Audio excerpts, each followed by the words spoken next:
Okay, so we have your W-2 and mortgage deduction, your receipts, charitable deductions, mileage claims. Let's see, are we missing anything else? Oh, do you owe any use tax? What's use tax? It's usually owed when you buy something from an out-of-state company or website that didn't charge you California sales tax. So do you think you may owe use tax? Gosh.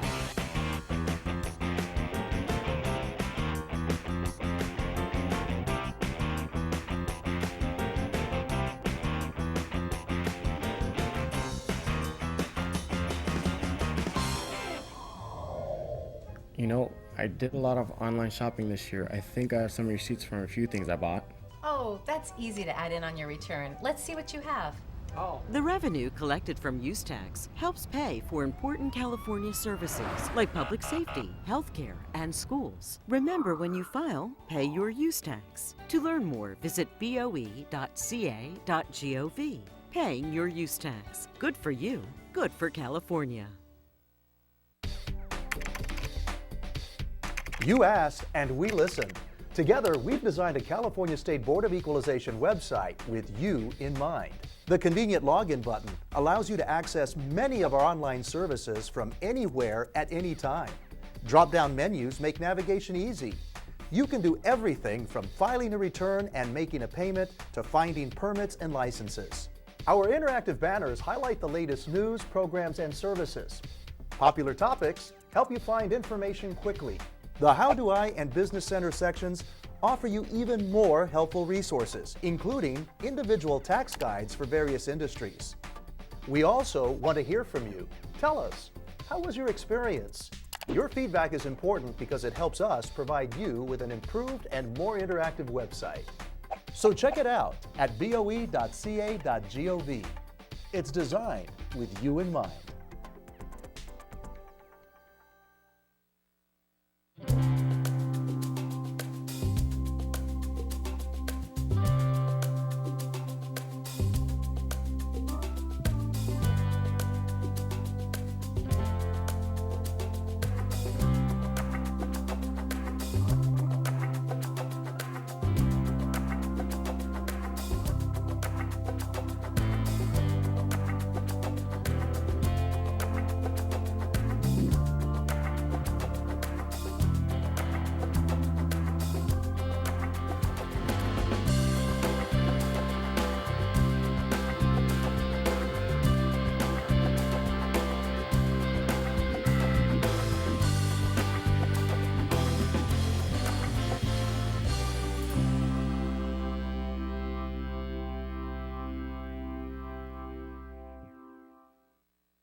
Good morning, members and guests. Welcome to the Board of Equalization. The meeting of the Board of Equalization is hereby called to order. We will commence with the Pledge of Allegiance. We would ask Member Ma to lead us in the Pledge of Allegiance.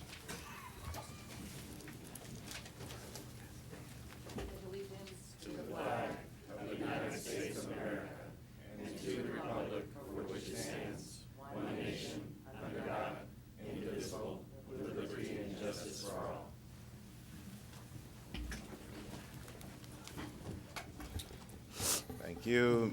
Ms. Richmond, what is our first matter? Good morning, Mr. Chairman and board members. Our first item on this morning's agenda is the Legislative Committee. Ms. Ma is the chair of that committee. Ms. Ma. Thank you, Madam Clerk. We will convene the Legislative Committee, and we have a few items to discuss today. Ms. Pielsticker. Yes, thank you. Michelle Pielsticker. The first suggestion is, would add the Revenue and Taxation Code Section 6010.15 of the Sales and Use Tax Law to exclude from the computation of sales or use tax the transfer of tangible personal property by a pawnbroker back to the person that pledged the property. The source of this proposal is the California Pawnbrokers Association.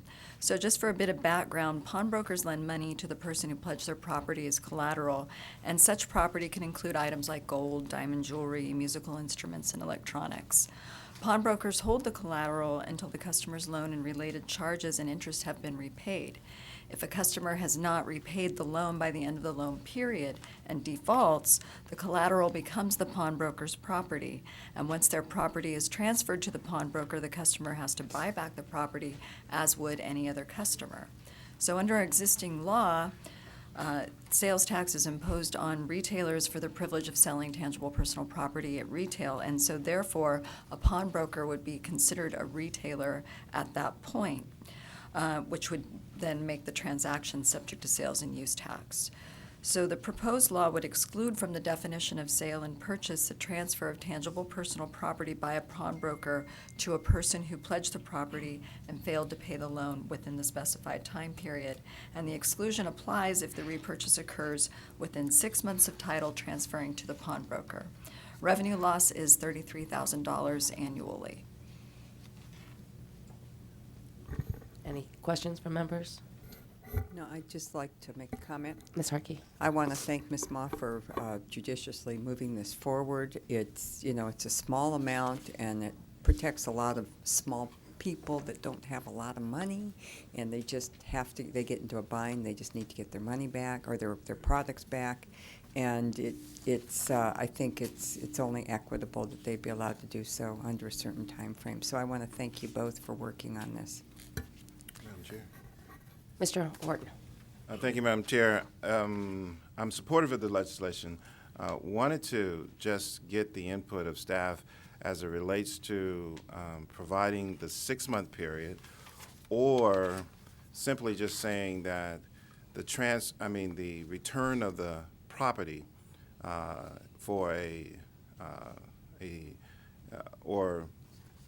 or saying that we're basically reinstating the loan, and it never was a sales tax transaction.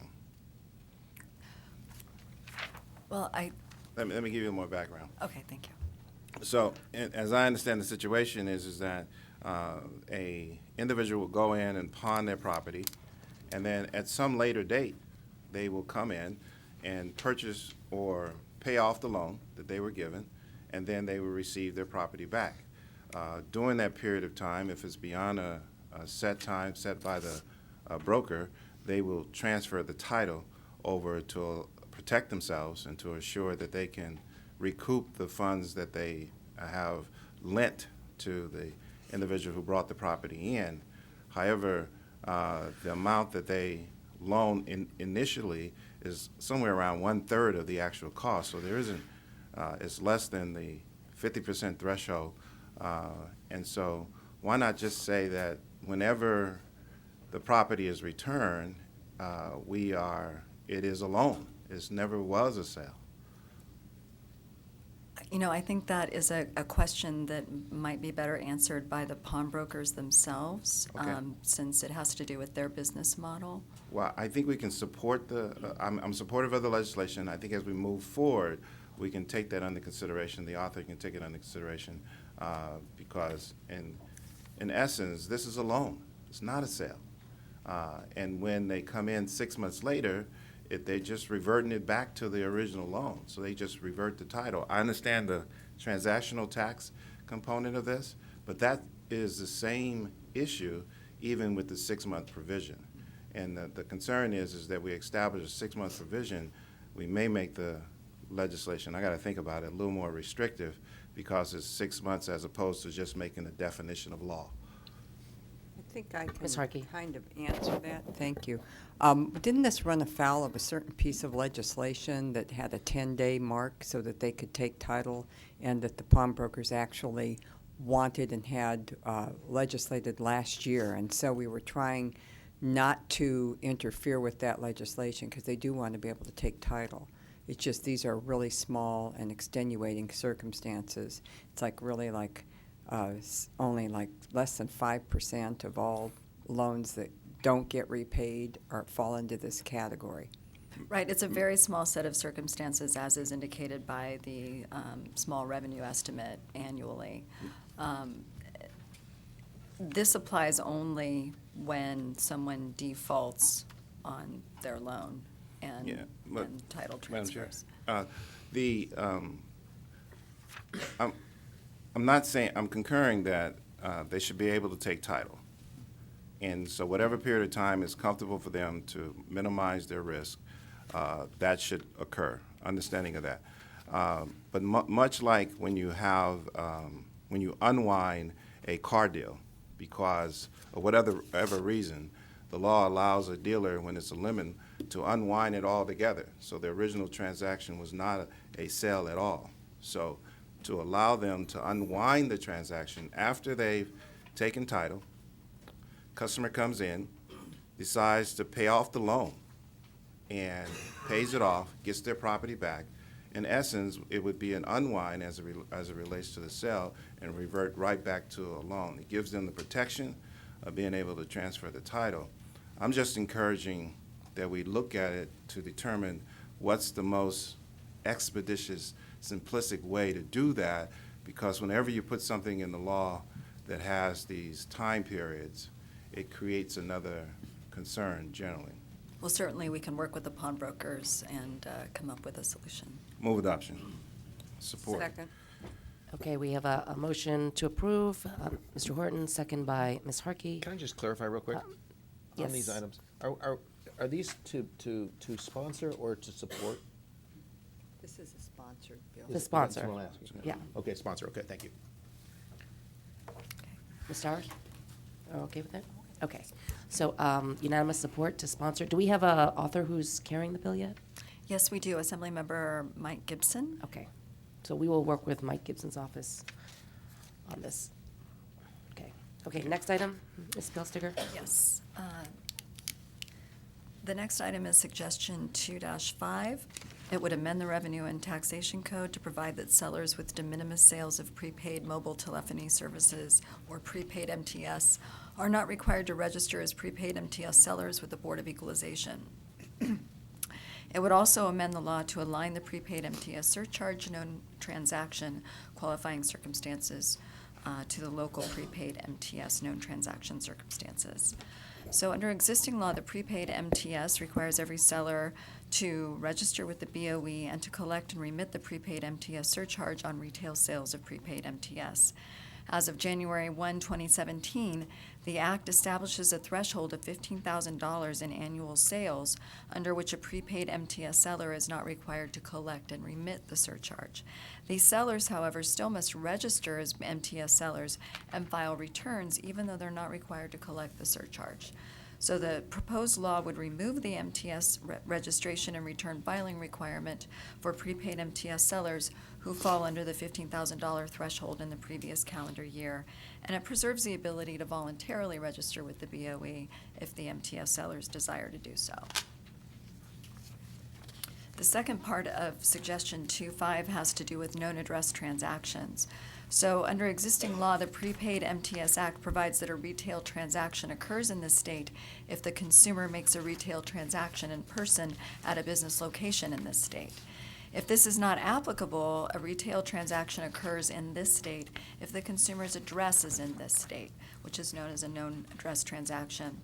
A retail sale is a known address transaction in the following circumstances: if it involves shipping an item to be delivered or picked up by the prepaid consumer in this state, if the prepaid consumer's address is known by the seller to be in the state, if the prepaid consumer provides an address during completion of the retail transaction in this state, and the mobile telephone number associates with the location in this state. And the Act also references the above circumstances to determine the location for purposes of imposing the correct local surcharge rate in a known address transaction. However, in that case, the known address circumstances apply in descending order, looking only to the phone number if the address isn't known. And so this law would limit the circumstances under which a transaction is considered to be a known address transaction occurring in this state to the prepaid consumer's address, relying upon the consumer's area code only if the address is unknown.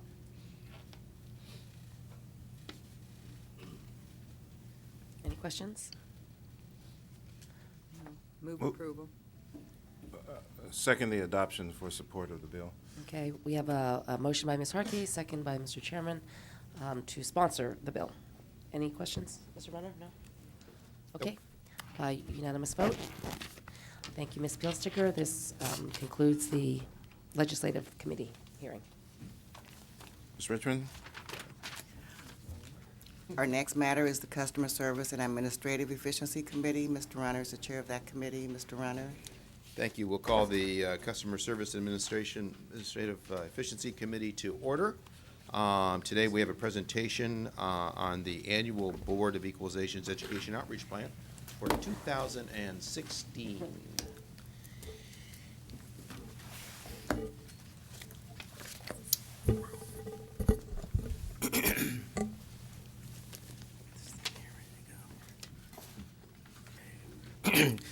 Good morning, Committee Chair, Runner, and members of the Board. Todd Gelman, Taxpayers' Rights Advocate with the Board of Equalization. For a discussion by the committee this morning is the Board of Equalization's Outreach Services Division 2016 Education Outreach Plan. With me this morning is Mr. Trey Luzzi, Manager of the Outreach Services Division, who will give you an update on the plan that was distributed to you last week. Mr. Luzzi? Thank you. Proceed. Good morning. This plan is focused on the methods of outreach to maximize voluntary compliance and education to permit holders and potential taxpayers about California's current and changing tax laws.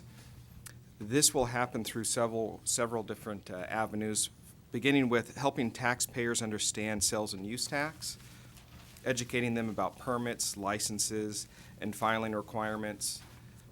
Third, helping taxpayers understand what is taxable, educating taxpayers on various resources and services available to them, and then helping people understand property taxes. There's a few target audiences that I'd like to list off that we're going to focus on for 2016. First, new businesses, educating them on tax laws and how they are applied to their businesses, record keeping and filing instructions, existing businesses, new laws and regulations, rate changes, resource tools available to them, the general public, of course, and then partners, strengthening our partnerships with practitioners, industry associations, and local governments and chambers. Second, we'd like to focus on key topics and industries that have certain challenges to them. A few of those are the MTS, prepaid mobile cards, manufacturing and research and development equipment exemption, lumber product, fire prevention fee, and then use tax.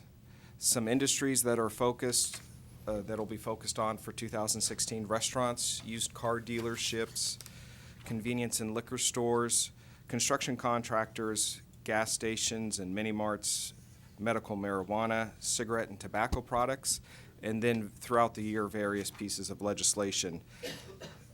The final thing I want to touch on is the methods that we're going to use for 2016. There's several. Small business seminars and resource expos, telephone town halls, webinars. The board did do their first webinar.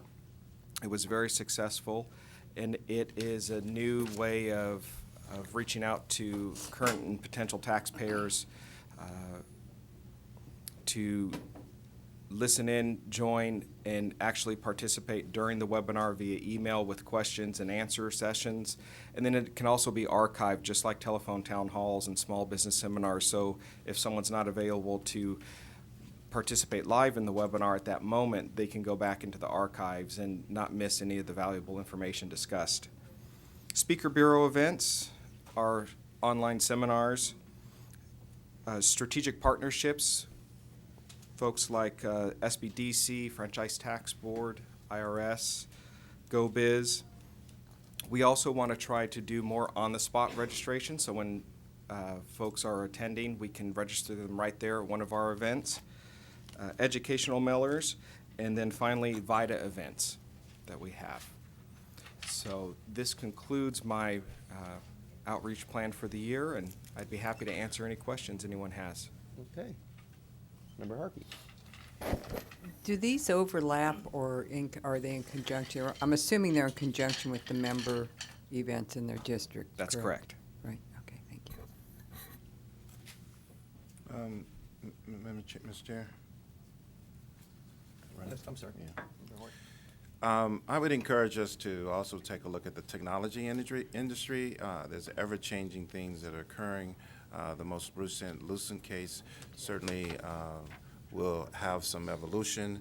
That we also take a look at new legislation as the legislation evolves and is related to the Board of Equalization, that we do outreach to the industry, the preparers, as well as the accountants and so forth, and those individuals who are impacted as it evolves. So we continue to monitor that, and that we continue to utilize the professional development for that purpose, to make sure that our staff is keenly aware of how the laws affect them and so forth.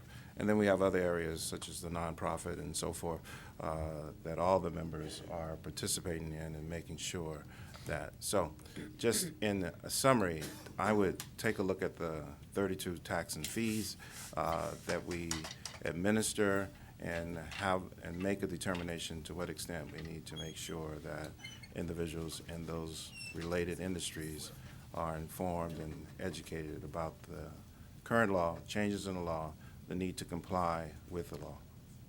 Okay. I have a question about the statewide BOE VITA section where it says, the last sentence, the BOE will plan, organize, and market the California Earned Income Tax Credit through VITA events and district office tax preparation days. Are we preparing tax returns in district offices? I thought we were like partnering with outside agencies to do it and not doing it directly through our district offices. We do partner with other entities, United Way, and then we also have the volunteers that volunteer to prepare taxes. There are various locations, university campuses, sometimes at a district office. But, okay. But when they're in a district office, that would be on a voluntary basis, right? That's correct. That's not like all of a sudden, so you can go into the BOE office while it's open. Right. No, Correct. No, that they're would be- hosting a VITA event. That would at be like one of our conference rooms would be available on a That's correct. on a Saturday. Yes, they're not walking into a district Right. office No. to have BOE prepare, no. Okay. That just happens to be the location of that particular VITA event. Okay, other questions? I think there was one item that I believe wanted to be added on to the key topics, and that was property tax. That's correct. So I think if we could just, because I think there was some discussion that there may be members who would like to go ahead and use that as a key topic as they're dealing with outreach. Okay. And if you're in agreement, we can just go ahead and modify the plan and add that to key topics. I think we're Yeah, Okay and, with that? Yes. and then also key industries, I mean, restaurants/bars perhaps, because we Okay. do hear a lot of cases. That's a good point. okay.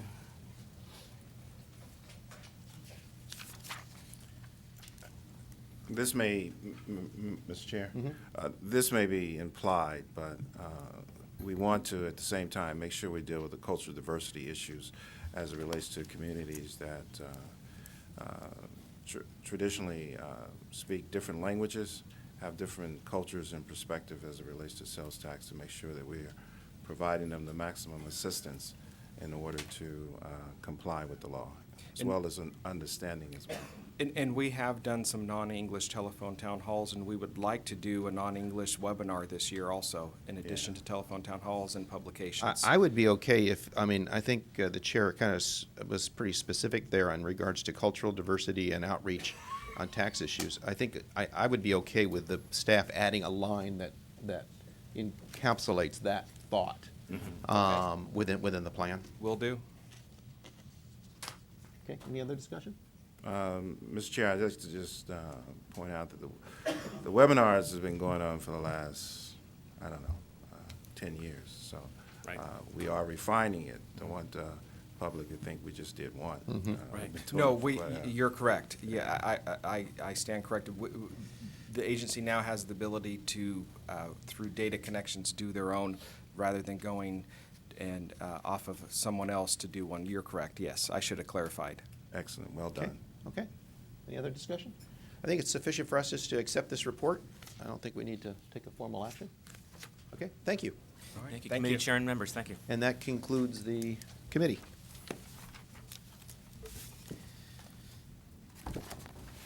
Ms. Richmond, members and guests, in light of the visitors and so forth that are here with us, some of them are Board of Equalization employees that will have to return to work. We want to be able to expedite that. Others, and it certainly appears that we have the media here, so we want to expedite that process, because I understand that camera is rather heavy. Hate to have you carry that on your shoulder throughout the day. So let's see if we can expedite with your indulgence, members. Ms. Richmond? Our next matter is item P5, the Administration Deputy Director's Report. Item P51, Recruitment and Retention Efforts. Members, we have a number of guests who have asked to speak. Let's see here. We have 1, 2, 3, 4, 5, I believe. Let's see.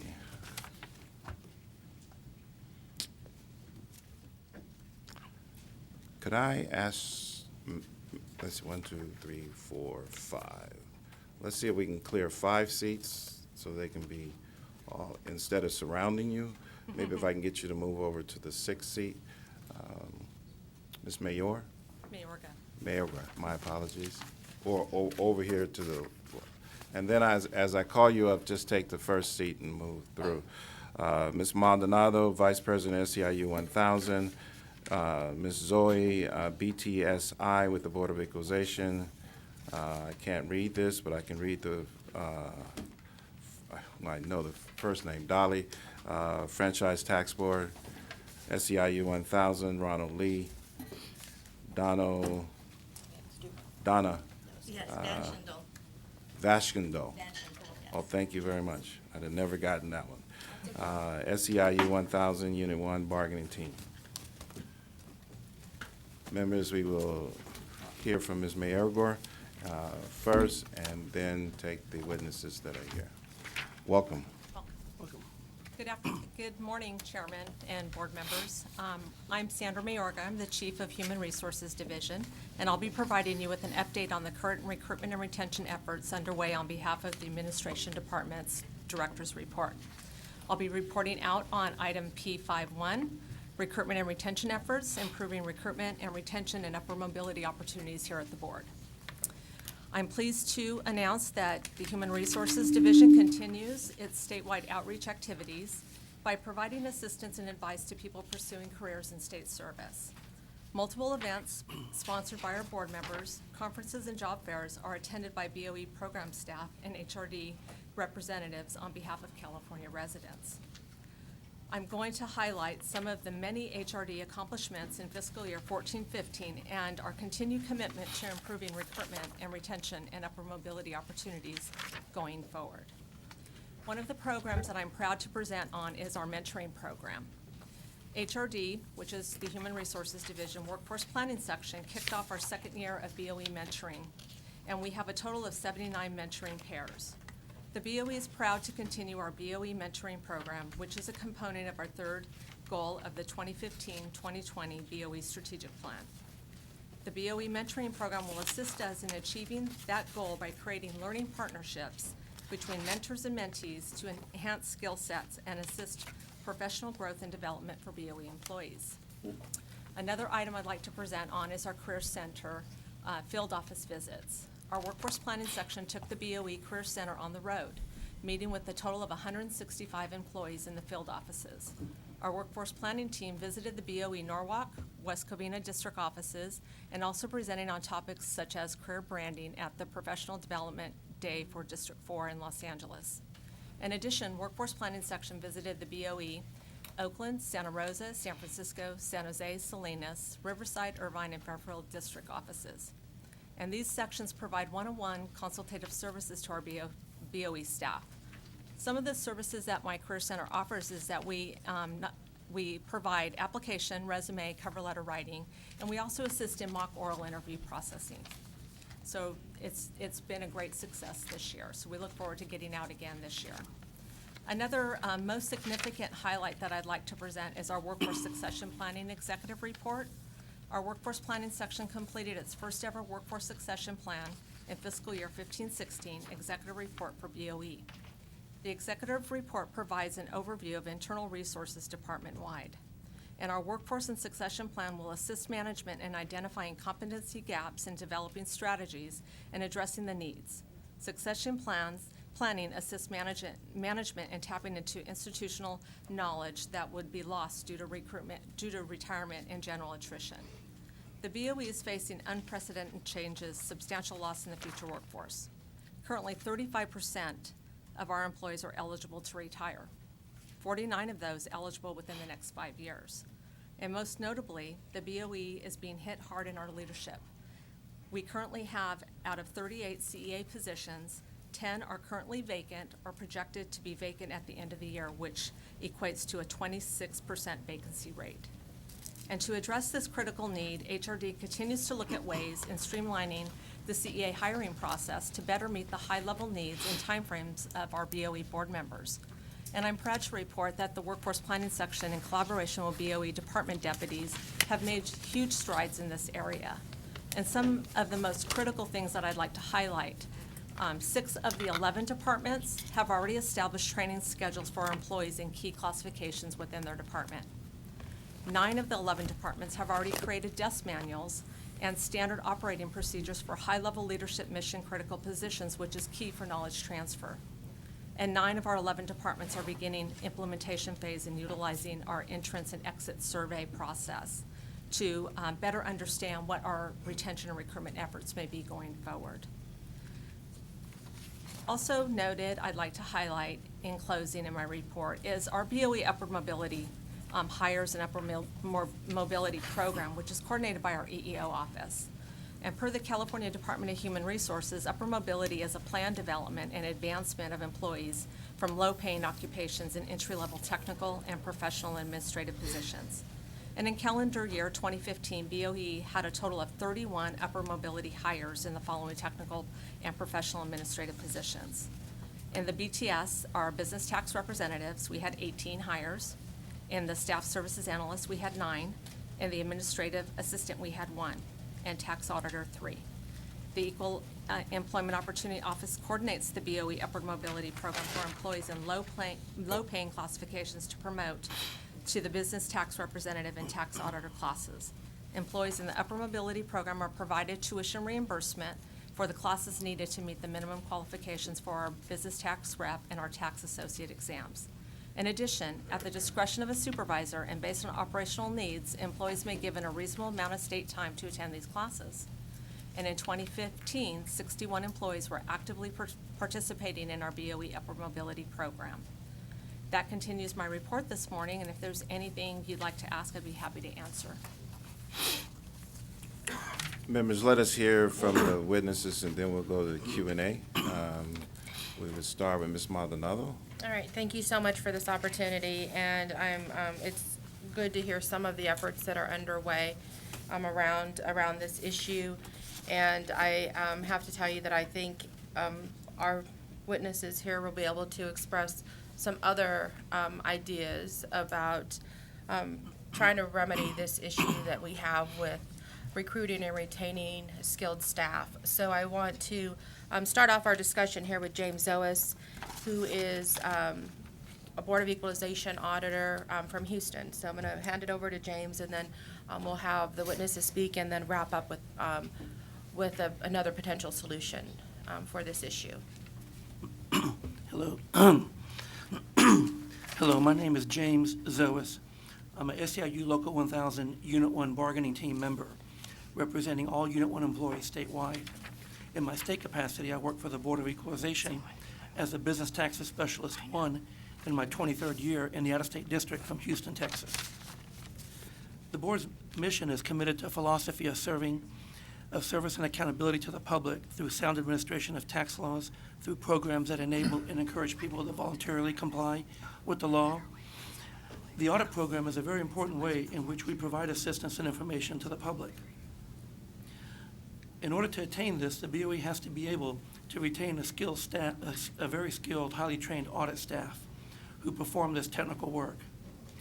It's important to not just be able to hire employees at the entry level, but maintain the auditors through the journeyman level and into the expertise level or specialist series, because it is from that group of employees we fill these vacant positions in the CA level mentioned earlier.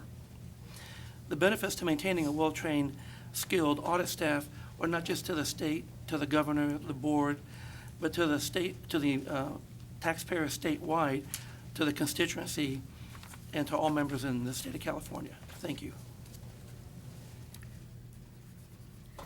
Good morning, board members. My name is Donna Van Schindel, and I'm an SEIU 1000 Unit 1 bargaining team member, and I represent all Unit 1 members statewide. In my state capacity, I'm a 27-year employee of the Franchise Tax Board with the position of a program specialist too. And what I'd like to talk to you today is with some of the information what the Franchise Tax Board Workforce Plan has identified regarding the recruitment and retention problem, and that the FTB acknowledges that this is an area that needs quick attention. The improved economy, increased number of retirement age eligibility employees, and fierce competition with the private sector has made the recruiting and retention problem problematic. Although the department has been able to maintain a decent number of job applicants at most postings, the number of highly qualified candidates are diminishing.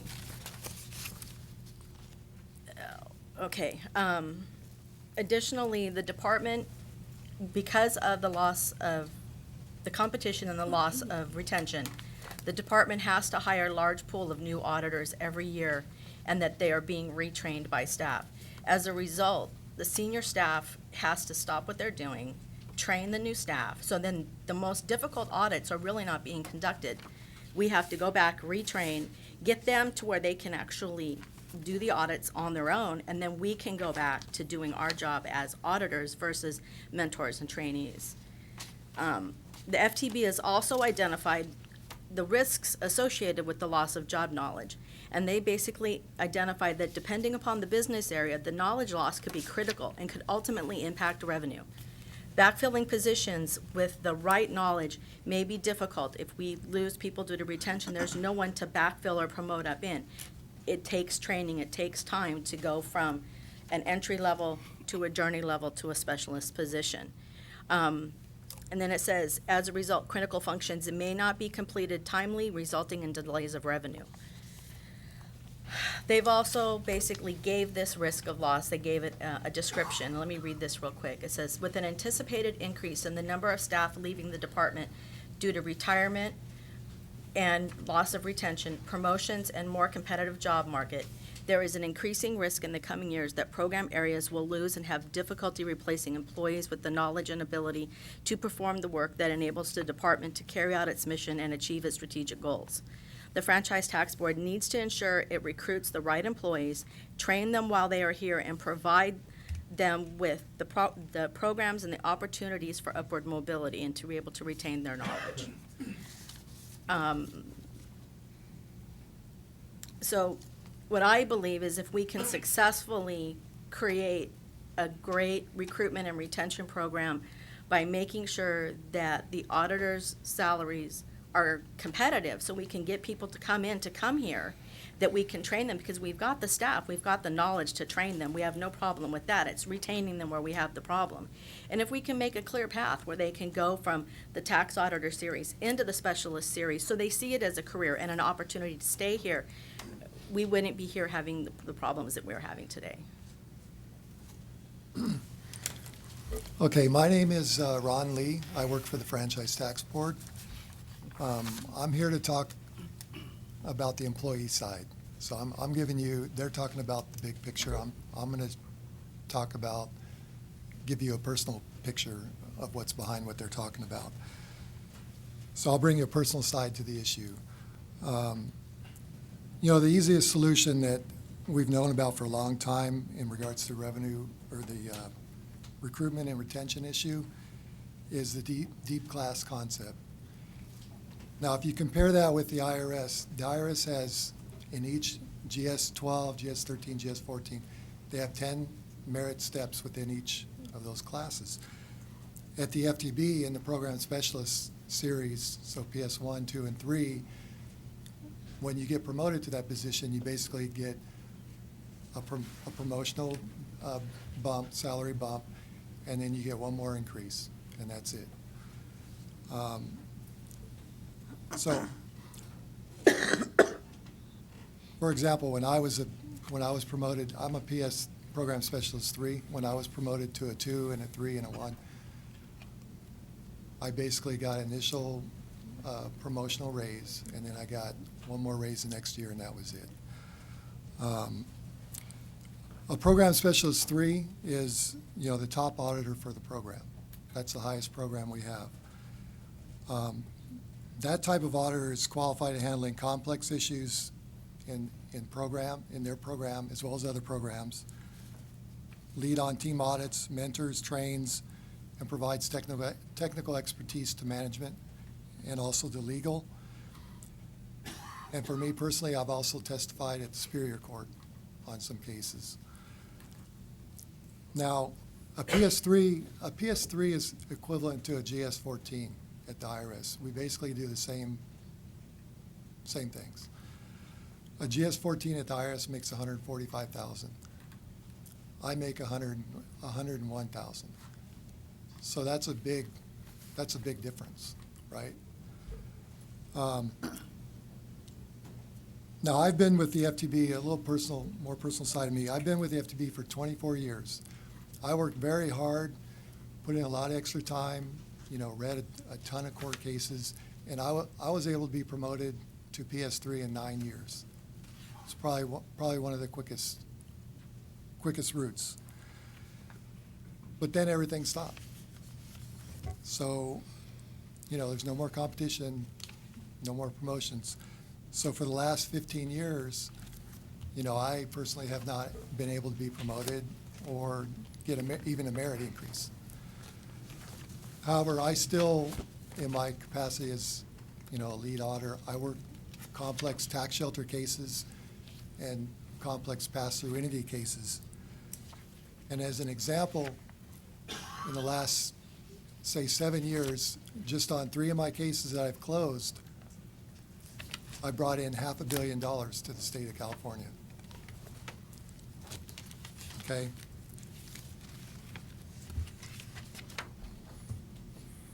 So with that said, you know, I ask, you know, how many promotions have I had in the last 15 years? 0.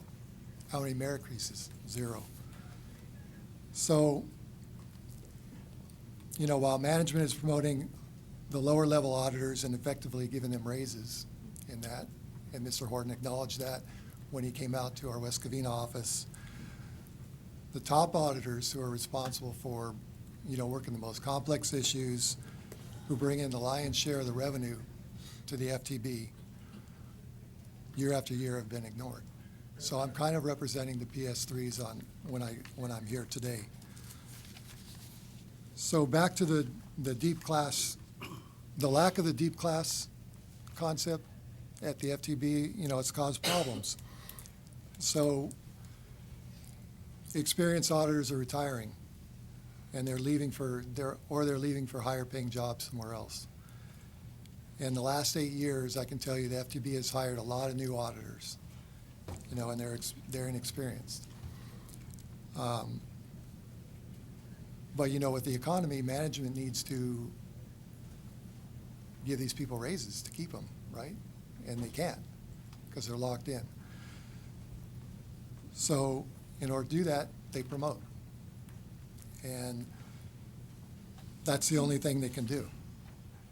And so obviously, when you do that, that can cause some problems, with the quality of the staff. And so in closing, I just wanted to show you a personal side of the issue we're raising today. And probably if we could institute a deep class concept within the FTB, that would really go a long ways to solving the problem. Okay, I'm up. My name is Dahlia Vila. I'm a bargaining team member with SEIU 1000, and where I'm also responsible for listening to all of the issues for all of our members. But in addition to that, I'm also a Franchise Tax Board Auditor, Program Specialist 2, and I'm in the S-Corp program, and I also do tax shelter audits. So the purpose of this discussion is to provide information to all of you regarding the auditor compliance and staffing issues. And so I'd just like to give you some more information that may not have been touched on by all of our presenters here. When I first started with the state, most of the auditors that came to the state had some outside experience, and which was good for the state. Currently, when we hire new auditors, they are fresh out of college, and many don't have the experience. So the auditors are using the state, the Franchise Tax Board and Board of Equalization as a training ground. So that's a significant issue. And in talking with B of E auditors as a bargaining rep for SEIU, some of the B of E auditors have told me about how sometimes they're temporarily promoted for temporary assignments, and during the temporary assignments they are paid at, for example, a tax auditor would be doing a temporary assignment as at an ATA level, and so they'll perform that assignment for about 10 months, and then once they complete the assignment, they go back to the tax auditor pay. So that is very discouraging to them. They're really not happy about that. And in addition, some of the issues at the Board of Equalizations with the tax auditors, when someone leaves, for example, they retire, or they resign and go to another job. For example, if it's an ATA position, the managers, or when they hire again, they don't, they hire a tax auditor versus promoting an auditor to a tax auditor position that was just made vacant. So that's always also, kind of demoralizing. And one issue that I've talked about with recruiters is that when they are out recruiting for B of E and FTB, many new accounting students bypass the state because of the low pay. They'll look at our salary range and say, oh no, we can't work it, starting at that range. So that's really important for all of you to understand. And in addition, I've also talked to managers, and sometimes when they go through a round of hiring, they don't find qualified candidates. So our goal is to hire the best and the brightest, and I think sometimes we might be missing the best and the brightest because of our classification structure. So, and so in closing, I just, I want to ensure that, that B of E and the, that the current B of E's, current and future auditor structure will support the Board of Equalization, the state, and the employees, and to fulfill its mission of generating and collecting revenue, and to provide all Californians with a good life in this great state. Thank you. Thank you. I wanted to take this opportunity to further bridge some parallels here. Obviously, we have our elected bargaining members who have the responsibility of negotiating for our 95,000 members, and we not only have expertise in our own prospective departments that we work for, but our interactions with other departments. And so with having the talent of auditors who are also part of the bargaining team, it really enriches the voice of people in the classification. And so I just want to make sure that that parallel is being recognized. Although we do have the 3 speakers from the Franchise Tax Board, they do have a direct connection with also their counterparts at the Board of Equalization. And the other thing that I also want to bring up is that this opportunity that we have right now, we really need to seize it, where the economy in California is making a shift. How are we ensuring that we have the right talent in place to be able to ensure that the revenues that are coming into the state are being captured? And it's really the staff, the auditing and compliance staff, who ensure that that is happening. And I understand that there are these efforts underway through the Board of Equalization, but we need to go a little bit further. And we need to ensure that everyone who has a responsibility and overseeing the revenues that need to come in have a voice in this conversation. And this is a primary reason why we are coming to you. And we see that it is one of your direct responsibilities in carrying out the mission for the Board of Equalization, as well as your elected role as board members. And there is nothing in the DILS Act that precludes you from using that position to be the advocate that you need to be for the employees who are considered the staffing infrastructure for the board that is further carrying out the mission, and ensuring that the employees who are on the front line have the opportunity to engage in the appropriate conversation to give you the solutions, and also give you a lens into where what kind of issues have come up from where they sit, which is not to say it's not inaccurate from other seats, but having a front row seat into this this area and that they work in and seen on a day-to-day basis makes a difference. And you having that kind of access is critical in thinking about what the appropriate solutions are. And I do want to extend our appreciation to the chairman and also to Member Ma for the support and the conversation that we've had so far.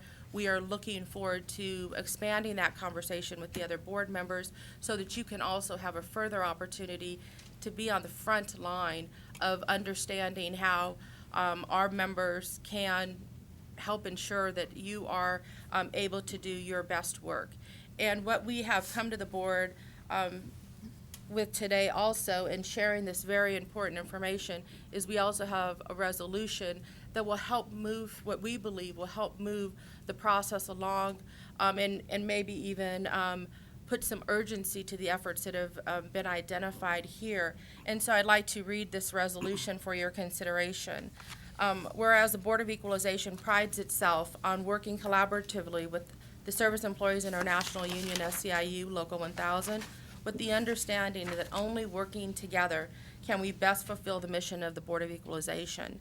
And whereas the employees of the Board of Equalization are SEIU Local 1000 members, and whereas the SEIU Local 1000 is committed to the working conditions of all represented employees, ensuring the Board of Equalization is a thriving organization and committed to all Californians having a good life.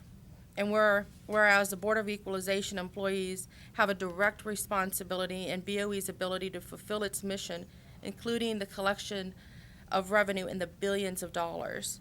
Whereas the Board of Equalization is committed to a staffing infrastructure that will expand revenue generation by supporting upward mobility opportunities and the establishment of strategies to attract and retain skilled audit and compliance staff.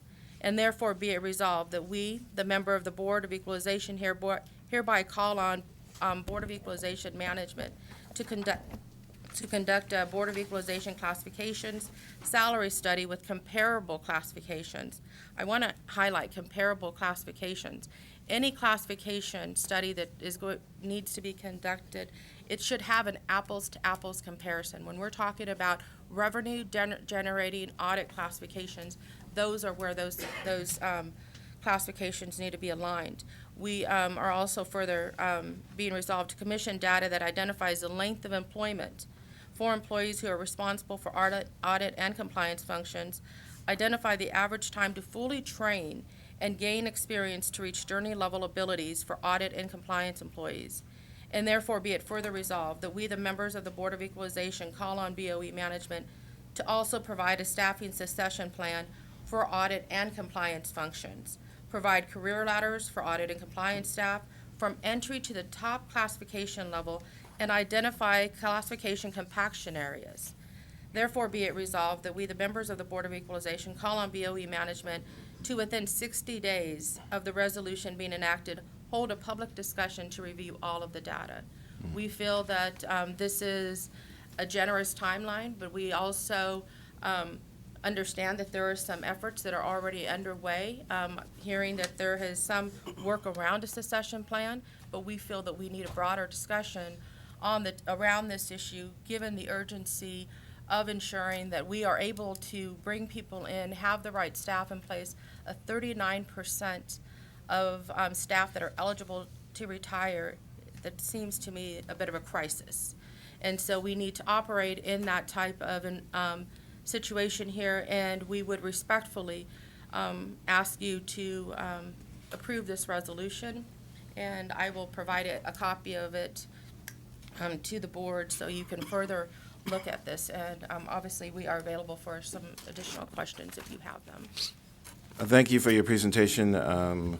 We would advise that the board can direct staff without a resolution, but I think the resolution certainly codifies the view and gives us a starting point. Members, I'd like to clear up the issue as it relates to the Deals Act and go to Ms. Mayorga and get her comments on that. I understand that there may be a different perspective as to the Board of Equalization's role and our exposure as it may be related to the Deals Act.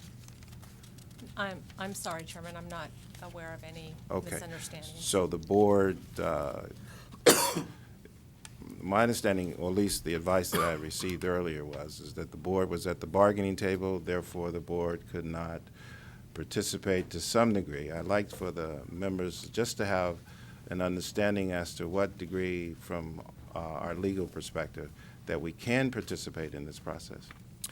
Randy Ferris, Chief Counsel. Welcome, I think the prior discussions were what was the board able to do through resolutions to directly participate in an attempt to impact ongoing collective bargaining discussions. So there is general language in the Deals Act that prohibits anyone from interfering with the collective bargaining process. The kind of discussion that's going on right now of a general supportive nature of the recruitment and retention of our very important resources and our employees,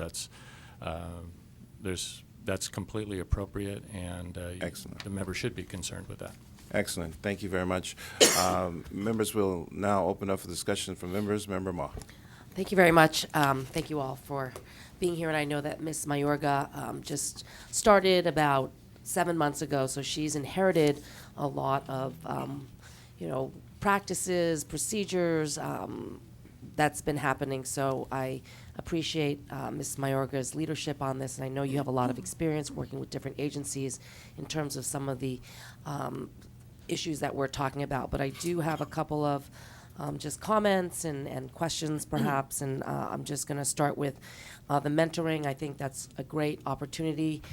for folks to, cross-train, as well as, learn from others. I know I have a mentee. He is in the SCOPE program, and I've been able to go on ride-alongs with him and understand exactly what he does, and I've been inviting him, to participate in some of our activities, so he also can be a voice to the constituents on what is available to them in terms of seminars, in terms of consultations, and all of that. So I think the mentoring program is a good thing. You talked about some of the departments that have instituted either training or desk manuals or entrance and exit surveys, and they were like out of the 11, but they weren't all 11. There were 6 out of 11, 9 out of 11. So which 2 or 5 are not actively participating in these programs? Okay, I don't have that particular information. I just brought the stats with me, but I can certainly provide that to you. We're just now starting these efforts with succession planning, so we're moving into our phase 2 of workforce succession, and these are some of the key components that we've identified in the first phase. So there's a lot of work that goes into a lot of these initiatives, so we are partnering with other departments, as we're learning, best practices, and we're sharing that information with one another. So Okay. just depending on, the department and workload, as I stated in my presentation, we have a huge leadership drain. So that's causing some issues for some of the departments where not only are we having to juggle, leadership leaving, but we're also trying to keep some of these very important initiatives to the forefront. Yeah, and the leadership drain does actually concern me because we do our own exit interviews with some of these high-level CEAs that are leaving, and it's important that they are documenting what it is that they feel needs to be improved in our agency and why they're leaving for either other agencies or other job opportunities.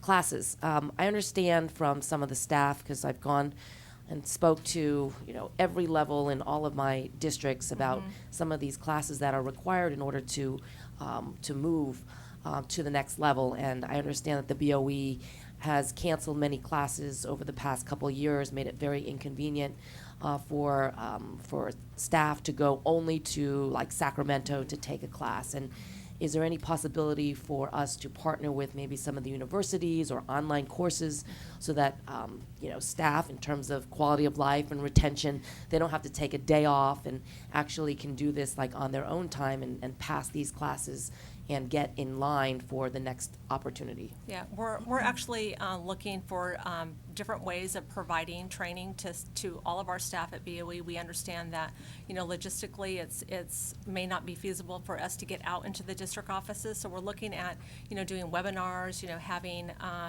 more online courses. We are going to continue to look at the college on-site courses.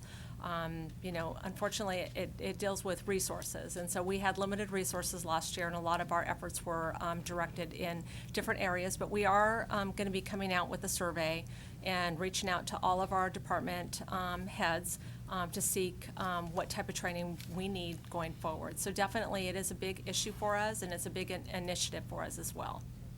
I'm also disappointed when hardship requests are denied. I think, for different reasons, whether we're trying to keep employees here and because of illnesses or personal, situations, that we are denying hardship transfers. And I don't know what the policy is, but I really do feel like we should be trying to accommodate folks who want to stay with the agency and perhaps, cannot drive the 50 miles to work every day, or, have a parent or a family member that they need to attend to at home. So this is the 3rd time we've asked for a hardship transfer in my district that it's been denied, and it's very, very troubling to me. Vacancy, I understand that there are a lot of people in the blanket right now, and that there's a vacancy list, and therefore, the Department of Finance is not granting us extra staff to do, some of the extra work that's needed even in the legislation that has been passed and proposed, and we're supposed to be responsible. So I'm just wondering, what is the situation with the blanket and the vacancy list. Yeah, we are looking at that. I work directly with the executive office. We are looking at reports, positions, permanent positions in the blanket. As positions become vacant in the program, we're recommending that those positions, people moved out of the blanket. So it's something that we didn't get here overnight, so it's going to take us some time, but definitely it has been a focus and important for everybody in the department that we know that we need to address that issue. So are people being hired in the blanket around the civil service system, or even hired at, with less experience than people who have been here at the agency for many years at higher salaries? I mean, that's something that I've heard as well. That's creating a morale issue. That's kind of a general statement. I'd have to look at specific hires, in order to be able to respond to that. But certainly, all hires are, based on, merit principles, and they work with us in the personnel office to ensure that, any recruitment that we're initiating, it's merit-based. We're going through a selection process. So unless there's a specific hire for me to look at, definitely that's what our role is in HR. Okay. And we'd probably like to get a more analysis later on, in terms of how, Absolutely. this issue is.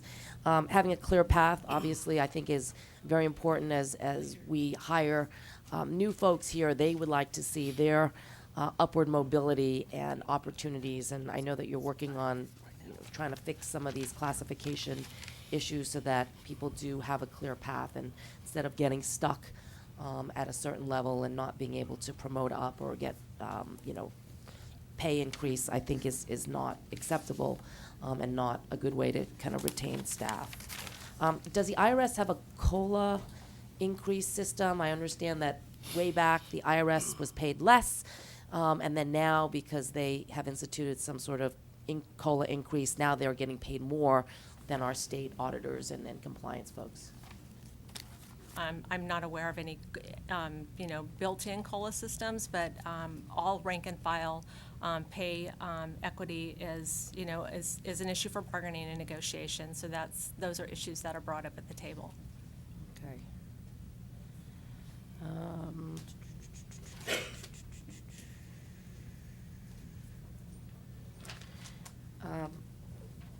And I'm just wondering, is there a difference in pay between the Franchise Tax Board auditors and compliance and the BOE auditors and compliance, or everybody under the same Cal HR system? It's all under the same Cal HR system. They have different levels, but the pay is, there's some similarity.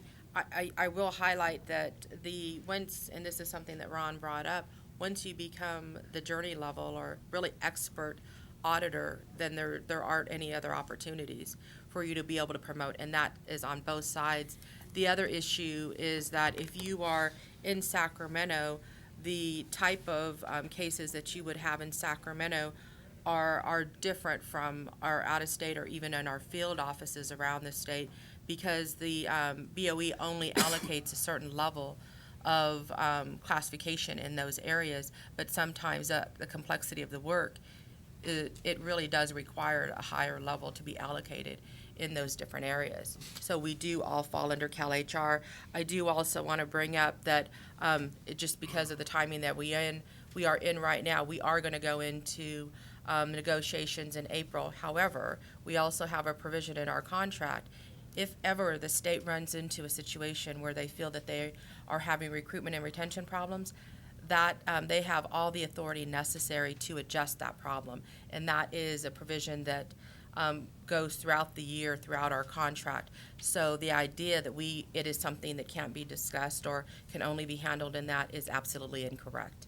That provision could be enacted today. And I understand you're at the bargaining table right now, right? We will have a representative at the bargaining table this year. Okay, so it has not started yet? Has not started. Okay. When is the process? April 13th is when. April 13th starting, and then depending And then on we'll how long it continue takes. until we are able to get a successor agreement. But the language that enables the Board of Equalization to remedy this issue has always been at their disposal for many years, no matter if we're at the table or not. And that is recruitment and retention language that resides in the contract. This is something new to me, so maybe we can New to all of us. I can, in a I can, briefing I can send you the offline provision. or- I can send you the provision that's there. Okay. Some departments haven't acted. I mean, it is not unusual for departments to have a recruitment and retention problem, especially with not having the appropriate succession planning in place. And so many of our, talented people hit retirement age, and this is a statewide problem. But that was something that they have put into place for certain classifications. Like I said, it's been in our contract for years. Okay, perhaps you can I share with us. absolutely Okay. will. Thank you. Absolutely. Thank you all for your service and coming today and sharing with us your experiences. Member Stower. Yes, thank you. Two questions. First, dealing with audit and compliance staff. The Franchise Tax Board uses the Program Specialist 2 and 3 series, and I do believe there's a great deal of that classification in the field. The BOE equivalent is the Business Tax Specialist 2 and 3.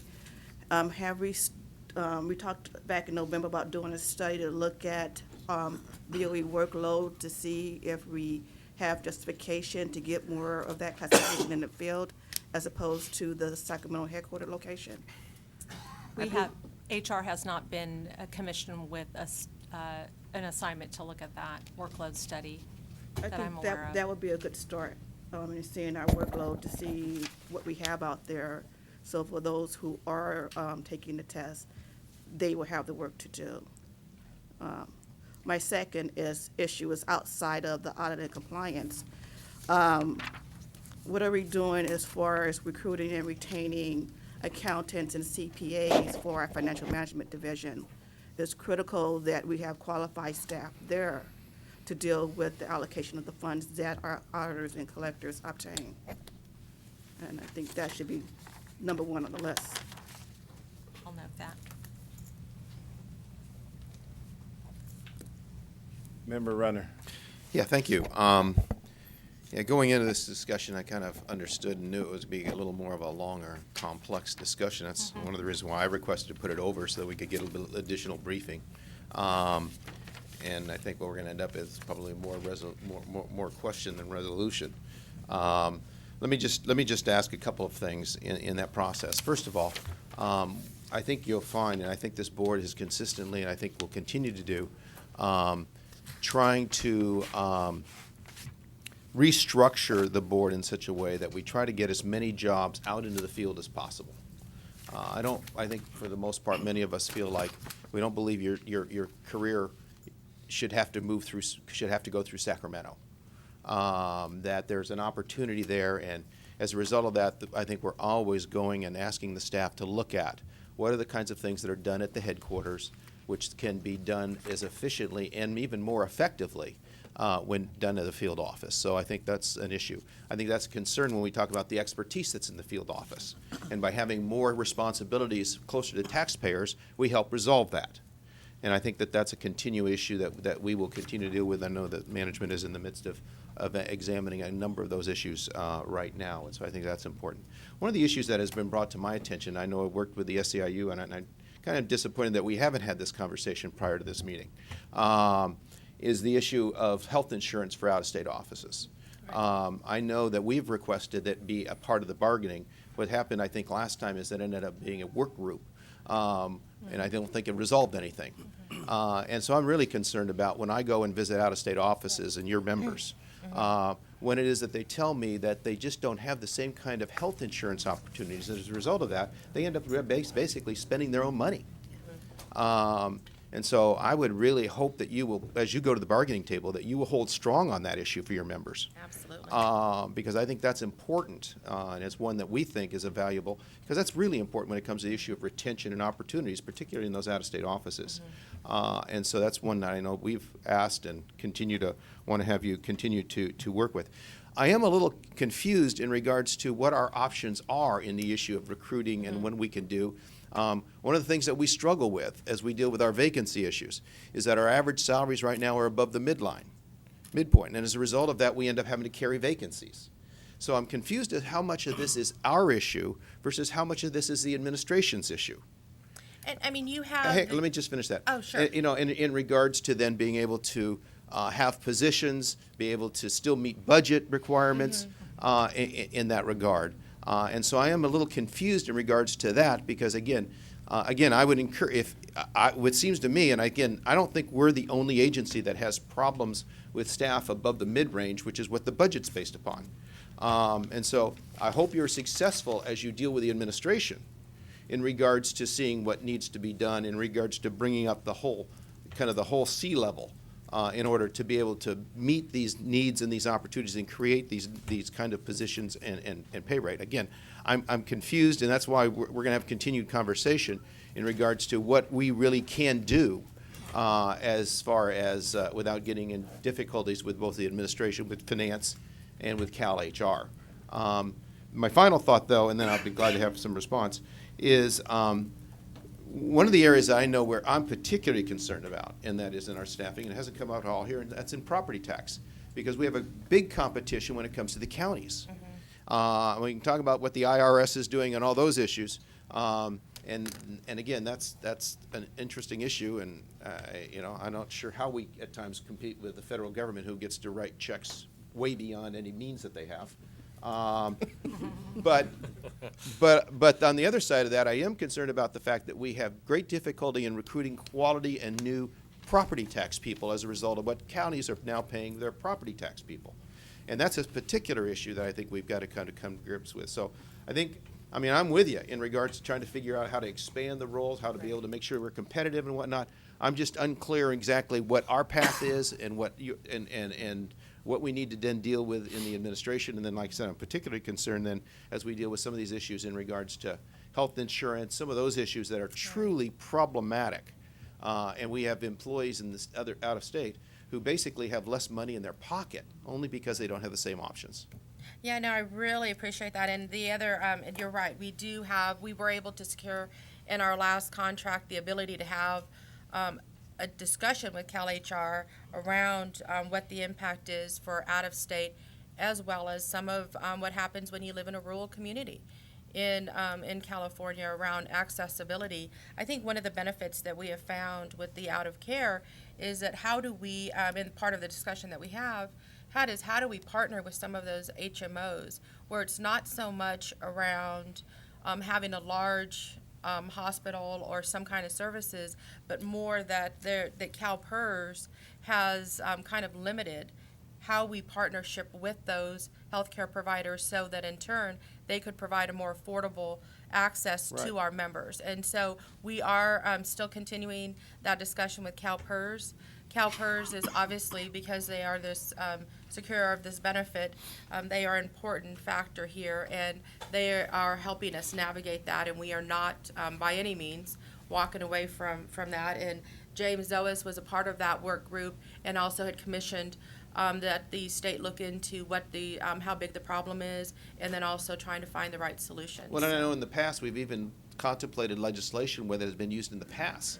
And again, I'd be very open to SEIU in terms of sponsoring the legislation that would enable us to be able to meet that as we've had to deal with that in the past, in order to kind of close that gap. Right. No, absolutely. And that would be an interesting discussion with the administration to try to get that funding back. And obviously it would be very important to us.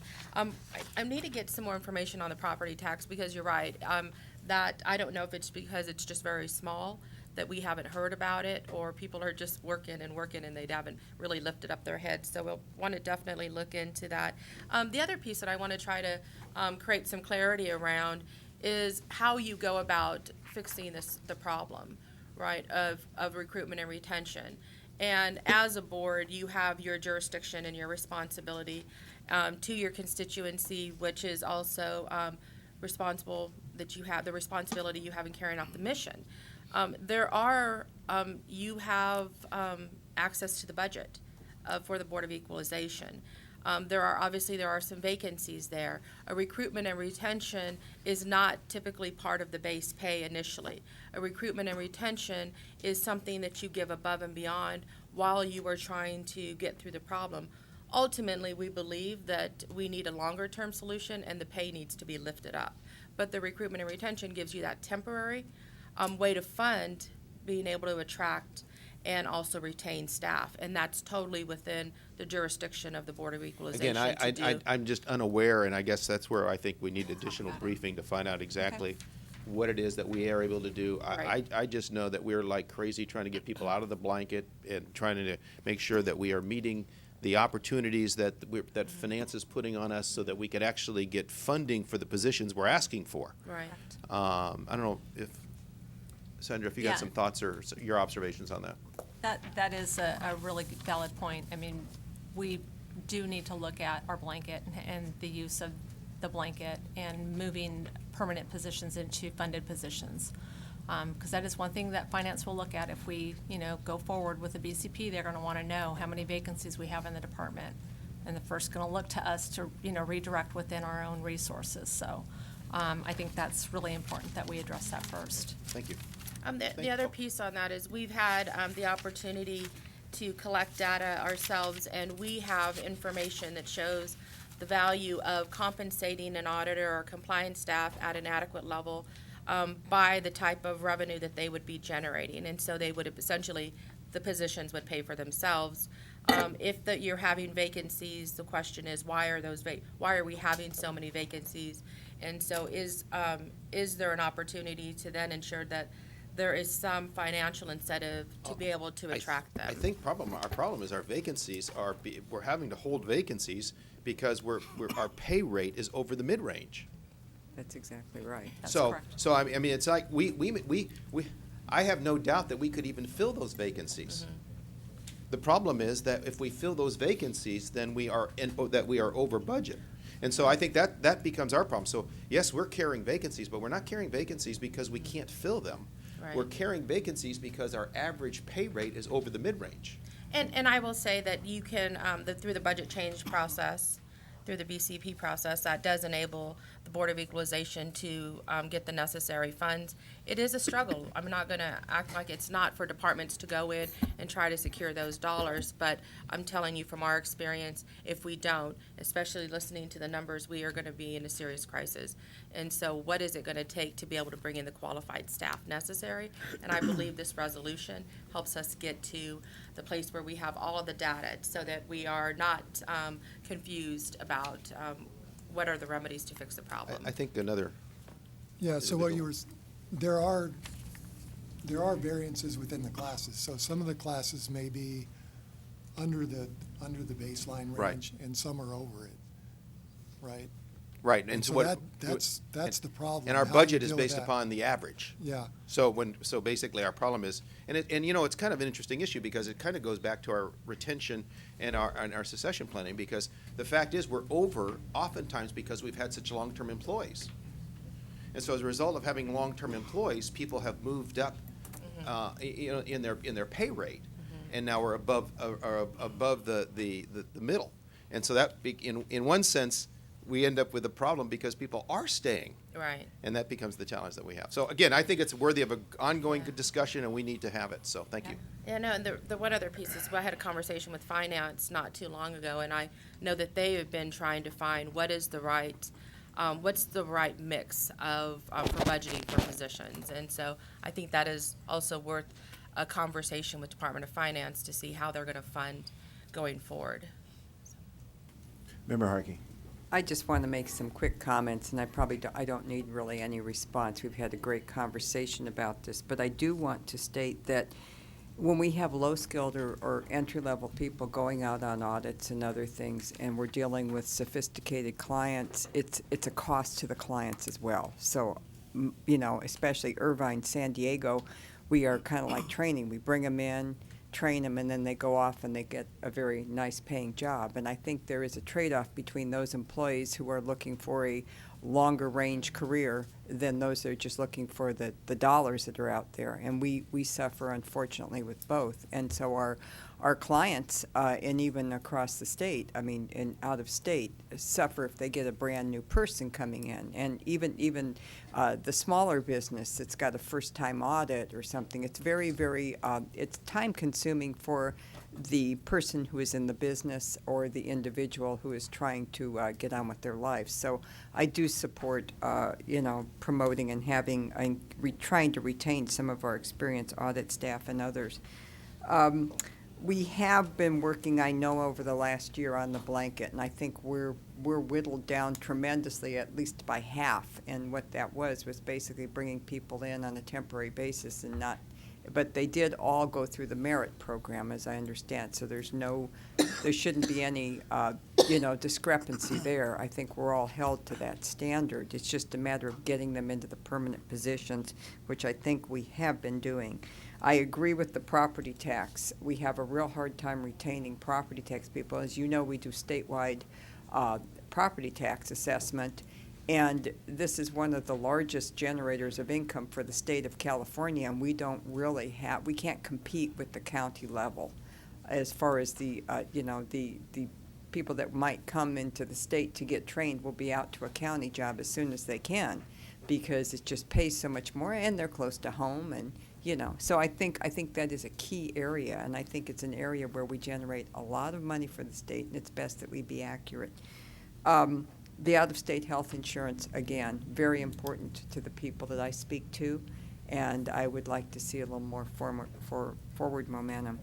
So other than that, I think that a lot of the hiring and the leaving is recession-driven. I bet you when we face a little downturn, we're going to have a lot of people wanting to come home, and maybe it'll help us out. But I do think at that point you do have, we do have to do something about all the retirees we've got and the retention.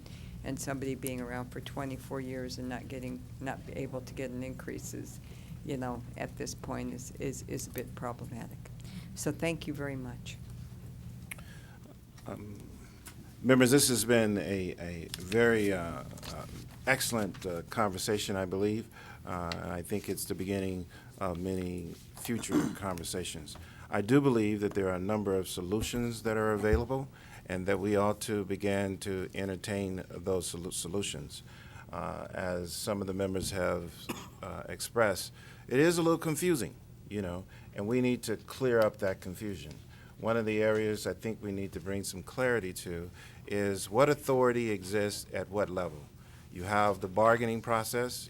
There's certain authorities that takes place there, and the Board of Equalization, I understand, has a role there. We need to clear up what that role is, and we need to have some sense from all of the members what priorities are as to whatever our role is in that process as we participate, that the priorities of the members is the priorities that are going forward in that discussion process. And so I think that's important. The role of CalHR and what authority they have pursuant to the initiative of the governor, where the governor's asked the CalHR and others to look at the retention process. The board we need to have an understanding of what authority exists there and what power and what changes we can make. We understand, it sounds as if though we even need a better understanding of the authority that exists at the Board of Equalization as it relates to retention and recruitment, so that we can begin to codify that authority and begin to move in the direction that the majority of the board believes is appropriate to best represent our staff as well as management. There are issues that relative to the limited term that's been articulated here, limited term positions. Those positions are generally codified in legislation. And to fix that is a matter of going back and proving that the program is working and that this should be a permanent program. So we need to take a look at all of our limited term positions. We would ask for a study of that provides a listing of all the limited term positions and how they were created and what avenues we have in order to make those positions permanent.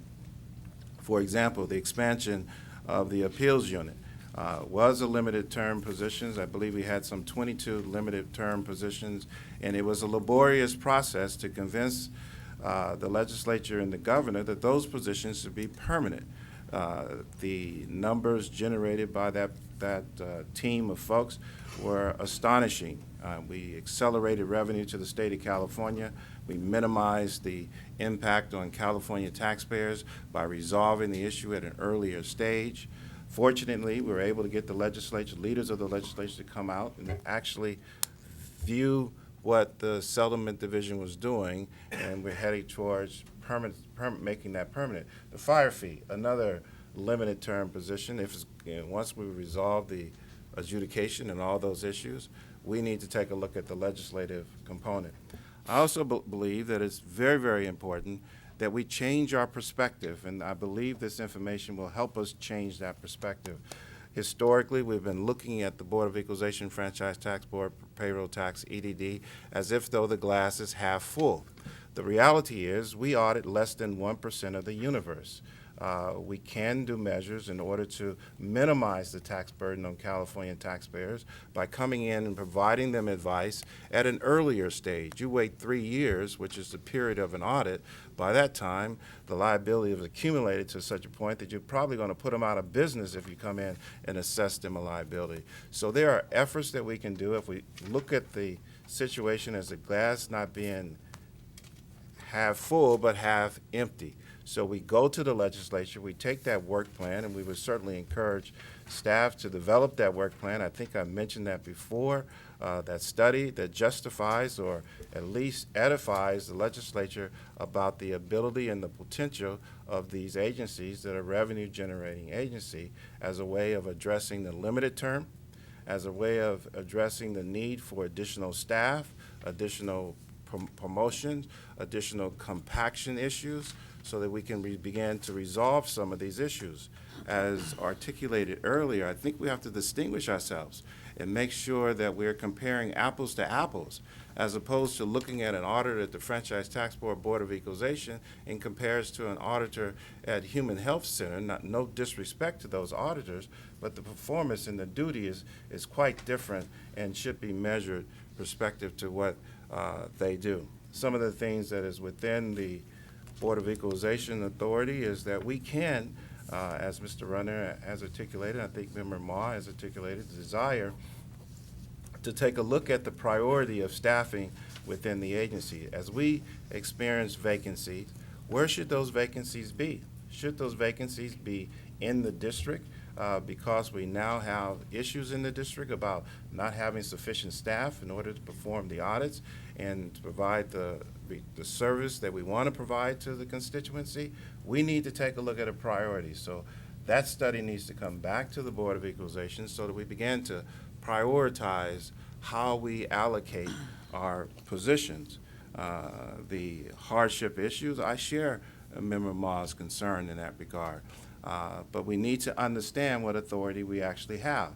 That is a matter that is generally dealt with by Cal HR. They actually make the decision. Once we understand that, then we can begin to engage Cal HR or pass legislation. All of the members here are very capable of moving in a direction. We just need some direction from staff as to how to begin to deal with that.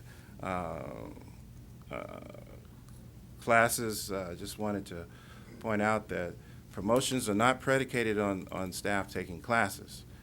It's typically an on-the-job training, so we can cross-train our employees. We can begin to teach them, and I think classes are very, very important, and particularly when things are changing so rapidly. But cross-training happens to be a good way to begin to, where we allow an individual to work outside their particular class.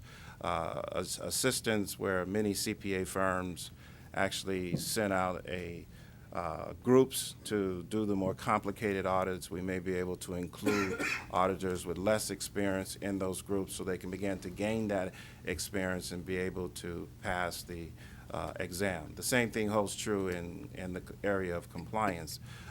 As we see the evolution in compliance and the need for additional training in that area as well. Compliance generates a lot of funds for the state of California, and we need to take a look at that. There are issues of parity within our own agency, where we have compliance supervisors that are not paid the same as audit supervisors. We need to take a look at that classification and the duty statement. They're both supervisors, arguably supervising at the same level. We need to determine whether or not we have the authority to fix that. That goes back to the tri-level determination of where the authority is, and then communicate that to the Board of Equalization, and so that the members can begin to give direction as to what we feel should be prioritized. The issues of compaction, classification, merit steps are all real issues. And so how do we fix them? And this is where the study comes in. We do this study, and I would suggest that we direct staff to do the study as requested in the resolution to determine what the problem is, where the area is, what the priority is, how we go about actually fixing that, so that we don't have these confusions. We actually know and can put together a strategic strategy on how we're going to begin to fix these issues as articulated by the members of SEIU. The reality is 49% is what the number was over the next 5-10 years of employees who are going to leave the Board of Equalization. Some 1,700 of those employees are the higher level positions, which means we're going to have a significant brain drain. This is all inside baseball. With a study, with an analysis, we now have a document that we can begin to take forward. We can begin to articulate the position of the Board of Equalization, Franchise Tax Board, Employment Development, so that people understand. I can share with you, people don't understand. The legislature, if you talk to the legislature, they believe we audit everybody. And if you talk to some of the taxpayers, they believe the same thing. But the reality is, it's not true. I visited a number of the universities last week as a result of the VITA program and talked directly to the students. And I said, where are you looking? I'm excited about working for the Board of Equalization. Come work for the Board of Equalization. They said, Member Horton, we're going to look for one of the big four firms because the salary just isn't there. And one of the realities that I think we need to be cognizant of is that our entry-level salary is below the poverty line for some employees. We have employees with the Board of Equalization who are homeless as a result of the salaries that they have. They all many of them qualify for earned income tax credit because of those issues. We need to begin to take a look at those, and I think we're in a key position to be able to take a look at the equity and the parity as it relates to those issues. Professional development, we have an opportunity through professional development to provide the training. Maybe we ought to modify the professional development program so that we make sure that we identify the specific, as a result of Ms. Mayorga's efforts, and I want to thank you and commend you for that, of reaching out to the district to find out where the training is necessary, so we can kind of put that into the professional development and begin to provide that training. I'm simply saying that there are solutions. We can implement those solutions, and I believe we have the power and the authority to do so. But I think the first step is for us to clear up this confusion that may exist, do the studies, do the analysis, compare apples to apples, provide the information not only to the executive team, but also to the members of the board, so that we can begin to make decisions on the direction that we need to go. Because the reality is, this is just reality, is that we're going to have a brain drain. Governor, everyone realizes the state has a serious succession plan problem by virtue of the baby boomers. They're all retiring. And when they retire, the problem of the salary being over the minimum range, hey, it's going to go away. All of them are going to retire in the next 5 years. That problem is going to solve itself. The problem that we're left with is having to train these tons of new people, take our experts out from doing what they do currently so they can provide the training. That's a loss to the general fund, and I think we need to begin to tell that story. The other story I think is important to tell is that through this evolution, these audits are not getting easier. You know, we've got a POS system out there, we've got computer systems out there, we've got all kind of, it's getting far more technical. As they pass more legislation, it's getting far more complicated. So the classification and the duties that you did 10 years ago is not sufficient for what you have to do today, the training and the studying and so forth. And correspondingly, the salary is not sufficient either. The salary has to be comparable to the duties in the classification, and we're not telling that story because we don't have the collective information to do that. And so to that extent, I'm very supportive of the items articulated in this resolution and think that staff ought to begin to do the study, begin to do the analysis, position us to solve this problem, or at least position us to use the bully pulpit of our office to advocate for a solution. It is in the best interest of California taxpayers because it minimizes their burden, the penalties that they ultimately have to pay, the taxes, the interest, and so forth. It is the best interest of California because it accelerates revenue to the state of California. Arguably, we can increase our revenue by increasing our activity.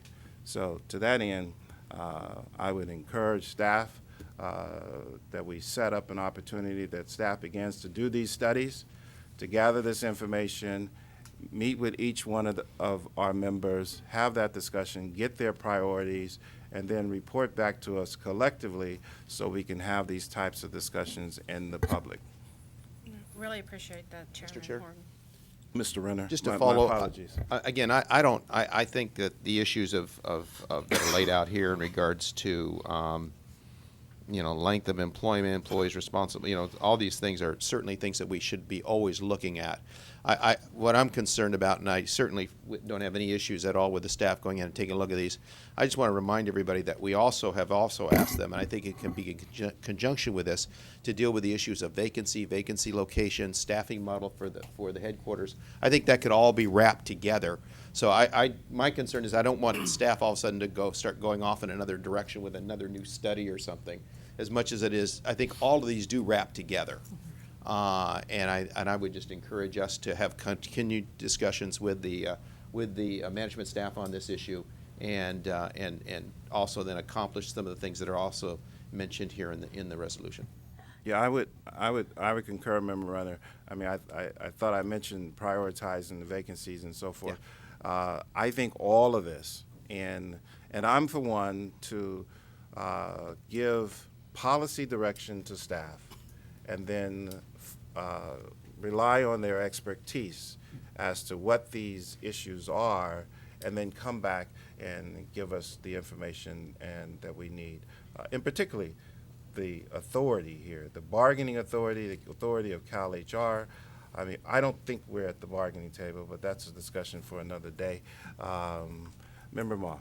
Yeah, I'd also like to add that there's been a reorganization plan that's been talked about since I started for the last year. I mean, I saw it. I don't know how to read it. It looks, I don't think anybody really knows how to read it. And so whatever reorganization plan is presented, that everybody understands it, it's realistic, that we're all moving together on it, that everybody has input on it, because the thing that I saw when I first started, it didn't make sense. It hasn't been happening. I think staff is very confused and waiting around for some clarity on what this reorganization plan is. So I think that also should be a priority as well. Let me add in as I think I missed, although other members, the out-of-state issue. Not only with the health care, there is the compensation for just being out of state. A number of us visit New York, and if the office is in downtown New York, hey, you can't take a taxi in New York for with the salaries we get paid. So, and then the city of Los Angeles, the city of San Francisco, all of those. Someone spoke about a COLA. There are distinguishing areas where the cost of living is just so much higher, so much higher. And as we embark upon this issue, the governor and the legislature, we embark upon trying to deal with poverty.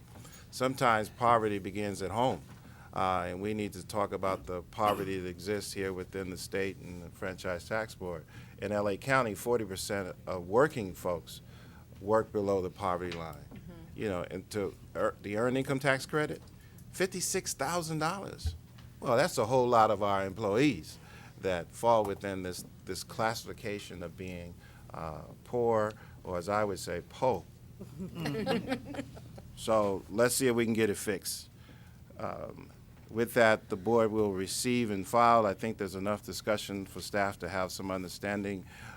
We would ask that they advise the board when they can bring this information back for further discussion. And I think the board has collectively said that they're supportive of the measures within the resolution and have collectively directed staff to begin the process of developing those studies. Maybe a joint labor management team, not bargaining, joint labor management team as it relates to this, that you form that. Ms. Mayorga is very good at doing that, so we asked her to reach out to SEIU, and they began to have those conversations. But not only SEIU, we have a number of other units here that we need to have those conversations. Our lawyers, we should have tax counsel 5s. I understand the Franchise Tax Board just got a tax counsel 5. We ought to provide that.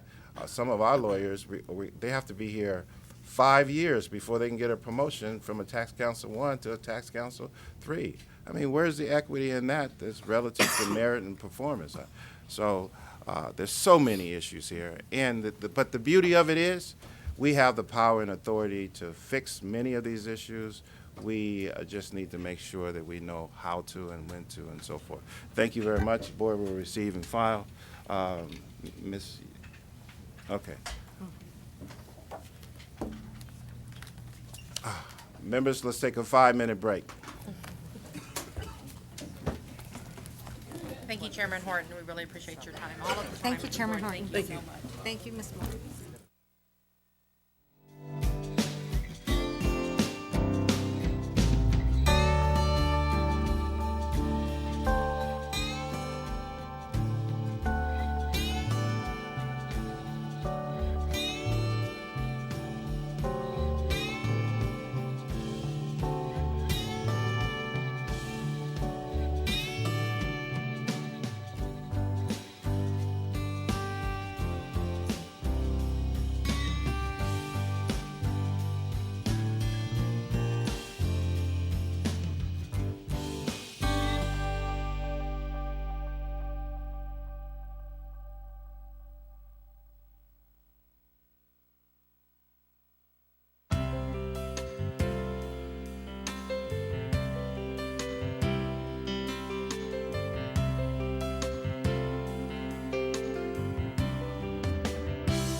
Members, let us reconvene the meeting of the Board of Equalization. Ms. Richmond, what's our next matter?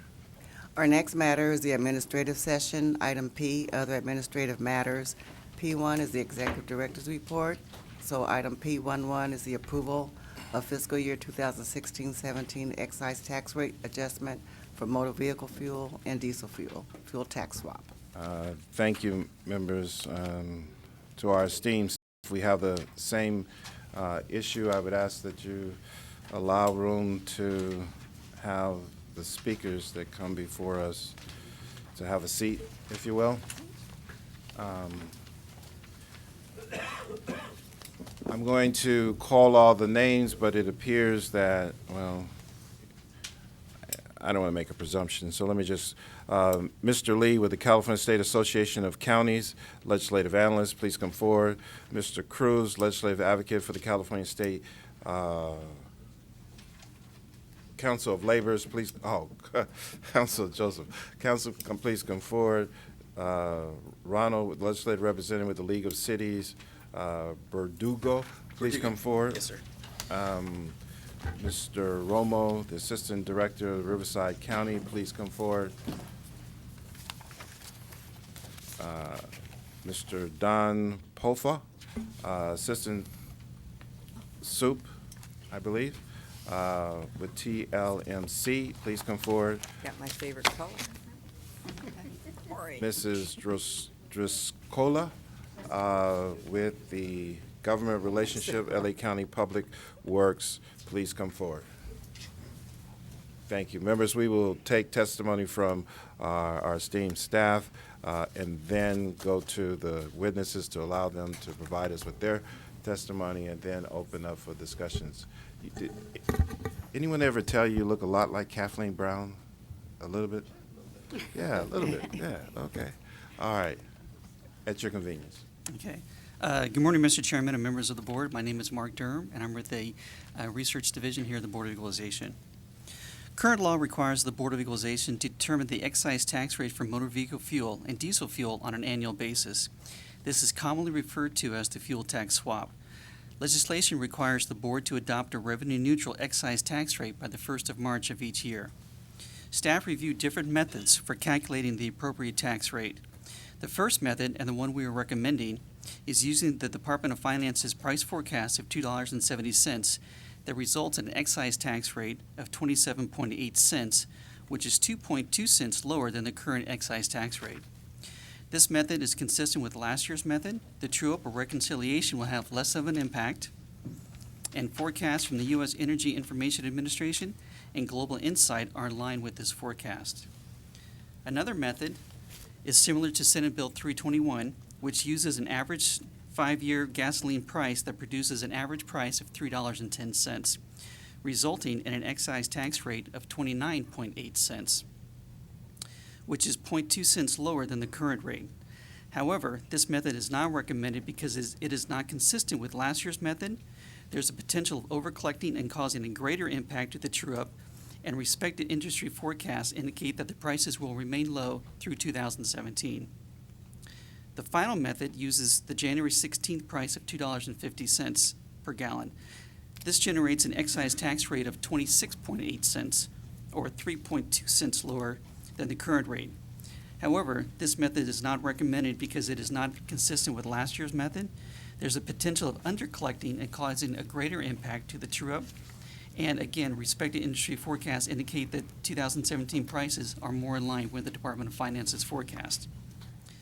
Therefore, staff recommends that the board use the Department of Finance forecast and set the rate for the period of July 1st, 2016 through June 30th, 2017 at 27.8 cents per gallon, a decrease of 2.2 cents from the current rate of 30 cents.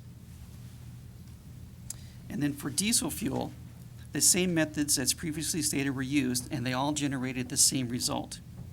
Therefore, for diesel fuel, staff recommends that the board set the excise tax rate for July 1st, 2016 through June 30th, 2017 at 16 cents per gallon, an increase of 3 cents from the current rate of 13 cents.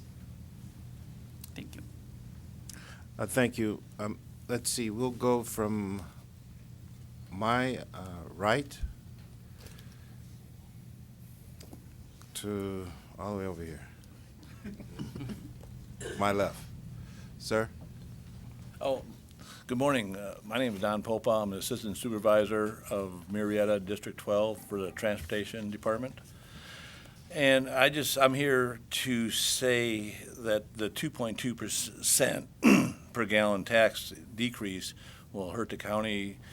We've been kicking the can down the road for quite a while, as you know, with the economy as bad as it has been, and with the talk of El Nino and everything else. And I just feel that this 2.2 cent per gallon decrease is going to hurt the county irreparably. It's just we're shorthanded right now. The public really doesn't realize what it takes to go ahead and just one little pothole, the amount of time, the amount of money is put in, and people don't realize. And you know yourself, there's a safety issue there, and I think it just, like I said, it would just really hurt us a lot if at 2.2 cents. It doesn't sound like a lot, but it is a lot, and right now we're operating on bare minimums, and we've been kicking the can down the road too far, too long, and eventually it's going to just come back to bite us, and we're going to have a lot of public issues with that. That's all I have to say. Thank you, Mr. Cruz. Chairman Horton, members of the board, Joe Cruz on behalf of the California State Council of Laborers. I want to thank you for the opportunity to speak here today. I also want to thank your staff for their work and diligence on this issue by keeping us informed, with what was going on within the board. My organization represents about 80,000 men and women, hard hat, orange vest, pick and shovel workers who perform most of the work on these heavy construction projects, heavy highway projects. And we have long held the belief that in order to rebuild and sustain a strong economy, we have to invest in our state's infrastructure. And I'm sure you guys support that idea.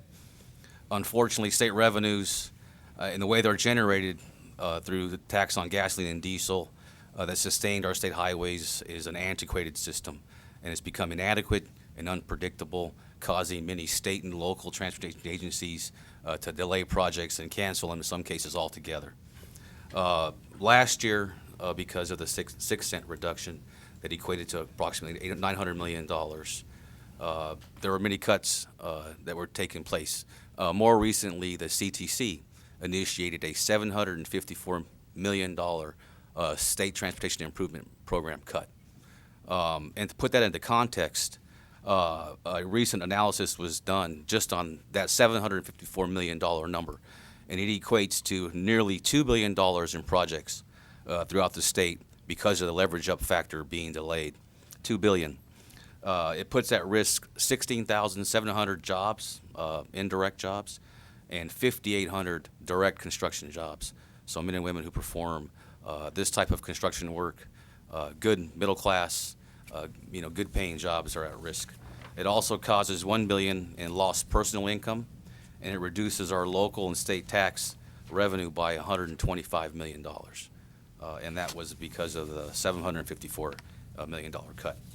So while $754 million is bad enough, the proposal before you today to slash an additional $330 million in state funding will effectively drive the construction industry over that cliff.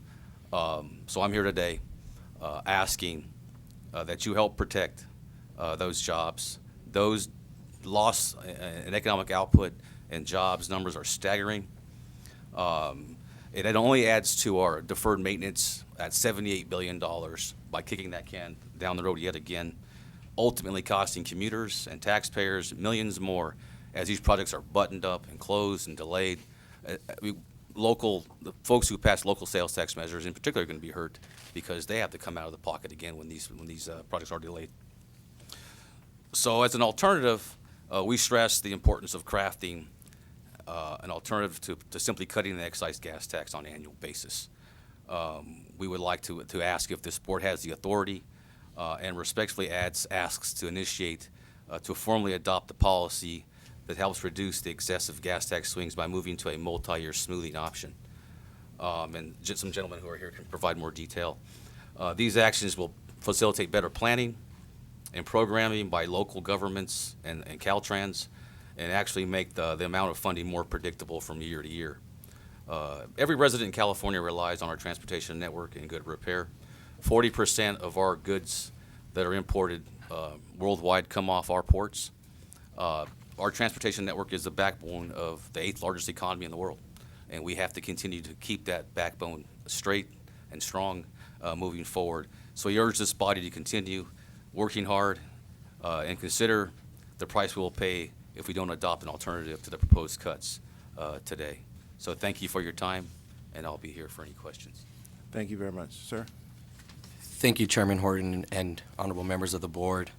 My name is Ronnie Berdugo, and I'm here today on behalf of the League of California Cities to urge your action to prevent more draconian cuts to what we're already facing. Our local streets and roads are already grappling with unmet funding needs of approximately $78 billion over the next 10 years. Absent legislative action, that unmet funding need grows to about $99 billion in just another 10 years. The decision before you today, we think, is a relatively simple one. We would argue that, as a board, that you have legal and statutory authority to revise your methodology for adjusting the variable gas tax rate in a way that reflects the combined averages of the actual fuel price of the last 4 fiscal years and the estimated fuel price for the current fiscal year, as was proposed in SB 321 of last year. Even under this methodology, would not increase the gas tax rate on consumers. Rather, it would bring stability, as others will touch upon, to the large swings we experience using the current calculation methodology in the BOE staff recommendation. Not only would the new methodology prevent such a significant reduction in the variable gas tax rate this year, but it would also prevent significant increases in future years in favor of stability. Even under our proposed methodology to smooth the rate over a 5-year forecast, BOE staff projected back in December when we met with BOE staff that there would still be a 0.2 cent reduction, as was mentioned in the report, instead of the 2.2 cent reduction recommended in the BOE staff recommendation. In other words, consumers would still receive mild relief at the pump this year while preventing significant hits at the pump in future years. In conclusion, we strongly urge the board to reconsider the staff recommendation, which, as currently recommended, would reduce Section 21.3 allocations to local streets and roads to just $152 million for this upcoming fiscal year, 2016-17, which is over $500 million less from what was allocated in fiscal year 2014-15, or a 78% reduction in just 3 years. We believe you have the authority to provide much needed relief now to your constituencies and urge your action to bring much needed stability to the variable gas tax rate. So with that, I just want to thank you for your time, and I also want to thank the BOE staff for working closely with us on some of the behind the scenes discussions on this issue. Thank you. Thank you. Ma'am? Chairman Horton and members of the board, my name is Angela Driscoll, and I'm with the County of Los Angeles Department of Public Works. The transportation network throughout unincorporated Los Angeles County serves over 1 million residents and encompasses some 3,200 miles of roadway, nearly 300 bridges, and the Department of Public Works currently operates and maintains more than 1,800 traffic signals and 8,300 highway safety lights, while also maintaining over 1,200 miles of roads for our contract cities. Last year, the Department of Public Works filled over 33,000 potholes, added 700 street trees to the 163,000 trees already in the county's urban forest, and repaired or replaced nearly 7 miles of sidewalks. We also treated some 20 million square feet of roadway pavement using a best management approach aimed to keep good pavement in good condition. This approach saved the county approximately $25 million over the past 5 years, which all of it has been reinvested back into the pavement preservation programs countywide. These are significant savings, as fixing failed pavement can often cost up to 20 times as much as simply maintaining good pavement in good condition. Due to the projected drop in state gas taxes, the Department of Public Works has deferred 28 road improvement projects totaling $44 million of ready-to-go work earlier this year. These deferrals affect millions of travelers throughout county, as well as residents living in the 18 Assembly and Senate districts within the county. The real impact, however, is not as simple as a single year-to-year drop in revenue, but rather the compounding effect of a multiple year of revenue reductions. In Los Angeles County, a 2-year, $54 million revenue decrease projected over 5 years equates to a $135 million reduction in funding available to invest in the maintenance and rehabilitation of our aging streets, roads, and other critical infrastructure. The deferment of infrastructure improvement projects has a far-reaching adverse impact since system rehabilitation costs skyrocket if regular preservation is not conducted in a timely manner. It also further negatively impacts local construction and other infrastructure-related jobs as well as the economy statewide. The volatility of the gas tax is not only troublesome for taxpayers who experience big fluctuations in prices at the pump, it also adversely impacts the state and local governments which face uncertainty when preparing multi-year transportation projects. The County of Los Angeles Public Works therefore supports an administrative fix to the price-based excise tax setting process to incorporate historical gasoline price data and increase revenue stability. We believe this is a viable, revenue-neutral solution to continuing decreases in the gas tax that will provide much-needed revenue stability to city and county governments, even in periods of fuel price volatility. Thank you. Thank you. Please. Good morning, Chairman, honorable members of the Board of Equalization. My name is Chris Lee, and I'm a legislative analyst for the California State Association of Counties. As you probably know, CSAC is the voice of California's 58 counties before Congress and the state legislature, and today before your esteemed board. I wanted to start off with thanking your staff, as others have. Mr. Durham and Ms. Pilsticker have been incredibly helpful in working with CSAC and helping us understand this, complicated tax swap process since we first started asking them a lot of questions about it a few years ago. As others have noted, we're here today not to really ask you to raise revenue. That's something that's squarely on the shoulders of the governor and the legislature. Instead, we're here to ask you for help with the cash flow problem. And some of the work that your staff has done in the past year have really helped us understand the actions that you could take today that would help avert the cuts and things that others have mentioned while still keeping revenue neutrality and, staying within the explicit intent of the statute as well as the letter of the law. So our members actually first started raising concerns about the swap process and the rate setting process, not because revenues were going down, but back in 2013-14 when the tax rate started spiking. LA County and others thought that we might be overshooting in the rate and actually started stocking away money. Other agencies, however, some of the smaller cities and smaller counties, don't necessarily have the level of sophistication to project those rates and to make decisions like that.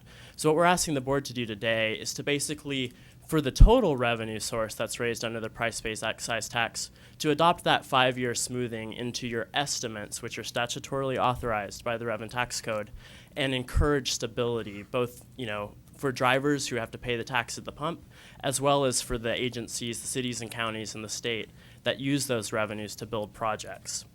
I appreciated the fact that the second method was included in the staff recommendation, and so I don't think we need to touch too much on the issue of whether that's within the authority, although we can get into the details of that if you would like.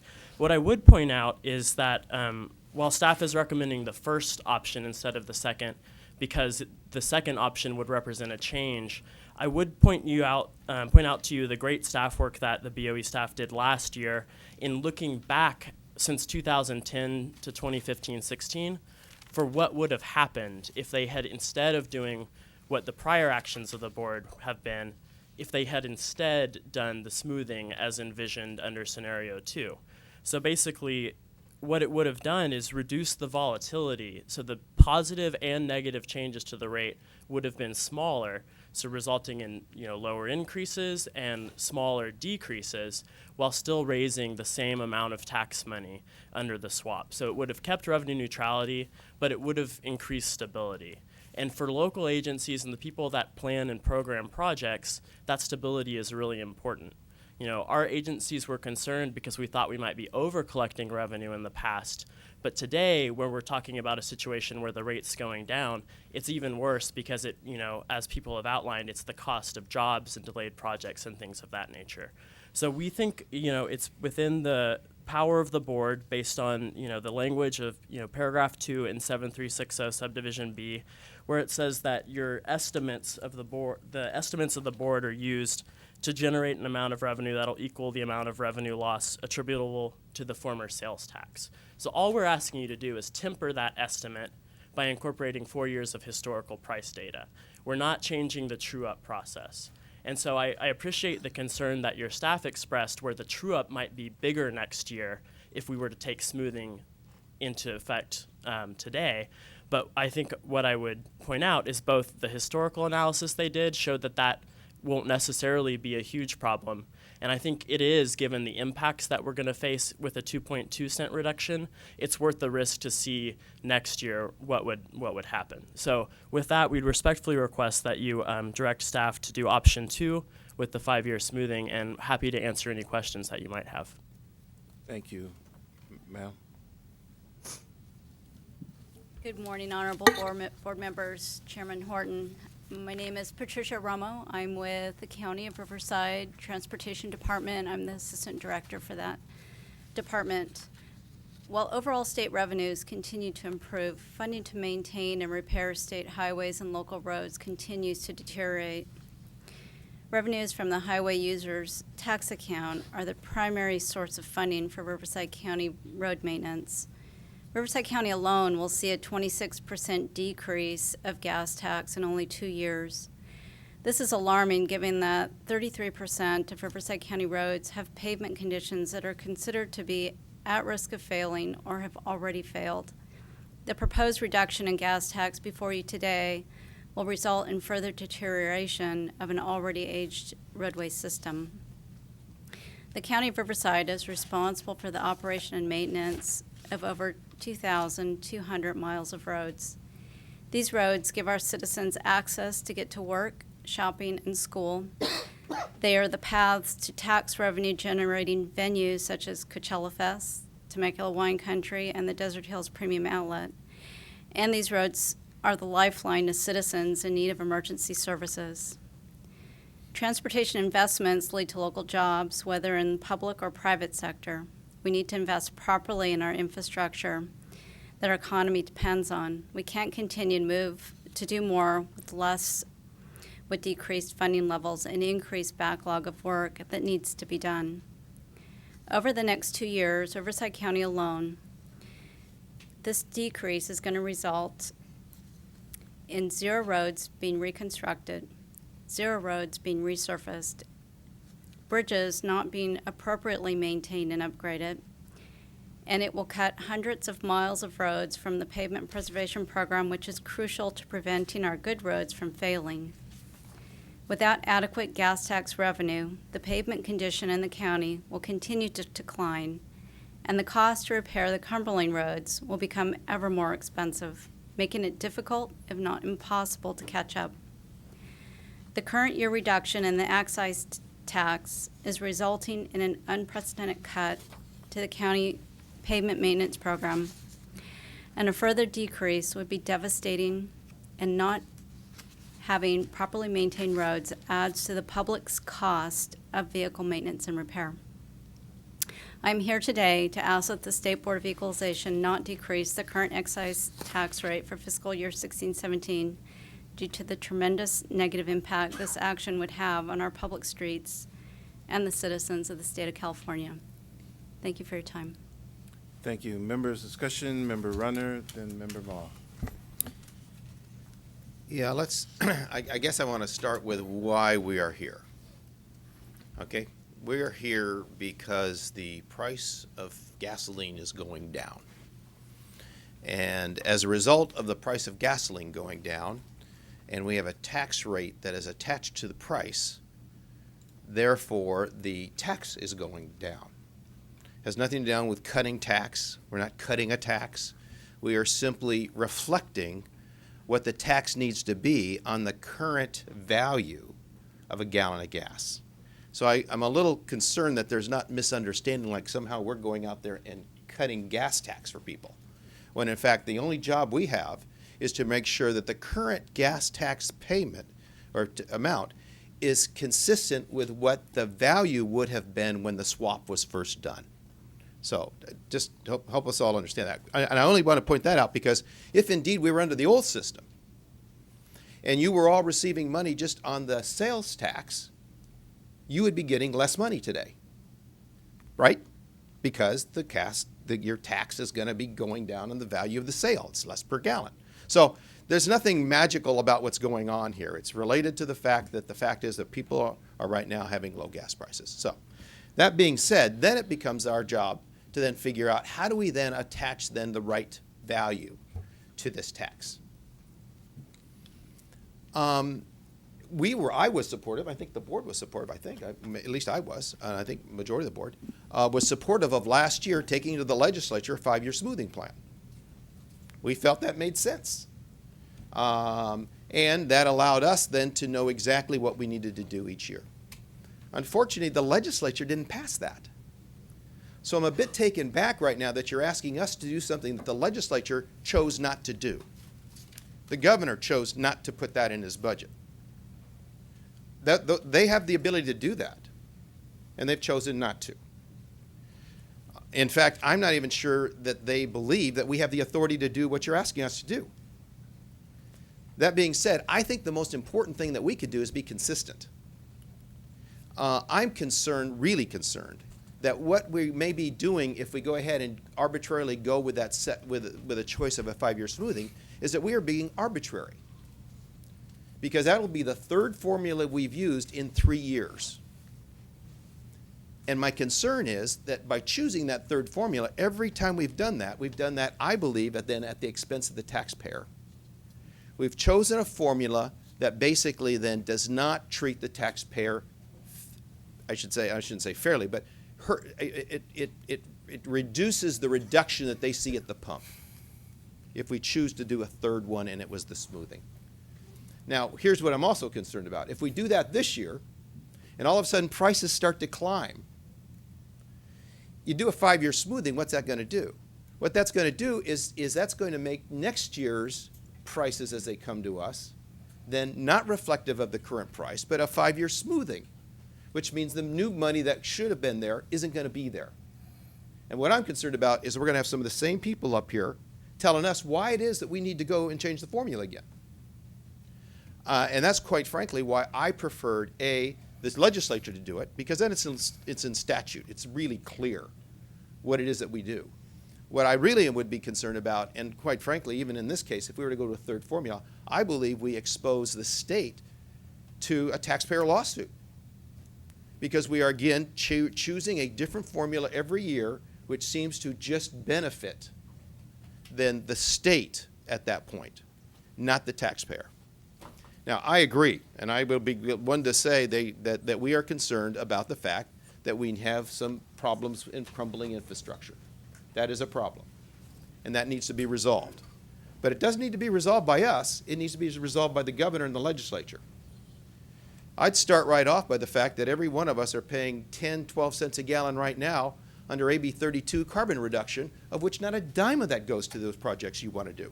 Not a dime. 10, 12 cents a gallon. Not a dime of it goes to it. That's outrageous. I think taxpayers expect when they pay money at the gas pump that money and that tax money is going to help fix their roads. But right now, the Air Resources Board and the legislature have chosen not to give you guys any of that money. And they could simply do that. And it's far more than 2 cents a gallon. So I think there's lots of room for us to figure out what to do, I guess. But at the end of the day, I'm wanting to be consistent and avoid any kind of lawsuit example and also work well within our authority. And that's why I'm supportive of going back what we did last year. It's easily defined. It's why we did it last year. It reflects the price that is really out there and I believe is the best path for us to go. And I would encourage you to go back to the legislature. Ask them to redo how it is that transportation funds are done. Ask them to give you some of that 12 cents a gallon right now that's going for carbon reduction in order to help meet those needs that you have so well outlined. Thanks. Member Ma. So thank you. As I think I mentioned last year, I wish we had set a sunset provision to this gas tax swap. I mean, who would have known that our economy would be the way it is, and that all of a sudden the Board of Equalization is now in a position to be the economists for gas prices.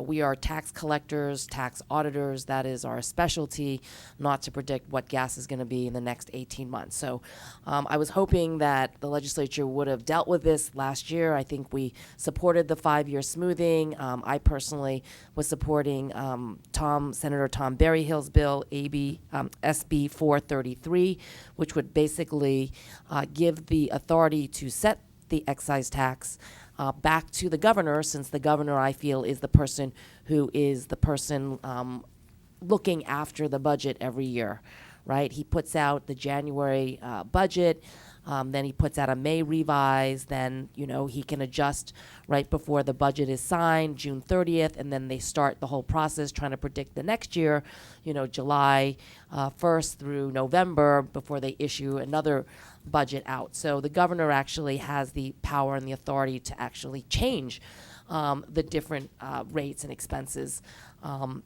in his budget. So I really feel like it should be back with the governor.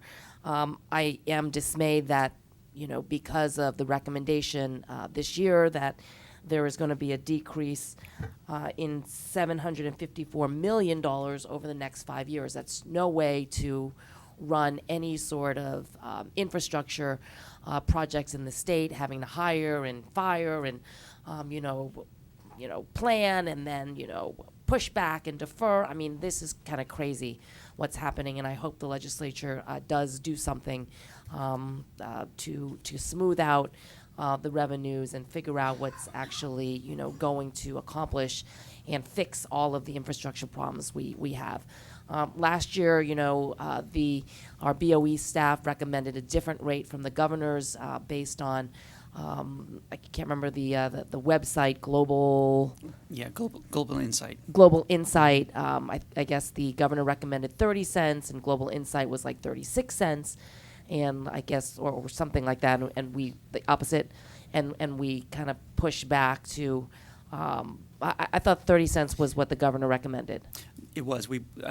It was a penny and a half higher than what we had 28.5 cents. Okay. So, I feel, again, I feel strongly and comfortable that the governor's office is really the authority to kind of make these type of changes and adjust them periodically through the year. So I'm comfortable going with the governor's number. I also am concerned if we're going to pick a number out of the air, what number would it be? It could be, any number depending on how we all feel about where we want it to be, and that really isn't, I think, consistent or verifiable to some sort of, defensible argument on why each one of us may want a different rate. But somehow, for me, I feel comfortable that the governor's number is the one that I'm comfortable with, since he's the one, I think, ultimately in charge of, being able to set and adjust the rates. Member Harkey. I thank you very much for coming forward. I really appreciate your plight. One of the problems that I had when I was in the legislature is I really opposed the swap because I thought that Prop 42 should be sacrosanct and for the local communities. And that's really what we did. We unwrapped Prop 42 to fund $1 billion to the state. That has not been unwrapped, and it's really unfortunate because it puts us in this position, which we are really ministerial in this process, I believe. And I would be the first one to try to get more money to my locals for their street needs. We, most of my counties are self-help counties. They just, they pass their sales tax, they account on the match funding, and they've got their projects in line. So this is really traumatic to us. But I do believe that to allow locals to keep their local funding is probably should be a priority for all of us, because then the state can't merely just take it away or adjust it. You kind of know where you're going to be. And we've had these huge fluctuations in the gas tax or in the price of gasoline, and our people in the state haven't really felt that because of the fees, the extra cap and trade fees, carbon taxes, et cetera, whatever you will whatever you will, that have been added at the pump. So I think we need a holistic approach on transportation. We are a huge state. We are one of the largest, if not the largest state in the nation, and I think in geography, definitely, we've got, I think Texas is bigger in geography, but we've got the people. And it's unbelievable how from north to south, the needs are different, but population centers are different. So I really am for local funding for local projects. So my regret is that we can't unwrap the swap and just put it back and let everybody get back to doing their business at the local level. And so I really was probably one of the, I don't know if I was the lone voice, but I was not for the 5-year smoothing because we'll never unwrap it. And so I would like to see the governor, now that things are better, to allow the locals to have a little bit more control. And if we want transportation funding more from the state level, we certainly have the general fund budget to be able to do that. And the locals are certainly helping themselves, as we all know, through all sorts of measures, at the city levels and also at the county levels with the sales tax increases. So I regret that you're all here and we don't have really good news for you, but I think that last year we wanted to give our taxpayers, our consumers, a little less of a lower break on taxes, and the governor's office really was not happy with that because that would have impacted a lot of projects that were in place at that time, because he bases his numbers, or the Department of Finance based their numbers, I believe, on fall figures. We're on January. And so there's a little bit of a gap depending on where gasoline goes. So this is a very confusing process. I think we do the best that we can to try to keep within parameters and ensure that that our locals aren't hit any more than they have to be. But I think the original problem started in 2010 with the swap, and it's probably time to unwrap the swap and let you get back to managing your own money without oversight from the big state of California. Thank you.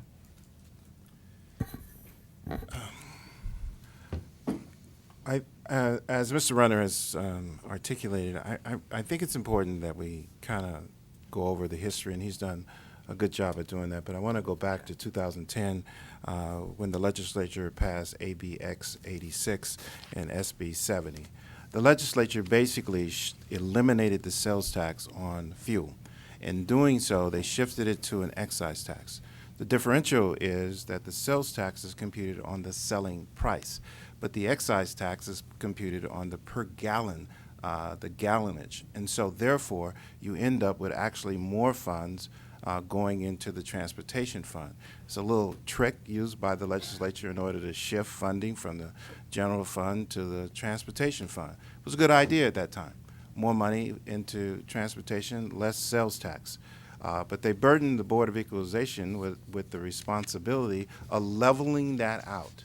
It's what they call revenue neutrality, to make sure that the tax reduction in 2010 and the tax increase in 2010, that you offset those two and that there is a balancing so that the sales price at the pump never goes up any higher than what it would have happened in 2010, so that no additional revenue is being collected. So we actually have a yeoman's responsibility of making sure that these adjustments are very, very important when it comes to the consumer, because our job is to make sure that the taxes don't go up. So this is basically an administrative function that has been, that the legislature has asked us to do. It will not affect the sales price at the pump. What affects the sale price at the pump is the price of crude oil, what happens in the Middle East. Those are the things that affects the sales price at the pump ultimately. But it will have a draconian effect on the transportation fund. And that's the way it was structured back in 2010, unfortunately. And as the members have articulated, we saw this problem.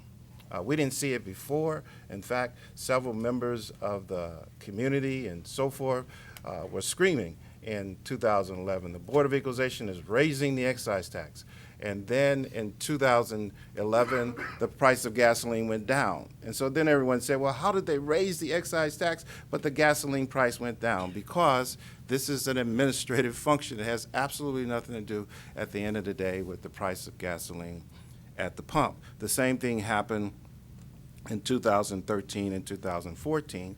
We raised it by 0.035%, but the actual price of gasoline went down. And so it only speaks to the misleading information that's out there.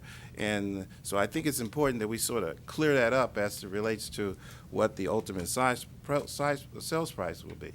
In 2011, we adjusted it downward, which was a good thing, and everyone would call my office and say, Horton, you did a good thing, you dropped it. I said, well, it's not going to make a difference at the sales price, and it didn't.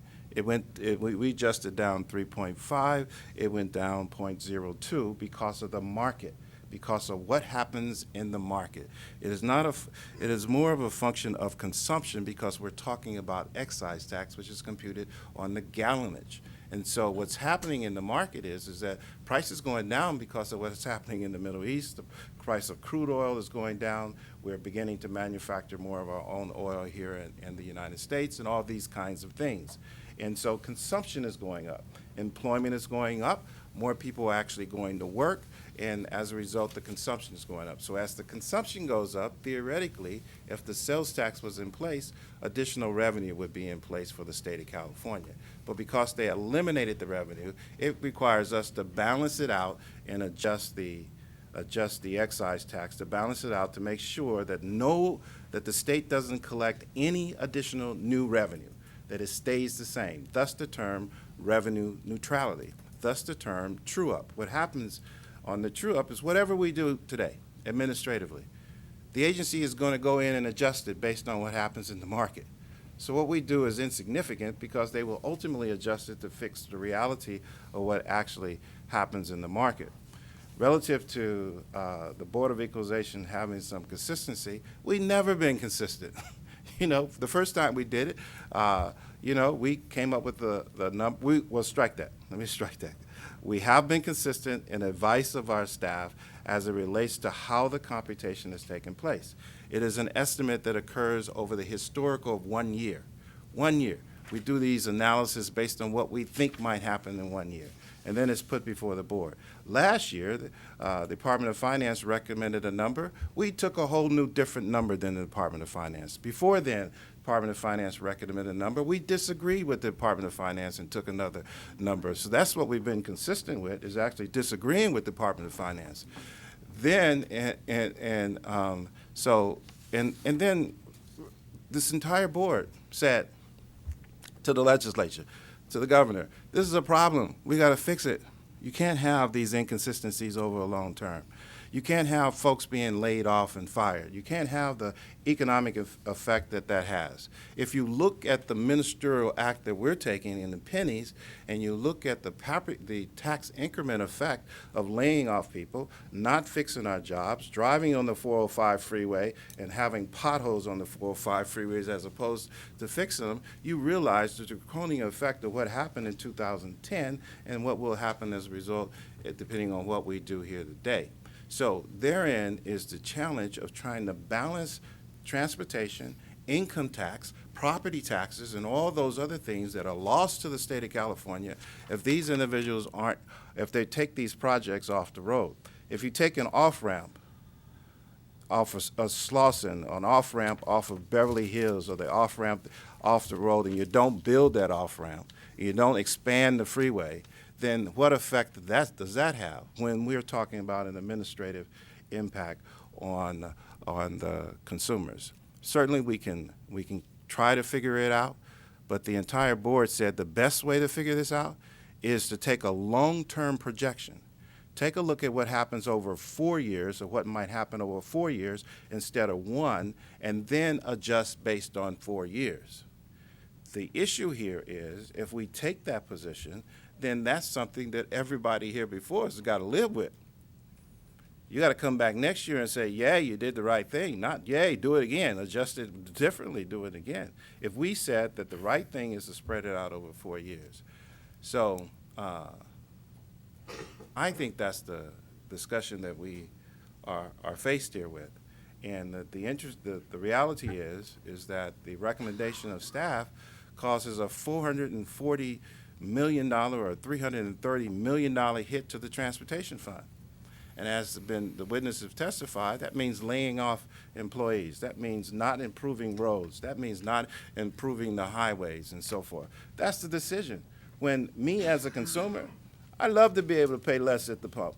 I'm with that. But the reality is the administrative function that we do today won't affect my prices, what I pay at the pump at all. Won't have an effect at all, historically. This has been what's been the case historically since we've been doing this. So, I mean, leaders are not those who follow. Leaders are those who lead. And we've led. This organization has led to the legislature and said, do a 5-year smoothing, because that's the best thing to do.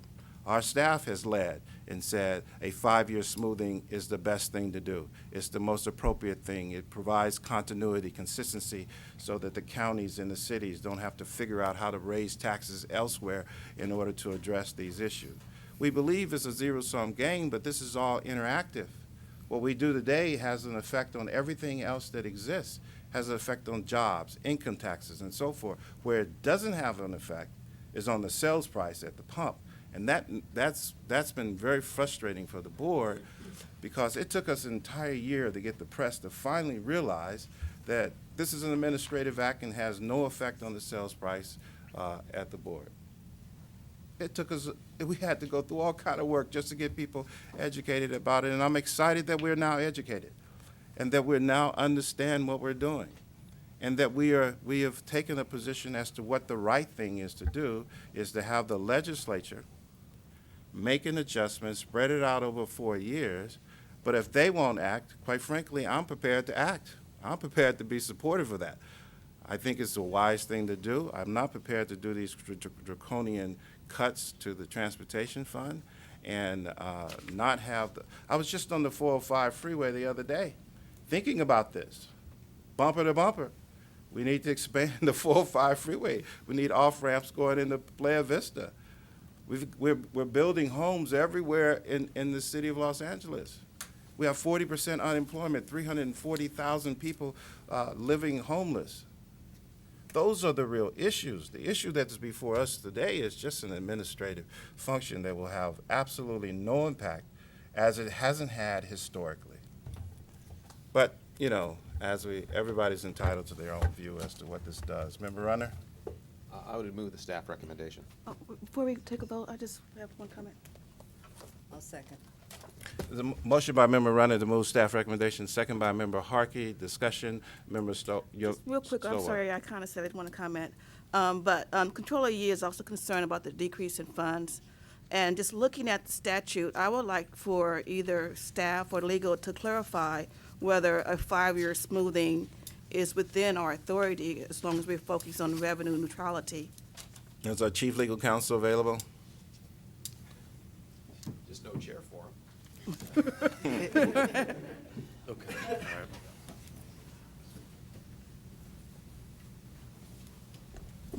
right. Welcome, Mr. Ferris. Yes. Please introduce yourself for the record. Randy Ferris, Chief Counsel. The statutory mandate is for the board to ensure revenue neutrality through the estimates that it makes. I think that the board can use any reasonable basis for making those estimates.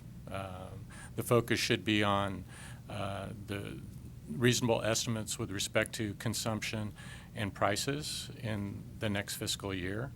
The statute doesn't really contemplate revenue smoothing as a motivation for how the board makes its estimates, but the board can use any reasonable basis for making the estimates that it does.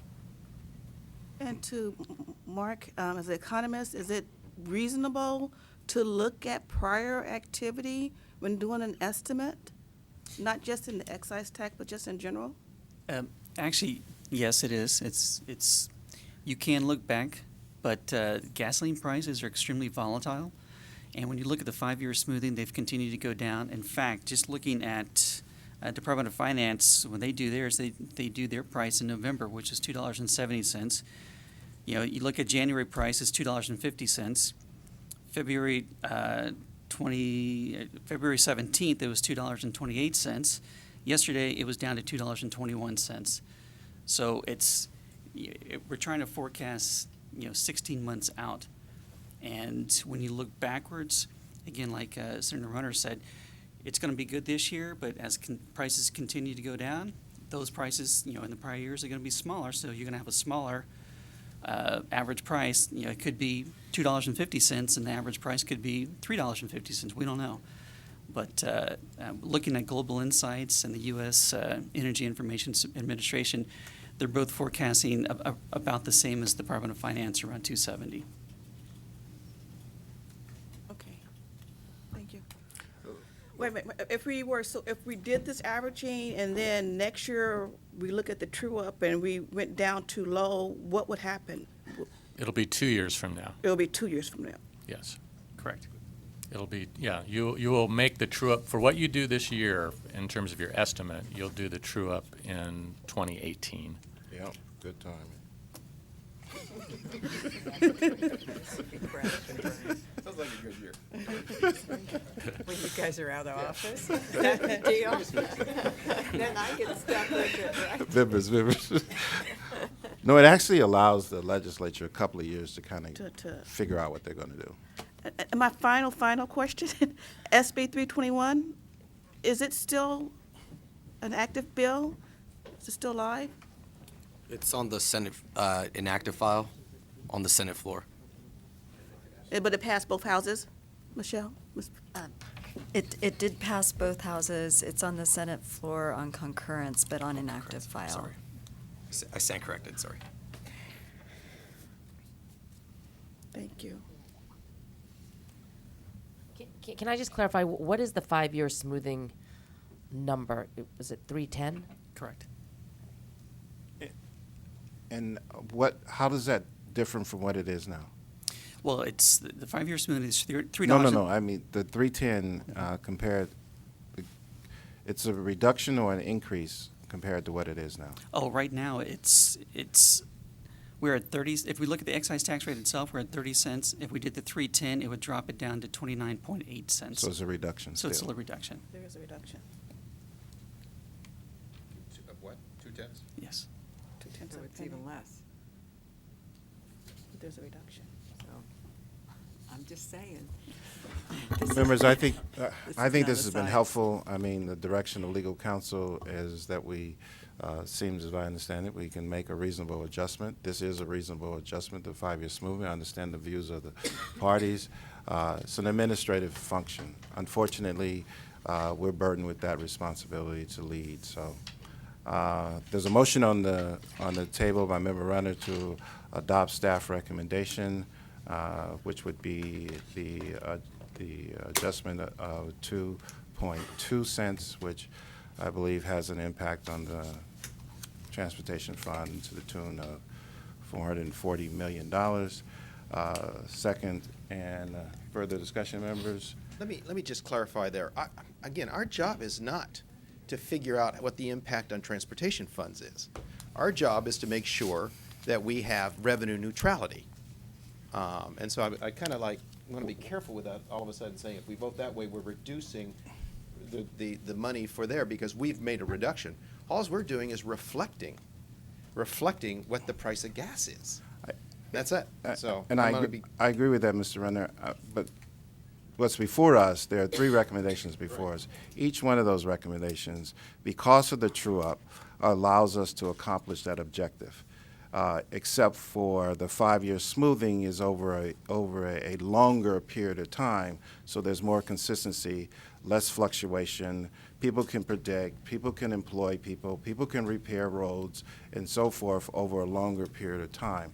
And so, to that end, it's a little complicated, and I get it, but as we make this administrative adjustment, then later on, we'll adjust again in order to face reality because, as Mr. Runner indicated, our objective is not to raise or lower taxes. We don't have that authority. No one's given us that authority. Our objective is revenue neutrality, that it remains the same and that there is no impact on the consumer at all as far as it relates. We want to make sure it remains the same over a period of time. The unfortunate thing is the way the legislature did this by shifting from a general fund to a transportation fund, which are two totally different funds, two totally different taxes, computed totally differently. It ended up in 2010 more revenue to the transportation fund. In effect, it actually increased the taxes back then. Now they gave us a responsibility to make sure that it's neutral and it remains the same. Yeah, I think that the concern, I just want to clarify one issue. The fact that the reduction is basically a reflection of the fact that we over-collected. Isn't that correct? Part of it, yes. Okay, so we've over-collected tax. Well, Now, he said part of it. well, okay. That's the but true-up portion. The true-up portion of it is that True-up we portion. over-collected tax. And so it's difficult for me then to know that we've over-collected tax, and we would, and that's why I support the formula we did last year, this being consistent, because if you change the formula, you basically acknowledge the fact that you over-collected the tax, but what you're going to do is change the formula in order to pay back the taxpayers over a longer period of time. And that is just not fair to taxpayers. Well, I think we probably need a little clarification. These are not is this the same formula that we used last year? Well, yes. Yes. The Department of Finance we went with the Department of Finance last I year. didn't say same methodology. I mean, what number did the Department of Finance give us last year? It was 30 cents. 30 cents. What number did we ultimately adjust? It was 30 cents. Staff came at 28.5 cents. DOF got upset. And then the board recommended to go up to 30 cents. So our taxpayers didn't get as much of a break last year because we changed formula to the DOF. So Correct. now we're staying with DOF, which Correct. gives them, I think we could even probably go lower based on our estimate, but we're trying to stay consistent. We used DOF last year, stayed DOF. I think it's a penny difference. And just My recollection is that we adjusted it down a penny different than what it was before, than what the recommendation was. And I think if you look at the record will reflect that. But we're still back to arguing the ups and downs of this when it is a balancing act. We're trying to neutralize it, and we're trying to provide some consistency, some continuity in our calculations, so that not only the employers, the individuals who repair the roads, but the citizens have some continuity and some consistency over a longer period of time. God forbid we make these adjustments every month or every 6 months and all this confusion and so forth. I think we need a little consistency. Anyway, there's a motion, there's a second objection. Ms. Richmond, call the roll. Mr. Horton? No. Ms. Harkey? Aye. Mr. Runner? Aye. Ms. Ma? Aye. Ms. Dowers?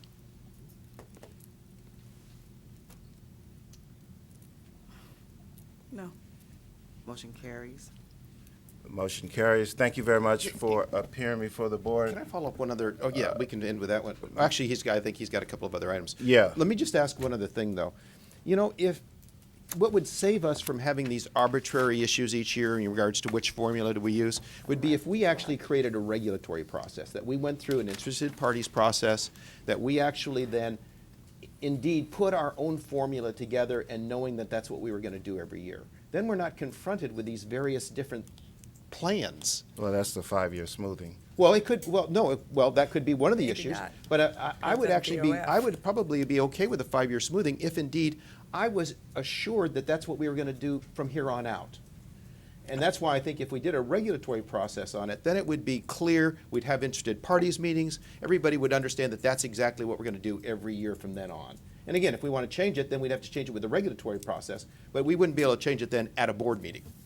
And so Can I would. we ever unwrap this? Well, unfortunately, the legislature needs to unwrap it. And I think. please That's keep true. us in the loop in terms of the different transportation proposals out there, because I personally will go and sit and testify and support, whether it's a 5-year smoothing, the governor taking it back, something, because this is not the way we should be talking about tax policy, complicated tax policy, and forcing us to be economists in this process. Right, it ought to fluctuate with the market price like it used to do.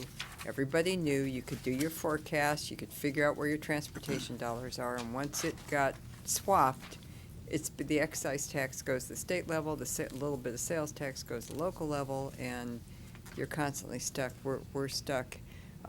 You know, as a lot oftentimes happens, the legislature will pass something and give it to the board to administer. And then you're here before us asking for mercy, and we really can't do that. We're just, we have a small confined of area. But I do think that Mr. Brunner has a good suggestion. And I would like to see it unwrapped, and I would like to see the governor do that. So members, we will have the Business Tax Committee, which is chaired by Member Harkey, take this matter up for consideration, primarily for the education, I think, in most regards, because a method depends on the market, depends on a number of other different things as it comes forward. We'll certainly go forward to the legislature members with the legislation that we recommended before under the leadership of Member Ma to advance the 5-year smoothing concept again in the legislature and encourage the governor to fix this so that there is some consistency and less fluctuation and the impact on our roads and highways and so forth, and those of individuals who are employed in that process, and be able to articulate, we think in the legislation, I join Member Ma in the testimony that this has not only a draconian impact on the transportation fund, it also reduces the amount of income taxes that we take in, also the property tax increments by virtue that you're laying off employees and you're not collecting those, you're not collecting the property tax increments and so forth. In closing, the board has spoken, although I disagree, we do have the authority, but it is what it is. With that, thank you, members. This has been very helpful. I think we can continue to provide the leadership that we've done over the years to get there. Thank you very much for appearing before us today. We are, members, we have a... I think they got a couple more items. Just two quick items. Yeah, no, I know. What we do is 2 items amendments. Okay. Ms. Richmond, our next matter. Our next matter is strike that. Just to advise the public who may be aware, the board will hear these next 2 items, which I think will take us about 15 minutes, and then we will break to return at 1:30, which we have a specific request to take up a matter at and around 1:30. We got an incentive to finish these fast. Pardon? Now we got an incentive to finish the next one. We'll see we get through Affects our lunch. What are we taking up at 1:30? Ms. Richmond, our next matter. Our next matter is item P12, approval of fiscal year 2016-17 diesel fuel tax rate for interstate users, component B. Excuse me. My next item is the component B rate, which applies to the diesel fuel purchased without California's sales tax and used to propel a qualified motor vehicle in California by interstate haulers registered with the International Fuel Tax Agreement Program. Staff recommends the adoption of a fuel tax rate for interstate users, component B, of 24 cents per gallon for fiscal year 2016-17. This is a decrease of 8 cents from the current component B rate of 32 cents. Member Runner moves adoption of staff recommendation, second by Member Ma. Without objection, members, such will be the order. Okay. My next item is the prepayment of sales tax on motor vehicle fuel, diesel fuel, and jet fuel. Section 6480.1 of the Revenue and Taxation Code requires the board to determine annually by March 1st the rate at which sales tax on motor vehicle fuel, diesel fuel, and jet fuel is to be collected at the time such that fuel is first distributed in the state during the 12-month period. For the period of July 1st, 2016 through June 30, 2017, staff recommends that the board set the prepayment of sales tax as follows. For motor vehicle fuel, 5 cents per gallon, which is the same as last year. For diesel fuel, 17 cents per gallon, which is a 5.5 cents decrease.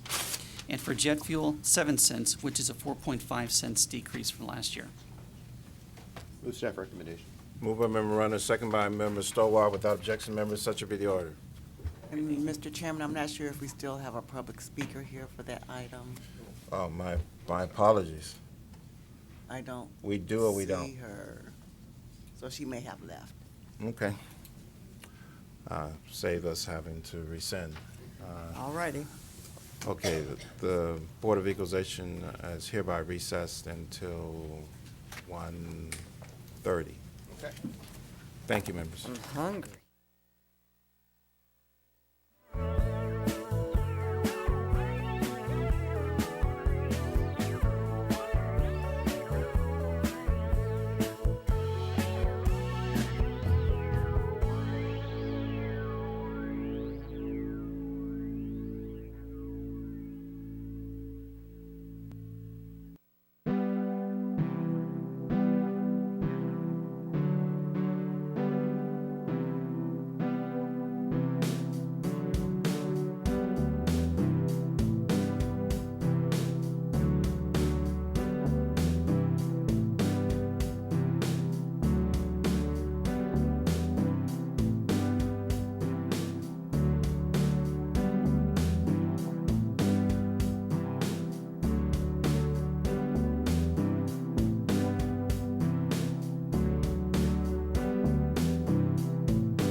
Members and guests, let us reconvene the meeting of the Board of Equalization. Ms. Richmond, what is our next matter? Our next matter is item F, public hearings. Item F1, proposed amendments to sales and use tax regulation 1668, sales for resale. Thank you. Welcome to the board, Mr. Heller. Please commence at your convenience. Good afternoon, Chairman Horton, members of the board. I'm Bradley Heller from the board's legal department. I'm here to request that the board vote to adopt the proposed amendments to sales and use tax regulation 1668, sales for resale. The proposed amendments clarify that a sale or purchase of counterfeit goods by a convicted seller or purchaser is subject to tax regardless of whether the sale or purchase was for resale. Discussion, members.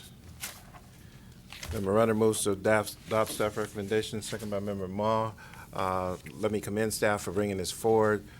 Would also encourage staff to take a look at the whole cannabis issue to ensure that when there is a violation of the existing law that's the government and the legislature passed, when they're not in line with the system, they are in fact considered a retailer. Therefore, in positioning the Board of Equalization to protect the state of California and collect the revenue that would have gone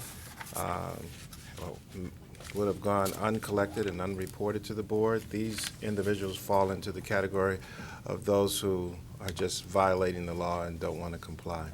I encourage you to take a look at that. Otherwise, there's a motion and a second. Without objection, such will be the order. Ms. Richmond?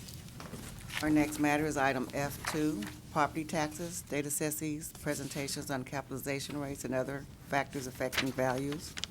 And we do have a speaker for this item. Thank you. As the department comes forward, we would invite Mr. Peter Michaels Law Firm, to come forward as well. We'll take the presentation from our staff and then the testimony from Mr. Michaels. I'm Ken Thompson, the Chief of the State Assessed Properties Division. This is the first opportunity under board role for assessees and other interested parties to present comments to the board in a public setting regarding capitalization rates and other matters affecting state assessment. Thank you very much, Mr. Thompson. Mr. Michaels, at your convenience, please. Thank you, You sir. have 3 minutes. Yes, sir. Ready? Thank you. I'm here today on behalf of 45 state assessees, roughly. Those include telephone companies, gas and electric utilities, independent merchant electric power producers, pipeline companies, and railroads. And as is annually the case, this hearing takes place before the taxpayers, the state assessees, actually file their annual returns. Those returns are due next Tuesday, March 1st. So we have had a number of preliminary discussions with Mr. Thompson and his staff. I'd say weekly discussions with Mr. Thompson and his staff in anticipation of this year's value recommendations. And you'll also undoubtedly recall that we haven't had any hearings before the board in a number of years, thanks to the collaborative efforts with Mr. Thompson and his staff. So it's premature for us to raise any substantive or valuation issues. However, and I did discuss this in advance with Mr. Thompson, I did want to flag one topic of likely future concern. Earlier this year, the Board of Equalization held an interested parties meeting on a business tax issue, federal areas, Regulation 1616, which is code for Native American tribal land. And interestingly, the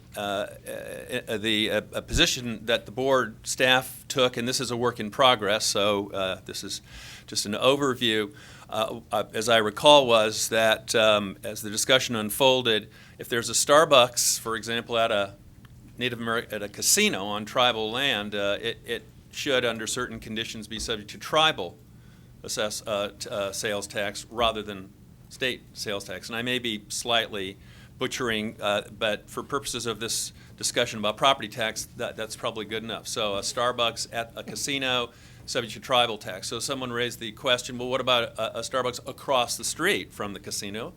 also on tribal land. Shouldn't that be treated the same? And that, in turn, led to a discussion about property tax, because some of the principles that we were examining in the context of sales or business taxes bleed right into jurisdiction over assessment and whether it's preempted by tribal sovereignty or not. So this federal and a number of the Native American tribal representatives and their lawyers raised issues or mentioned property taxation. Now, most of these state assessees that I represent, many of them have substantial property holdings, power plants and the like, telecom infrastructure on tribal land. And sooner or later, it is likely that this board will confront whether or not it has jurisdiction or if the tribe has preemptive authority over facilities on tribal land. So I flagged that. Mr. Heller, who's here in the room, I think is one of the lead board attorneys on the federal area's business tax side, so I certainly don't want to distort or misrepresent anything he said, but this is an issue that will bleed into property tax both at the state and local level and will bleed into state assessment sooner or later. Thank you. Discussion members, Member Harkey. Have you had has the administration weighed in on any of this? Because I'm thinking that the tribal issue is not just a localized BOE issue. I think there are compacts and other things that are signed, negotiated by the governor, and that I would think the administration's representative would probably need to be weighing in pretty heavily. This is a national issue that most recently was triggered by or prompted by regulations that were adopted by the Bureau of Indian Affairs in Washington, D.C. Recent regulations. They took effect in January of 2013. So that's pretty recent for these purposes. And there have been court cases in Florida, in the state of Washington, and there is one here in California in the Agua Caliente tribe in Riverside County. There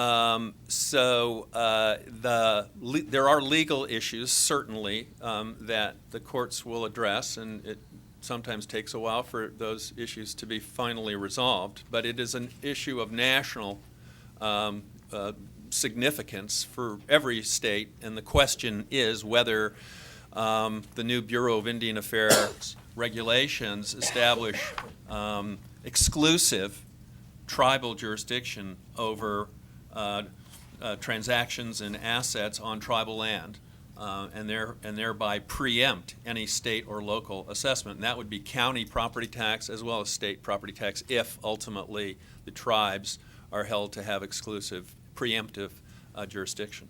Well, thank you. I appreciate you coming before this body because I have been questioning as to, where all this is coming from, and now you're the first person in all of my conversations that tells me that there was something done in 2013 by the Bureau of Indian Affairs that has triggered a kind of a reaction, and so I appreciate it because I've been asking since I've been on the board, what are we doing? How are we handling these I'll things? be happy to forward to your staff and staffs of any of the board members. I would think I think maybe our executive team too, because I have Mr. been Thompson's inquiring. well aware of this, and we've talked about it now for a couple of years. We probably just haven't connected with you because I have been asking. There's been a variety of little things that have come up. In my district, I have a lot of tribes, and there's little things that have come up, and I'm going, where are these coming from? What's the genesis? Why are we addressing these now? And this is the first time I've heard about this 2013 and whatnot. So I'd appreciate whatever information you can provide us. And the interested parties meeting to which I referred that took place in January had a very strong turnout of representatives of tribal interests. So But many I of those were wasn't probably there, your so I don't know why, but I wasn't there. I think someone from So- your staff might have been there. Pretty sure. They may have been, but I have not received this. I never knew what the genesis was, and I've been asking. So I do appreciate it. Thank you. Member Runner. Yeah, just kind of another step on that. I know that on the local levels they're dealing with this, and you got the lawsuit, or you got the assessor and Agua doing their doing their legal thing in regards to trying to find out in regards to their issues with their local property tax. Have we run into that at all? Have we had any issues at all in regards to our state assessees that are on tribal? It has been raised. The difficulty of the issue is complicated by the fact that the railroads, the pipelines, and the electric companies and telephone infrastructure was laid out prior to these tribal agreements, and the record keeping just is not there for the companies, if there was an exemption from property tax, to identify those assets to us. In those particular lands? Yes, because consider the fact that railroads and pipelines, they extend Right. all across Southern California, and so definitely are on Right, tribal and where we could run into an interesting issue, and that is actually then negotiations that would go on to say the placement of a power plant, right? Yes. And then all of a sudden it's, Well, and further complicating the issue is the many tribes are considering making investments in property of this sort. right. Okay, Yeah, thank you. They're investing in wind farms, they're Right. investing in solar, they're doing joint ventures with utility companies. Just as a comment, that may be one way of getting power to Southern California. So I'm not going to knock their creativity, but what I'm really happy that we got, that I've got clued in as to where this is all coming from. Thank you. Thank you. Thank you. Just wanted to sort of point out one of the potential challenges is some of the reservations have what they call a checkerboard situation, where if you ever seen a checkerboard where you have the black and red, well, the black is owned by the tribe, the red is owned by the state, and so when it comes to power lines either going under or over, it really creates a huge challenge in trying to figure all this out. The place where this will ultimately be resolved is just the federal government as it relates to the sovereignty issue, in my mind, and I certainly would encourage we take a look at that, but wanted to also share that the location of the casino has absolutely nothing to do with it. Its proximity to the casino, it's more in actually being on the land itself that's owned by the tribe. That's helpful. Mm-hmm. All right. Thank you very much for your presentation. The board will receive and file unless there's anything else Mr. Thompson would like to share. Nothing. All right. Thank you. Thank you.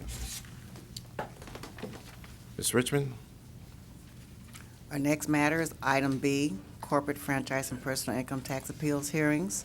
Our first hearing is B1A, Curtice R. Booth and Evelyn Booth, and B1B, Patrick J. O'Grady and Laurel O'Grady. Please come forward. Board Proceedings has received contribution disclosure forms for today's hearings from the parties, participants, and agents.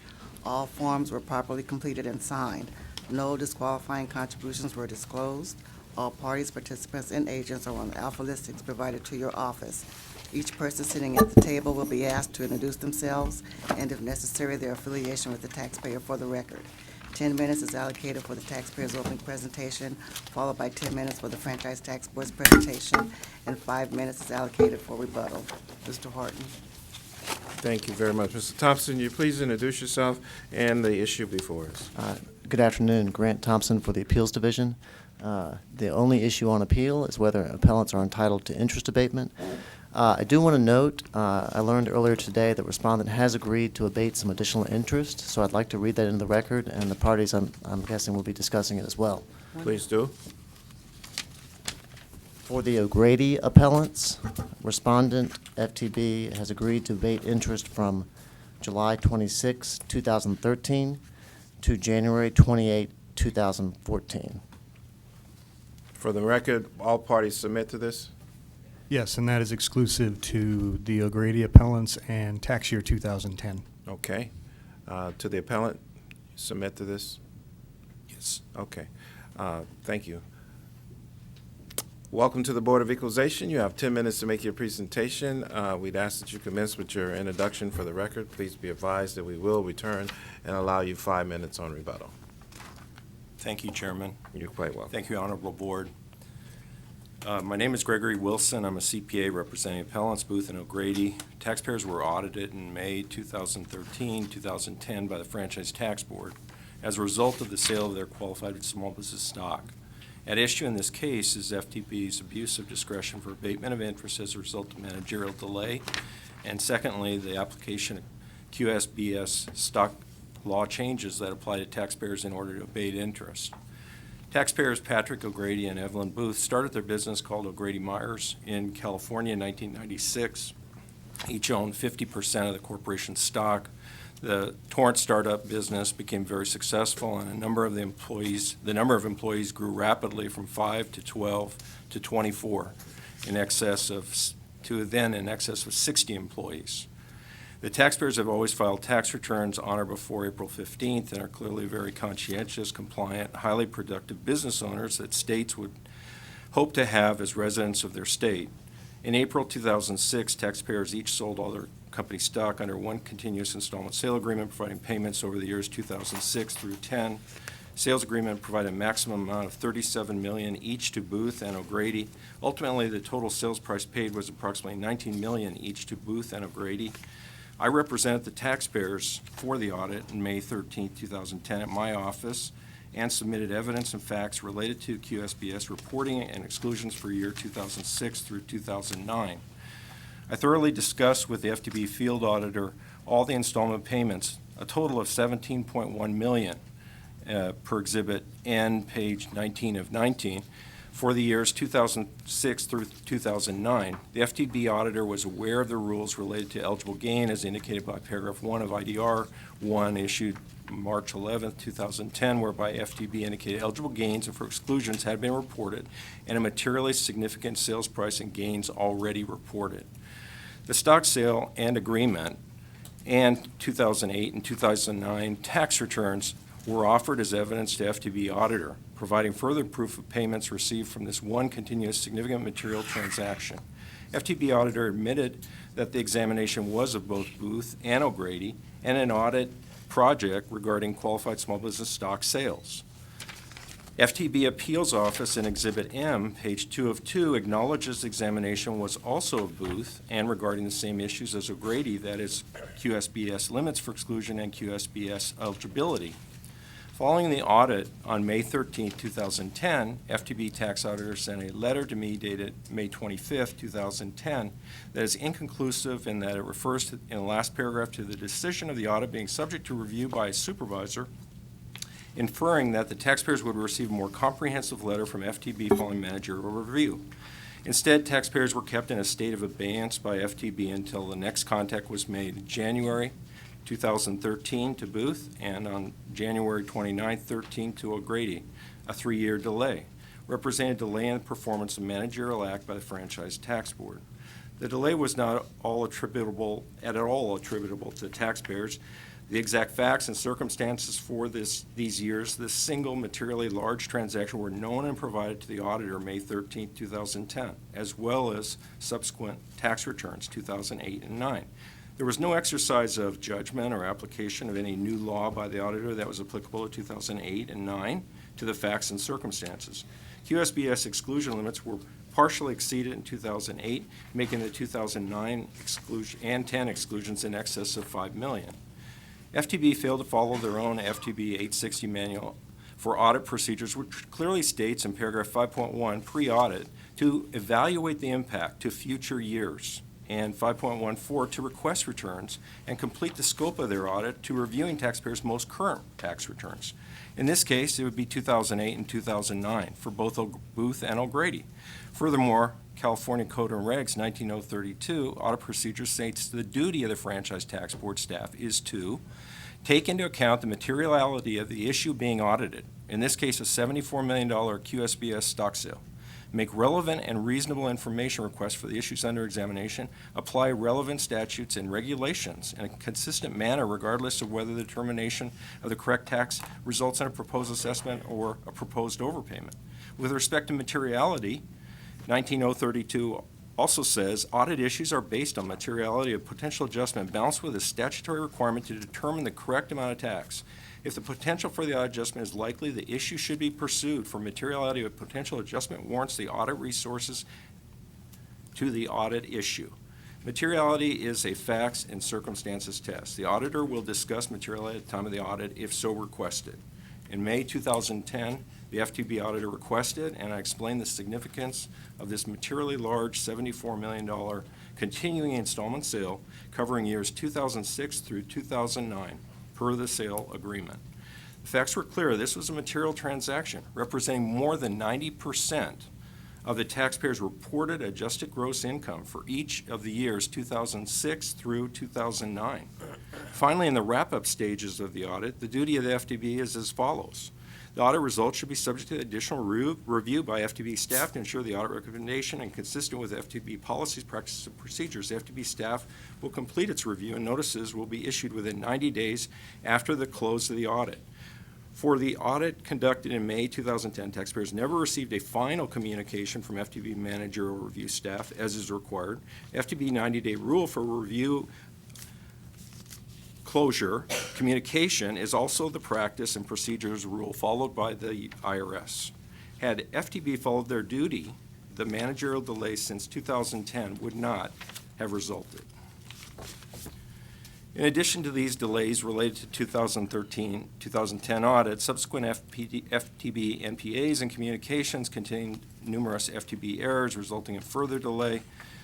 As cited, Booth's 2008 original communication from FTB indicated a $280,000 assessment per Exhibit C, page 2. Then it was reduced to $32,696 per Exhibit E, page 3. Then it was reduced to $14,010, and that was in July 2013. Then it was raised to, on January 16th, to $18,215. Over a span of 1 year, the assessed 2008 tax for Booth changed 4 times. O'Grady's 2008 original communication was similar. The original assessment was $272,500. Then it was reduced to $18,311. This represented a delay of 11 months to reduce corrected tax by $254,000.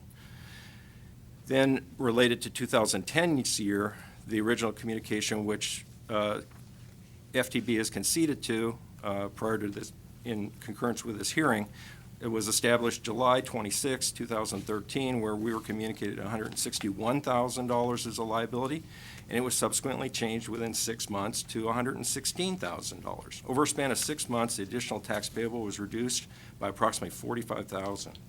In summary, with respect to the abuse of discretion by FTB to abate interest pursuant to 19104, FTB knew the sale was reported consistently. They audited in 2008, and the audit covered multiple years from our perspective from the scope of the examination. This was clearly a qualified small business stock project that FTB had adopted, and with the effort to determine both eligibility and limits.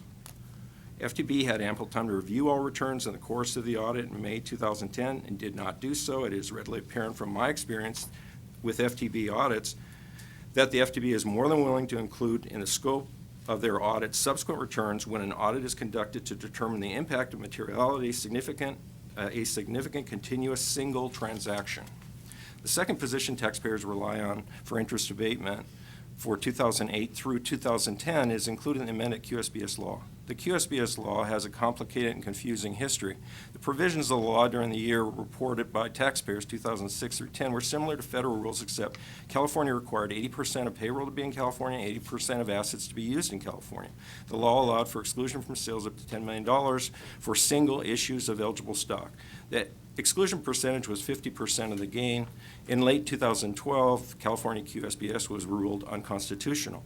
In a September 2013 letter to Governor Brown, board member George Runner refers to these types of taxpayers as our most creative, productive sector of the economy and appealed to Brown for amendments to restore the benefits of QSBS stock. All board members contributed to supporting a fix to this issue related to the unfairness that impacted taxpayers. Later in 2013, Governor Brown signed AB 1412, which reinstated the exclusions. I sent my letter to Governor Brown requesting Governor's support of the amendment made to QSBS. AB 1412 adds amendments to permit taxpayers that sold QSBS QSBS stock prior to 2012 to qualify for QSBS exclusion treatment. Amendments added to the California QSBS provide for installment payments to be eligible payments for QSBS stock treatment. O'Grady and Booth received installment payments in 2008 through 10 that meet the requirements of paragraph M of 18152.5. O'Grady and Booth rely on section 18152, which provides the amendments made to this section by the Act adding this subdivision shall apply to sales, including installment sales occurring in the taxable year beginning on January 1 and before January 1/13. Installment payments received in taxable years beginning on or after January 1 for sales qualified small business stock made in taxable years beginning before January 1, 2013. Subsection M in plain English explains amendments to this section and apply to installment sales. Both parties agree with the fact that taxpayers received installment payments 2008 through 10, and it did result in additional tax. Based on a literal reading in subdivision M, appellants are taxpayers that afforded relief from interest being charged. 18153B provides additional tax resulting from this amendment is in fact an amendment made by AB 1412 to this section. In fact, FTB has repeatedly agreed that taxpayers have disposed of qualified small business stock in installment sale, actually spanning 2006 through 10.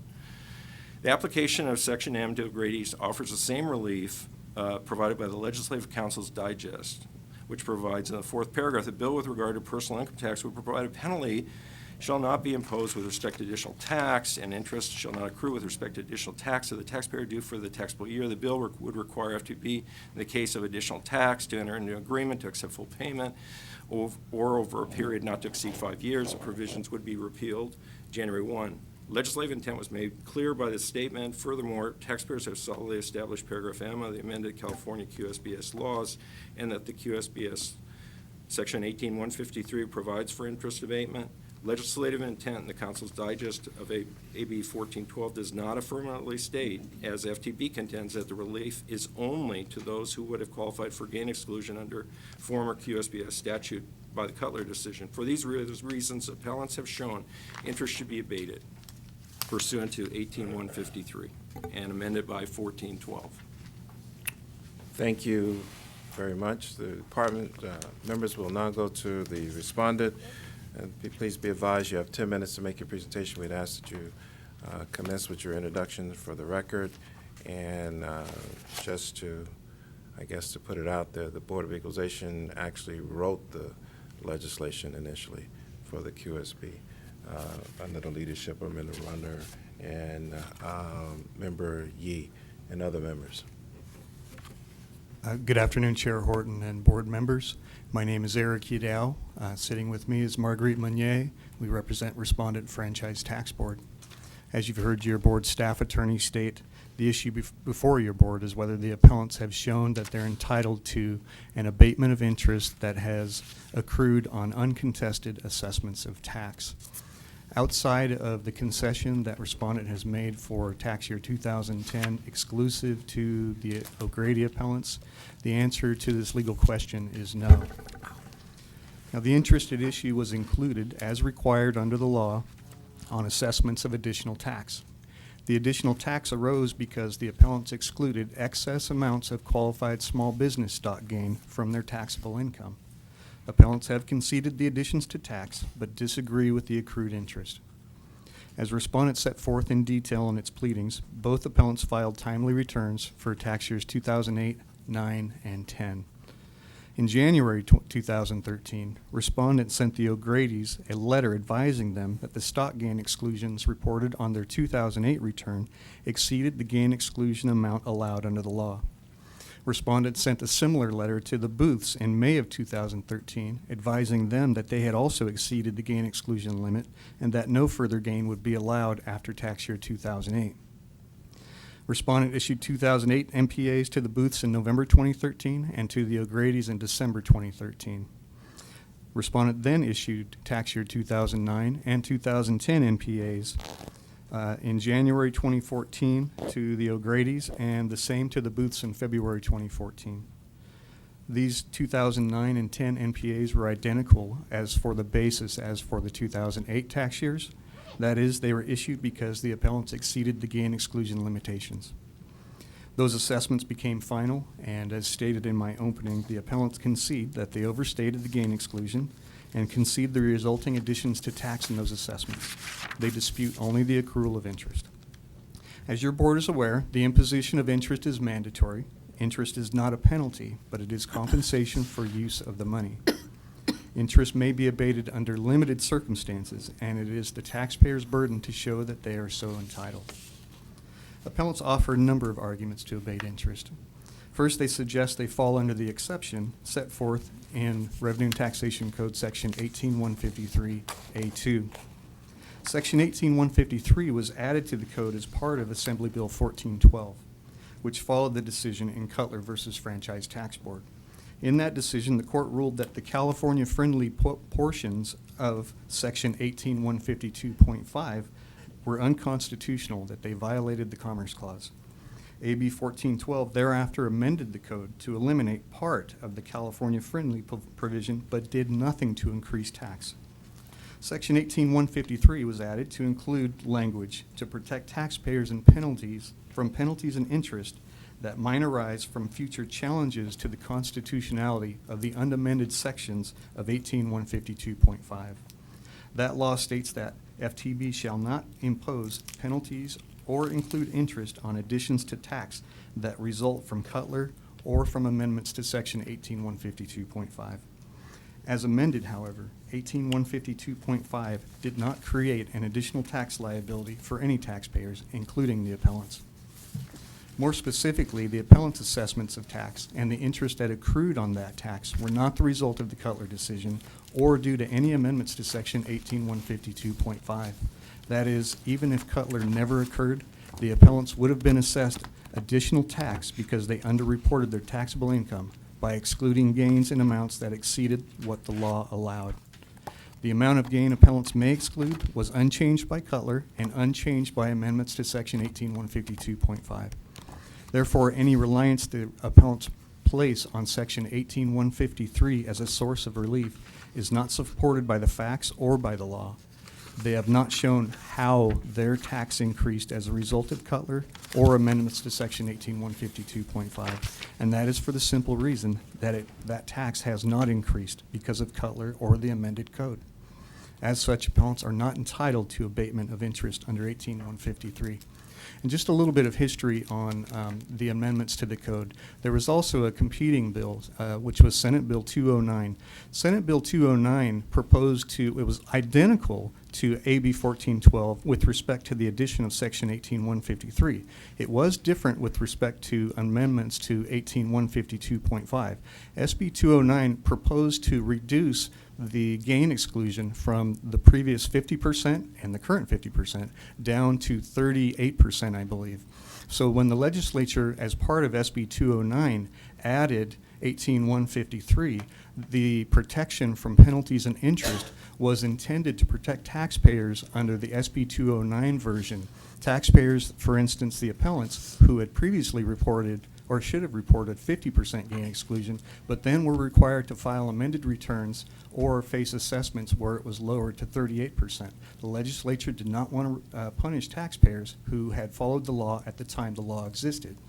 Now, 18153, as it exists pursuant to 1412, and by the way, 1412 controls because the governor did sign both bills, SB 209 and AB 1412. However, AB 1412 was signed later, therefore chaptered later, and when two competing bills make changes to the same code, propose to make changes to the same code, the bill that is chaptered last controls, and that is AB 1412. The protections included, again, I stated that 18153 had identical language in both versions of the Assembly Bill and the Senate Bill. The purpose of 18153 and AB 1412, as I stated previously, was to protect taxpayers from future challenges to the constitutionality. The amendments made by 1412, the amendments made to Section 18152.5, eliminated paragraph E9 of 18152.5, and that section said basically in essence that if your payroll is out-of-state payroll is greater than 20%, then you are not a qualified business, qualified small business for purposes of the statute. The remainder of the California protections appear to still be in place, and therefore the 18153 version was left in there to protect taxpayers should another Cutler, for example, taxpayer come forward, and then the court therefore determined that the remainder of 18152.5 was unconstitutional. So in the event it faced later challenges and we had to overturn the statute again, that's why 18153 exists for purposes of 1412. So the way the law is written, it had no impact on the appellants. The way it was amended, it had no impact on the appellants. The essence of why we're here is because they overreported the gain exclusion as the statute was previously written and as the statute is currently unchanged. So when you look at it from that perspective, the taxpayers are not entitled to abatement of interest under 18153. Now, as to the appellant's Section 19104 argument, they ask for interest abatement based on a managerial or ministerial error on behalf of a respondent.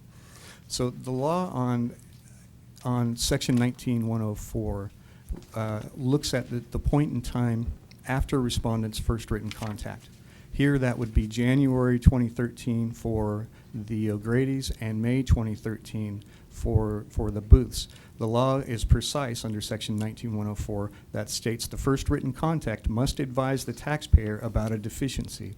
No contact sent before that date advised the taxpayers about a deficiency. Now, the appellants have represented that the tax year 2007 audit of the O'Grady's that occurred, they stated May 2010. However, that audit actually commenced in February of 2010 and it concluded in May of 2010.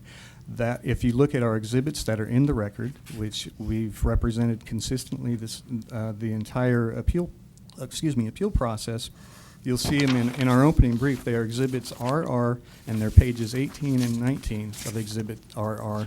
And page 18 is our letter to the taxpayers telling them that the audit of tax year 2007 is closed. It makes no reference to later years, to 2008 or 2009 or 2010 for that matter. The appellants have represented that during that period of time we audited the later years.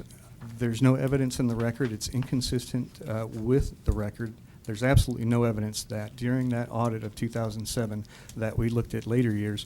And in fact, that audit of 2007 for the O'Grady's only examined only the question of whether in fact it was qualified small business stock. It did not look at the exclusions reported beyond 2007. So the other, consistent with the first written contact, their argument under Section 19104 also fails because the law provides that no interest can be abated not just before respondent's first written contact, but consistent with that, interest cannot be abated before we issue our NPAs on that. We've acknowledged our NPAs were issued in November and December of 2013 for 2008 and January and February for 9 and 10. However, we've conceded that we've notified them in January of 2013 for the O'Grady's and May of 2013 for the Booths regarding deficiencies. So those are sufficient to establish the first written contacts. Nothing before those dates can Franchise Tax Board even consider for abatement, and nothing under the language of the law 19104 specifically requires that first written contact advise the taxpayers about a deficiency. There's no correspondence regarding tax years 2008, 9, or 10 before those letters. So the appellants haven't, other than the amount we've conceded, they haven't pointed to any error or delay following the receipt of notices specific to each tax year. And even if respondent committed an error or delay, which it has not, under the law, interest may only be abated when no significant aspect of the error or delay that contributes to the accrual of interest can be attributable to the appellants. Here, they knew in January 2013 and for the O'Grady's and May of 2013 for the Booths, yet rather than take the initiative to redetermine their own liability, they waited for respondents' notices. I would note that with respect to the 2008 tax year, the appellants paid within 30 days. For the 2009 tax year, they paid over a course of about 2 years. And for the 2010 tax year, they paid only recently at the beginning of this month.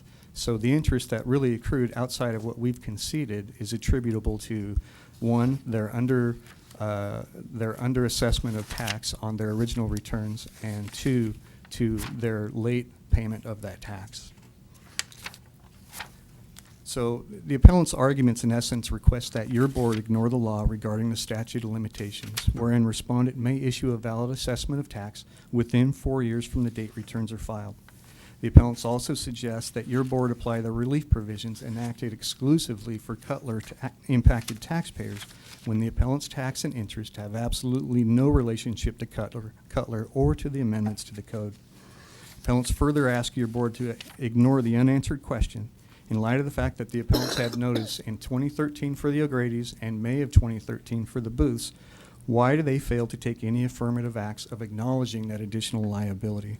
All along this time, the appellants had the ability to minimize the accrual of interest, but didn't take the necessary steps to do that. I said earlier that interest isn't a penalty, it's simply compensation for the use of money, and that's really consistent with our authority, which allows us to issue NPAs within 4 years from the date returns are filed.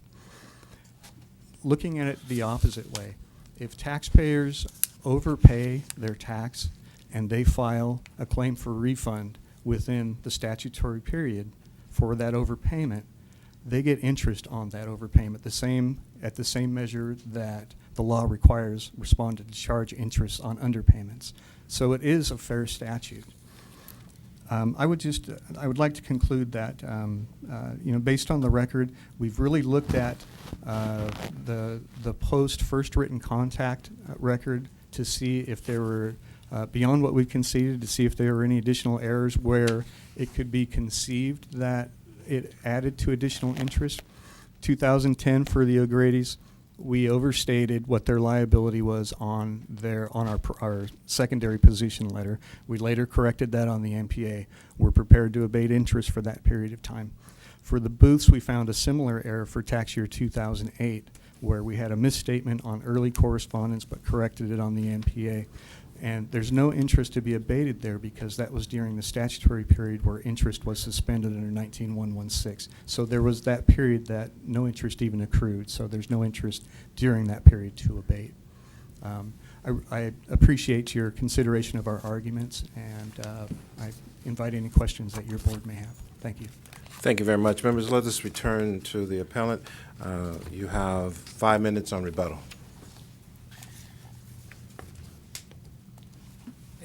FTB's focus on project compliance of a tax issue, taxpayers' qualified small business stock, eligibility and exclusions must include an evaluation of this audit issue to subsequent returns, future returns, including review of taxpayers' current returns, timely filed, no less. This transaction was far too material for FTB auditor not to look at, or managerial staff not to look at subsequent returns, as I've stated in the audit procedure manual. FTB's cursory remarks about not finding error with taxpayers' returns regarding QSBS limitation and audit issues in the May 2010 issue, and that it was only eligibility for QSBS, is self-serving and denies the overall scope of the examination when the examination was conducted in May of 2010. There's no explanation provided by FTB regarding the period of time between May 13, 2010 and when an additional tax was assessed for 2008, 9, and 10, a full 3 years later as to supervisional review that FTB conducted and when did they conduct it.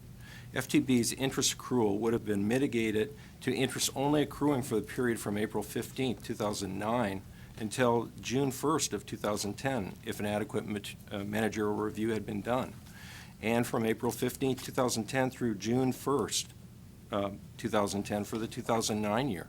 There's definitely a correlation between the audit when I met with the auditor in May of 2010 and the period of time that interest accrual could have been mitigated. Interest in excess of this time frame should be abated. Staff citing of the examples provided in Treasury regs relating to managerial acts are examples by themselves. They do not limit the possible instances under which managerial delay can occur. Case law over the years has provided for a framework for additional instances, such as a review by managerial staff based on facts and circumstances that taxpayers could prevail in the abatement of interest pursuant to 6404 of the Internal Revenue Code. Taxpayers have proven contact with FTB occurred in 2010. Taxpayers have also cited specific examples of computational mistakes and communication errors that lasted between 6 months to 1 year. None of these attributable to taxpayers. Because FTB's administrative record is silent for the period in May 2010 until 3 years later to not abate interest is an abuse of discretion. The qualified small business stock changes to the law. The taxpayers rely on the literal reading of the law. There was a paragraph M added, and it doesn't say anything but for the fact that if there is installment payments, then they should be taken into consideration under this law. And with that adding of that paragraph M, that is a new paragraph. And the taxpayers did qualify for QSBS exclusion, eligibility as well, and as a result of that, when you do qualify, even though you exceed the maximum, if there is an additional tax, the code also, the new amended code for qualified small business stock states affirmatively that if there's additional tax resulting from this amendment, then there shall be an abatement and a permitted 3 to 5 year payback on the tax. The law was not clear, as I've stated in reviewing analysis of SB 209 and 1412, and the legislative history behind SB 209 and 1412, as respondents state, is accurate from the standpoint that 1412 is the lead bill and is the law. But in terms of how 209 was adopted and how it became 1412, there was an emphasis put on that there should be a clarity and consistency of the phrases put in 1412, the succeeding bill, that could prevent disputes with taxpayers and would to prevent complication of administration of this provision. The result of this technical consideration was at least a major contributing factor in 18152.5 and 18153. The legislators did not change the bill. There's no and provisions within section, I have a copy of the legislative intent and digest, and there's no and provisions that say that you need to meet several conditions to receive interest abatement under the bill. The and provision would have been provided for within Section 3, 18153B. For purposes of this subsection, the term additional tax means, and it's paragraph 1, increase in tax attributable to taxable year beginning on or after January 1st. It doesn't say anything about an and provision here to meet what is paragraph 2. It just says simply in paragraph 1 that if you have additional tax, and if you have additional tax because of this amendment as well, that's what the law says, that you're entitled to interest abatement. Taxpayers also feel that the principle the FDB attempts to rely on, that these are not, this is before and after test, is not something that is stated within the legislative digest anywhere that I can find. In fact, even the qualified small business stock waiver extensions that taxpayer executed for 2008 states FDB may propose assessment of additional tax resulting from inclusion of gain which was previously excluded. This type of waiver clearly indicates application of the QSBS tax treatment to taxpayers for 2008 year in the respondent form 3570, which is the statute extension waiver.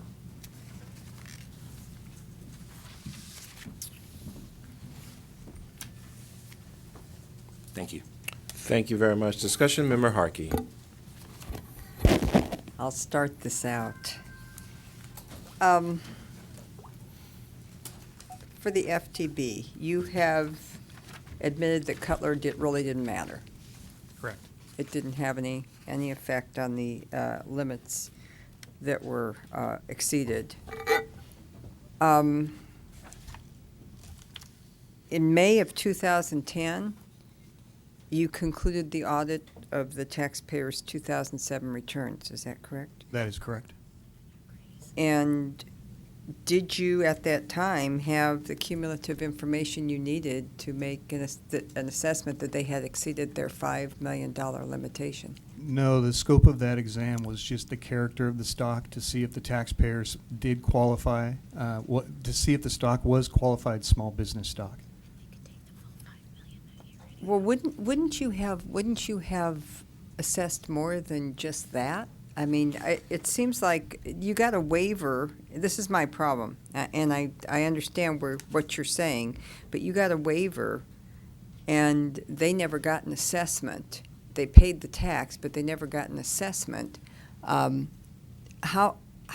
For which tax year? Well, you got a waiver, and you delayed pending the outcome of the litigation. Oh, sure, yeah. But the litigation didn't apply, so. At what point did you determine that the taxes were due, and notify them and let them? What point did the interest clock start ticking? Well, the interest starts ticking from the date payment is due, which is the original due date of the returns. There's a suspension statute which starts 3 years after, I believe 3 years after the returns are filed, and then it commences again, I believe 15 days after our NPA. I'm getting off track. But to answer your question, or to try to answer your question, so we issued the first written contact to the O'Grady's in January 2013 and to the Booths in May of 2013. And that complied with the statute of first written contact because we advised them of their deficiencies for those years in those notices. The reason why we did not issue NPAs until later is because we were waiting for the outcome of the legislation. We didn't know at the time that Cutler was not going to impact either the appellants or any taxpayer, because the outcome could have been no action, which I guess if you look at it consistent with our FTB notice that we sent out after, one of the options was to disallow the gain exclusion entirely. So where it is 50% today, it was conceivable that it could have been 0%. However, if the two pieces of legislation and not knowing which one was going to be chaptered first, second, or at all, it could have been that SB 209 was chaptered later, and there would have been a revision to the appellants beyond the 50% gain exclusion. So the notices, the bills were chaptered in October of 2013. We issued the NPAs in November, December, January, and February.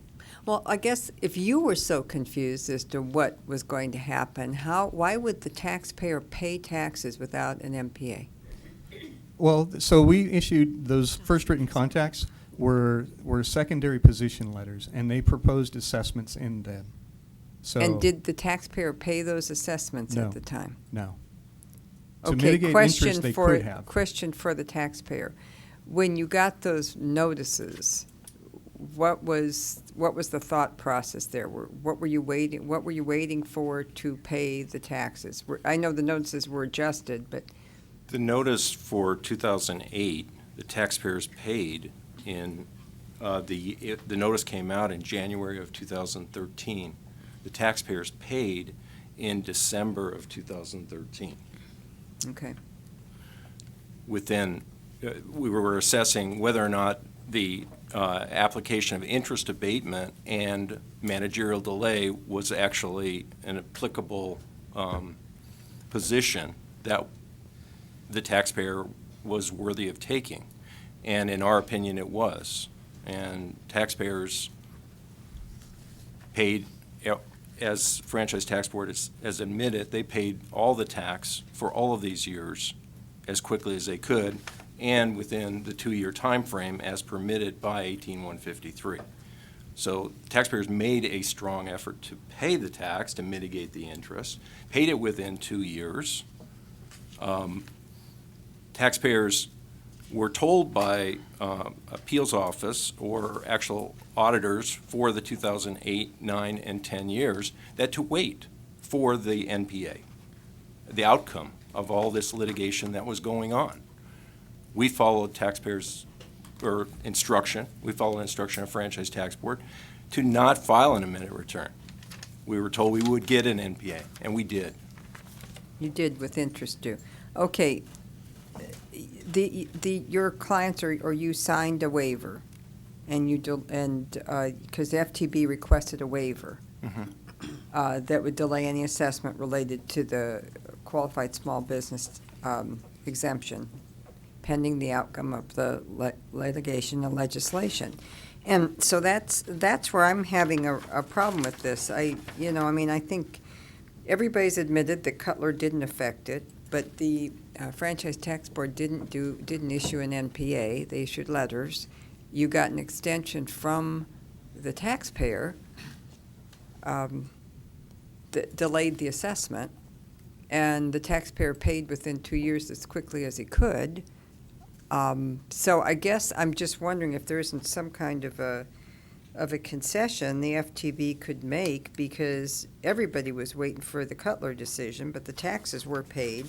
This is just kind of, oh, by the way, it didn't affect you, so, now you owe interest, and they didn't have a bill.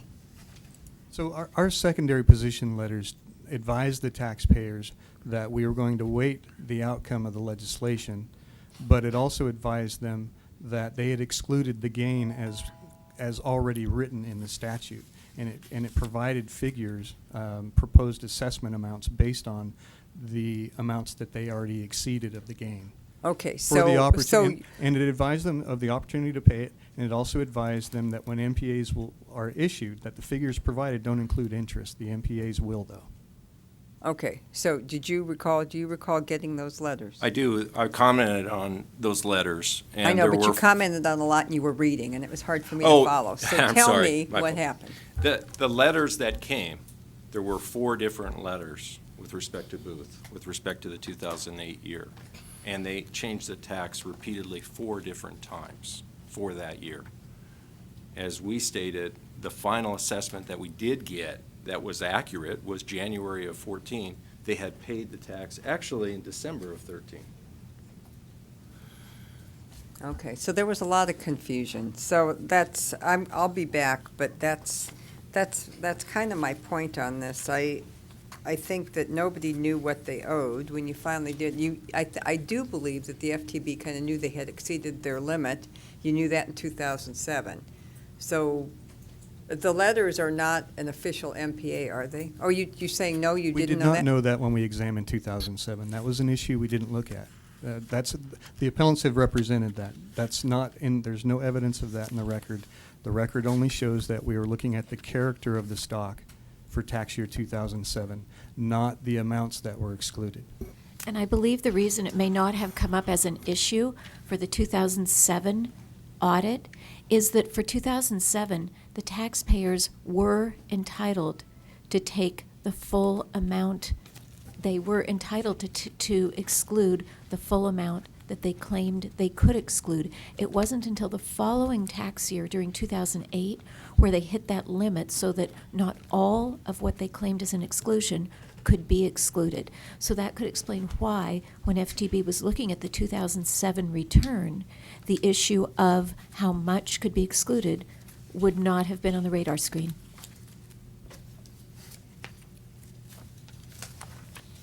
Ms. Stowar. Thank you.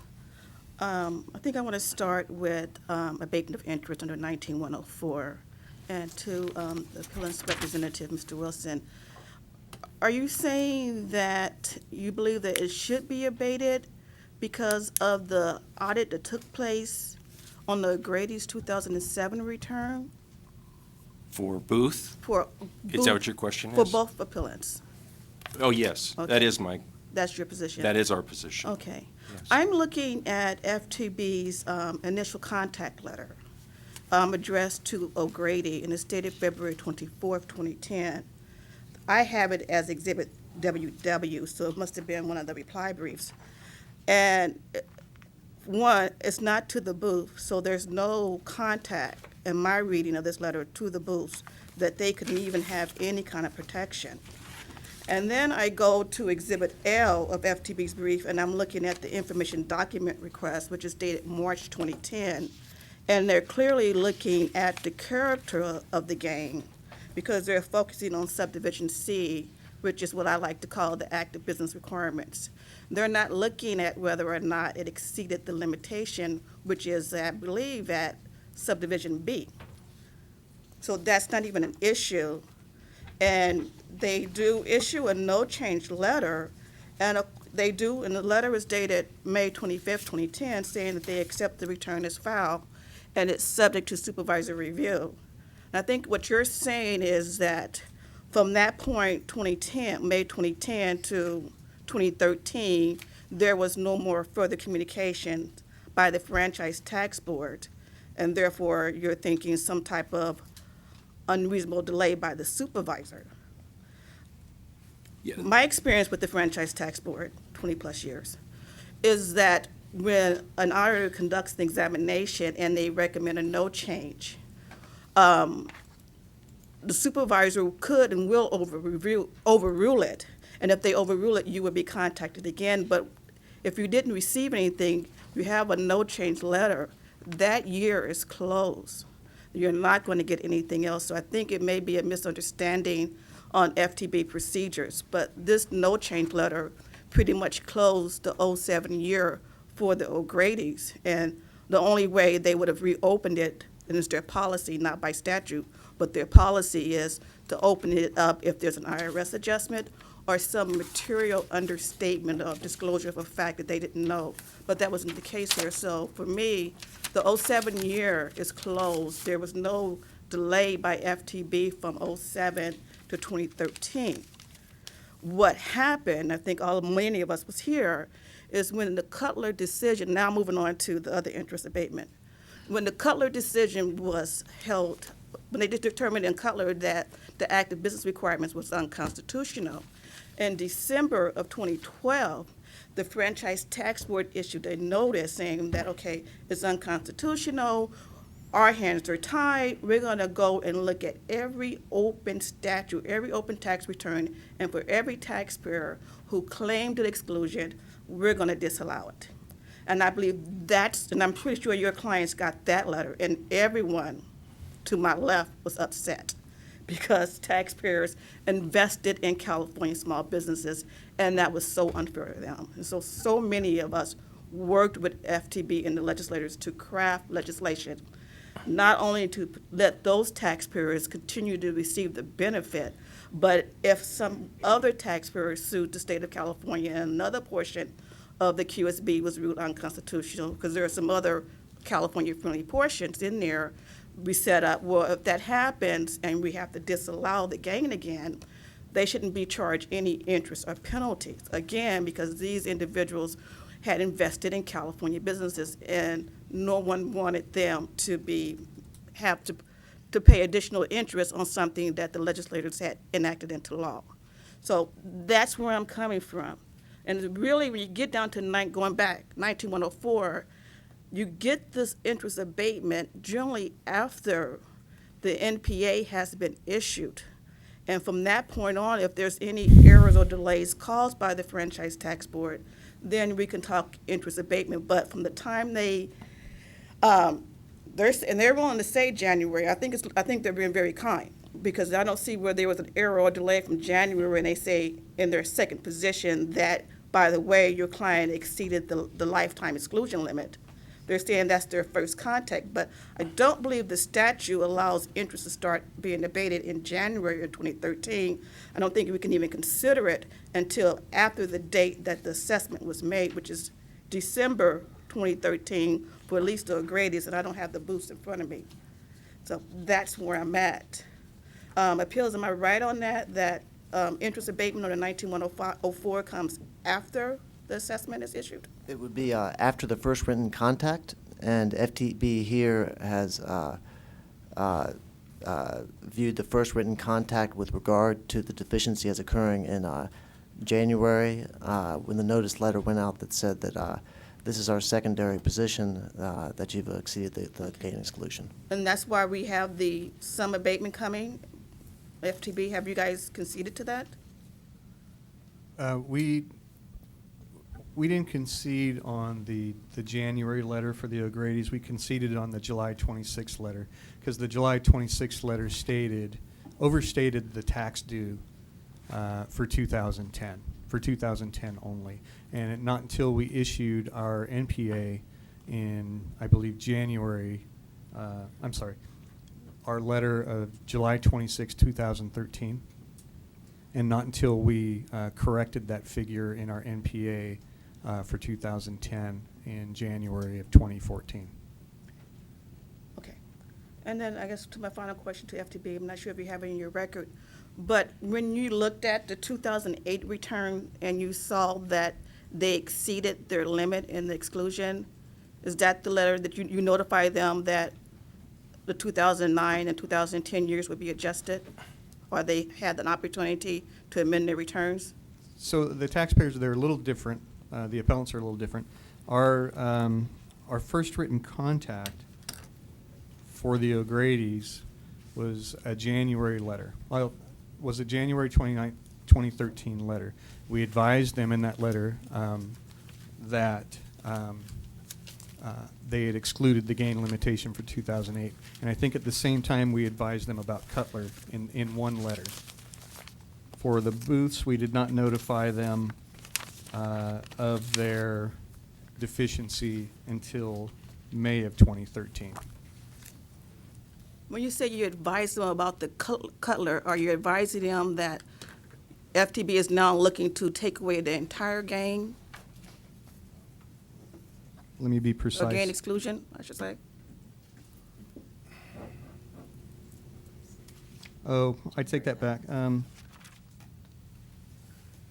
So it's Exhibit FF dated January 29th to the O'Grady's.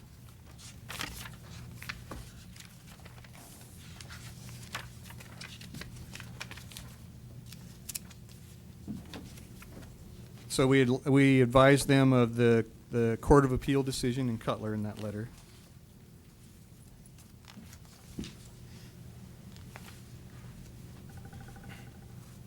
And then we advised them that based on the QSBS gain exclusion originally reported, that they exceeded it. And then we provided some preliminary calculations inviting the taxpayers, if they disagreed, to contact us by a certain date. It wasn't an NPA, it was. Thank you. Further discussion, members?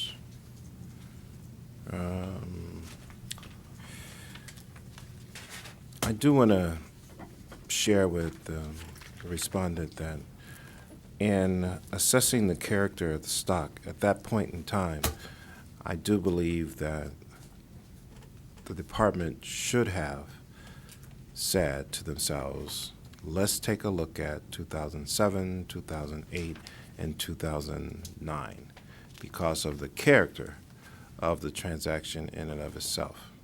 I'm conscious of the Revenue Taxation Code 19104 and its implication on that particular, if in fact that was perceived as a managerial mistake of some sort. I get that. I do believe that in the future, when we have these cases and we conclude that it's one integral transaction, that we ought to look at all of the years involved. The Cutler case had nothing to do with the exclusion itself. And so accordingly, the taxpayer always had the option of reporting the amounts in excess of the lifetime limitation of $10 million, which did not occur. And so it's hard to find fault there in that was the case. But I do want to encourage the department to, in the future, take a look at the entire transaction. Further discussion, members? Member Storer moves to take the matter under consideration. Second by Member Runner. Without objection, members, such will be the order. Thank you very much for appearing before us today. The board will take the matter under consideration later on this evening and send you a written report of our decision. Thank you for your time. Thank you. Ms. Richmond? Our next matter is B4. John M. Kling, please come forward.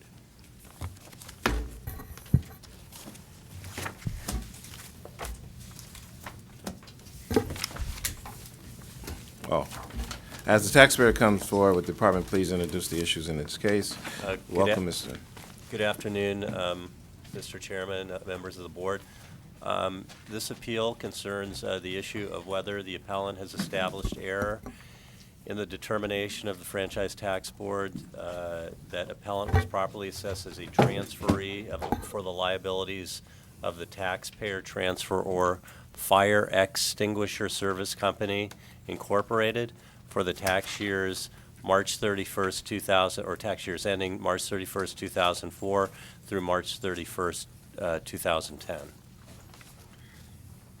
Thank you very much. Mr. Taylor, welcome to the Board of Equalization. You have 10 minutes to make your presentation, sir. Please be advised we will return and allow you 5 minutes on rebuttal. We would ask that you introduce yourself for the record.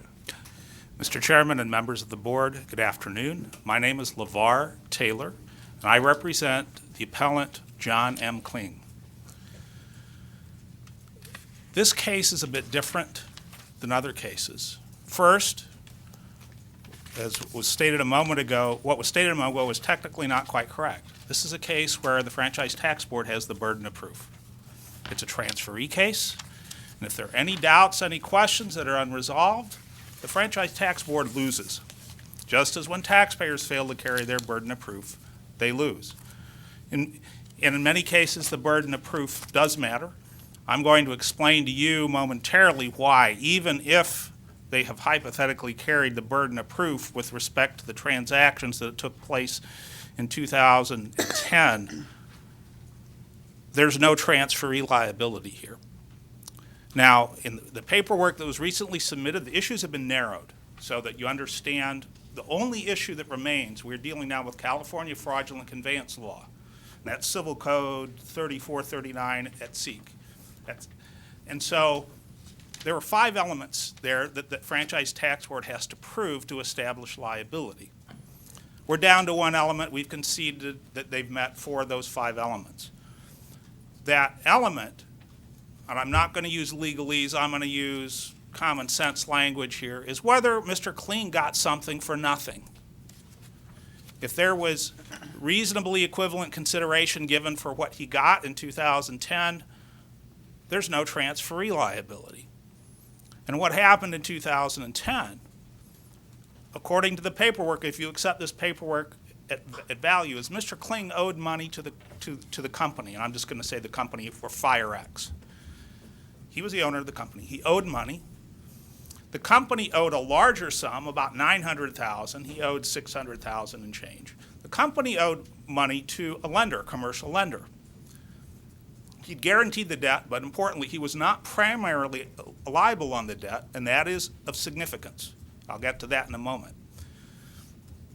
And what happened, according to the paperwork, is that the corporation said, we'll relieve you, Mr. Kling, of the debt to the corporation. Mr. Kling, you're going to assume primary obligation for the debt to the lender. And that's what happened. And if you accept that, under the California Supreme Court case of Beatrice, that is adequate consideration. Beatrice was a sales tax case, and what happened there was the parent company transferred assets to a subsidiary, and in return, the subsidiary assumed the debts of the parent corporation, and the Board of Equalization said, the staff said, wait a second. The company, the parent's still liable on the debt, therefore there's no adequate consideration. And the California Supreme Court said, yes, there is. That's the beginning and the end. If Mr. Kling assumed primary obligation for that debt of the company, that is adequate consideration under the California Supreme Court case of Beatrice. Now, I want to talk about the guarantee for a second. He did guarantee the debt. But under California law, a guarantor of a debt can assert defenses that a primary obligor cannot assert. So for example, there's cases out there for what we call the sham guarantee defense. Without, and I'm happy to cite some cases. I brought some cases, and I step aside for a second. My personal involvement in this case is very late. We didn't file the petition. It was filed by an accounting firm. We got involved in the middle, and another member of my firm filed the reply brief. So what you're hearing today is my personal spin on this, the way I understand it. So there's things I'm saying today that aren't in the briefs. So this sham guarantee was available to Mr. Kling as a defense should the lender sue him. By becoming primarily obligated on the debt, he gave up the right to assume the sham guarantee defense, and he gave up the right to have a claim against the company for any amounts he paid under the guarantee to the lender. So there was real consideration. But and while there, the FTB has raised questions, and there are questions raised by the record, but to the extent they're unanswered questions, the FTB has the burden. If the questions aren't answered, they lose. But let's pretend for a second that what happened was that those transactions in 2010 weren't real. Okay, let's say they didn't exist. Let's say the Franchise Tax Board had been able to prove to the satisfaction of this board that nothing had happened. Well, let's step back and see how would things have been? Well, what would have happened was the company would have lent money to Mr. Kling, and Mr. Kling would still owe money to the company. The last time I checked, when somebody lends money to the other and you have the obligation to repay, you haven't gotten something for nothing. It's not a fraudulent conveyance. Now, it may have other consequences to Mr. Kling because he is liable to the company and the company's liable to the FTB. But what's happened in this case is that the FTB has gone down a rabbit hole and asserted transferee in a case where factually there can be no transferee liability. There may be other remedies out there for the FTB, but we're not here to argue those. We're here to argue whether or not there's transferee liability, and the issue before this board is whether or not Mr. Kling got something for nothing. And there's only two choices, both of which demonstrate he did not get something for nothing. Either the transaction in 2010 is valid, and under Beatrice, his assumption of being a primary obligor on the company debt is satisfactory consideration under Beatrice. That's choice number one. Or if we disregard that transaction, choice number two is Mr. Kling owes the company the money. And again, that has consequences to Mr. Kling, and maybe the FTB can do something, but we're not here to talk about that. So what's happened up till this point is that the FTB has simply gone somewhere, where they just not entitled to go. To hold somebody liable under the fraud as a transferee, to be able to prove that someone is liable as a transferee, the FTB has to prove that Mr. Kling got something for nothing, and they haven't done that. I'll reserve the rest of the time for rebuttal. Thank you. Members, let us go to the department. The department has 10 minutes to make their presentation. We'd ask that you commence with your introduction for the record. Thank you. Thank you. Whoops. Are you there? Can you hear me? Marguerite Meunier for Respondent Franchise Tax Board. Maria Brosterhouse is my co-counsel today. This appeal concerns a self-assessed, unpaid corporate tax liability of FireX and FireX's transfer of a significant amount, more than $660,000, to its only shareholder as it was ceasing its business operations without receiving what is called reasonably equivalent value. The amount transferred to Mr. Kling was more than the amount FireX owed to Franchise Tax Board for its tax liabilities at that time. FTB properly assessed Mr. Kling as a transferee of FireX. For all the years at issue, Mr. Kling was the only shareholder of FireX. And back in 2003, FireX obtained business financing from a company called Main Credit Corporation. As part of that transaction, Mr. Kling personally guaranteed FireX's debt to Main Credit Corporation. Both the loan agreement and the guarantee agreement are in the record. So about 4 years went by. FireX was in business but not filing California returns. And in 2007, following FireX's failure to respond to FTB's demand for tax return and payment, FTB suspended FireX's corporate status. It remains suspended today. A couple more years went by. On March 31st, 2009, FireX transferred $663,000 to its sole shareholder, Mr. Kling. We have two writings regarding this transfer. The first is a one-sentence statement dated March 31st, 2009. It says Mr. Kling agrees to assume, in consideration for the $663,000, Mr. Kling agrees to assume liabilities of FireX totaling about $974,000. And we know from the context that that is the debt to Main Credit Corporation, and that fact is not in dispute.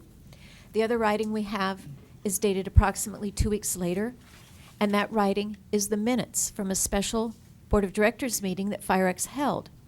And the minutes recite the loan from FireX to Mr. Kling, and also recite that Mr. Kling, as a guarantor, those are important words, would repay FireX's debt to Main Credit, and because of that, that FireX would consider its loan to Mr. Kling satisfied.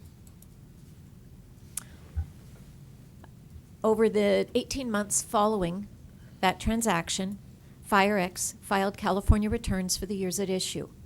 It reported tax owed on all its returns. It did not pay any tax when it filed its returns. All returns were accepted as filed, and as appropriate, penalties were imposed. FTB thereafter undertook collection action, but it was unsuccessful because FireX had gone out of business at the time of the transfer of that sum to Mr. Kling.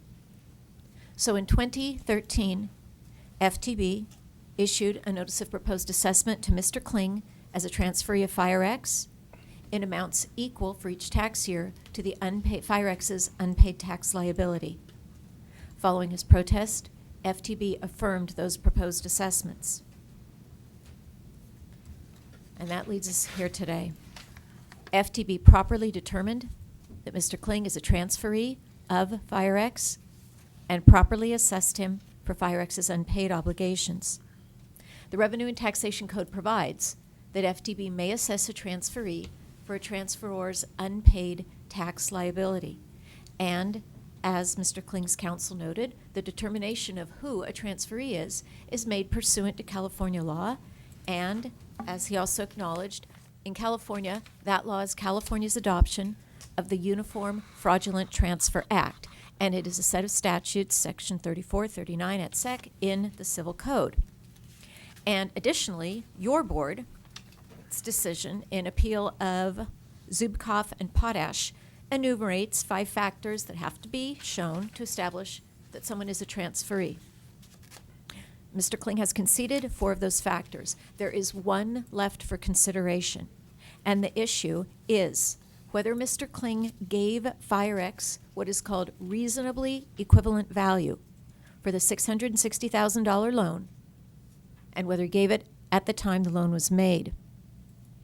And the answer is no, he didn't. He gave no reasonably equivalent value to FireX in exchange for the loan. The concept of reasonably equivalent value is required and set out in the Uniform Fraudulent Transfer Act in the Civil Code. And let me talk for a minute. I need to distinguish between consideration, as Mr. Kling has discussed it, and the concept of reasonably equivalent value.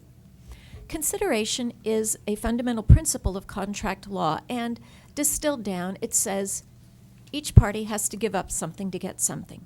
So that if you have a bicycle worth $600 and I give you $600, there's consideration there. On my part, I gave up the money. On your part, you gave up the bicycle.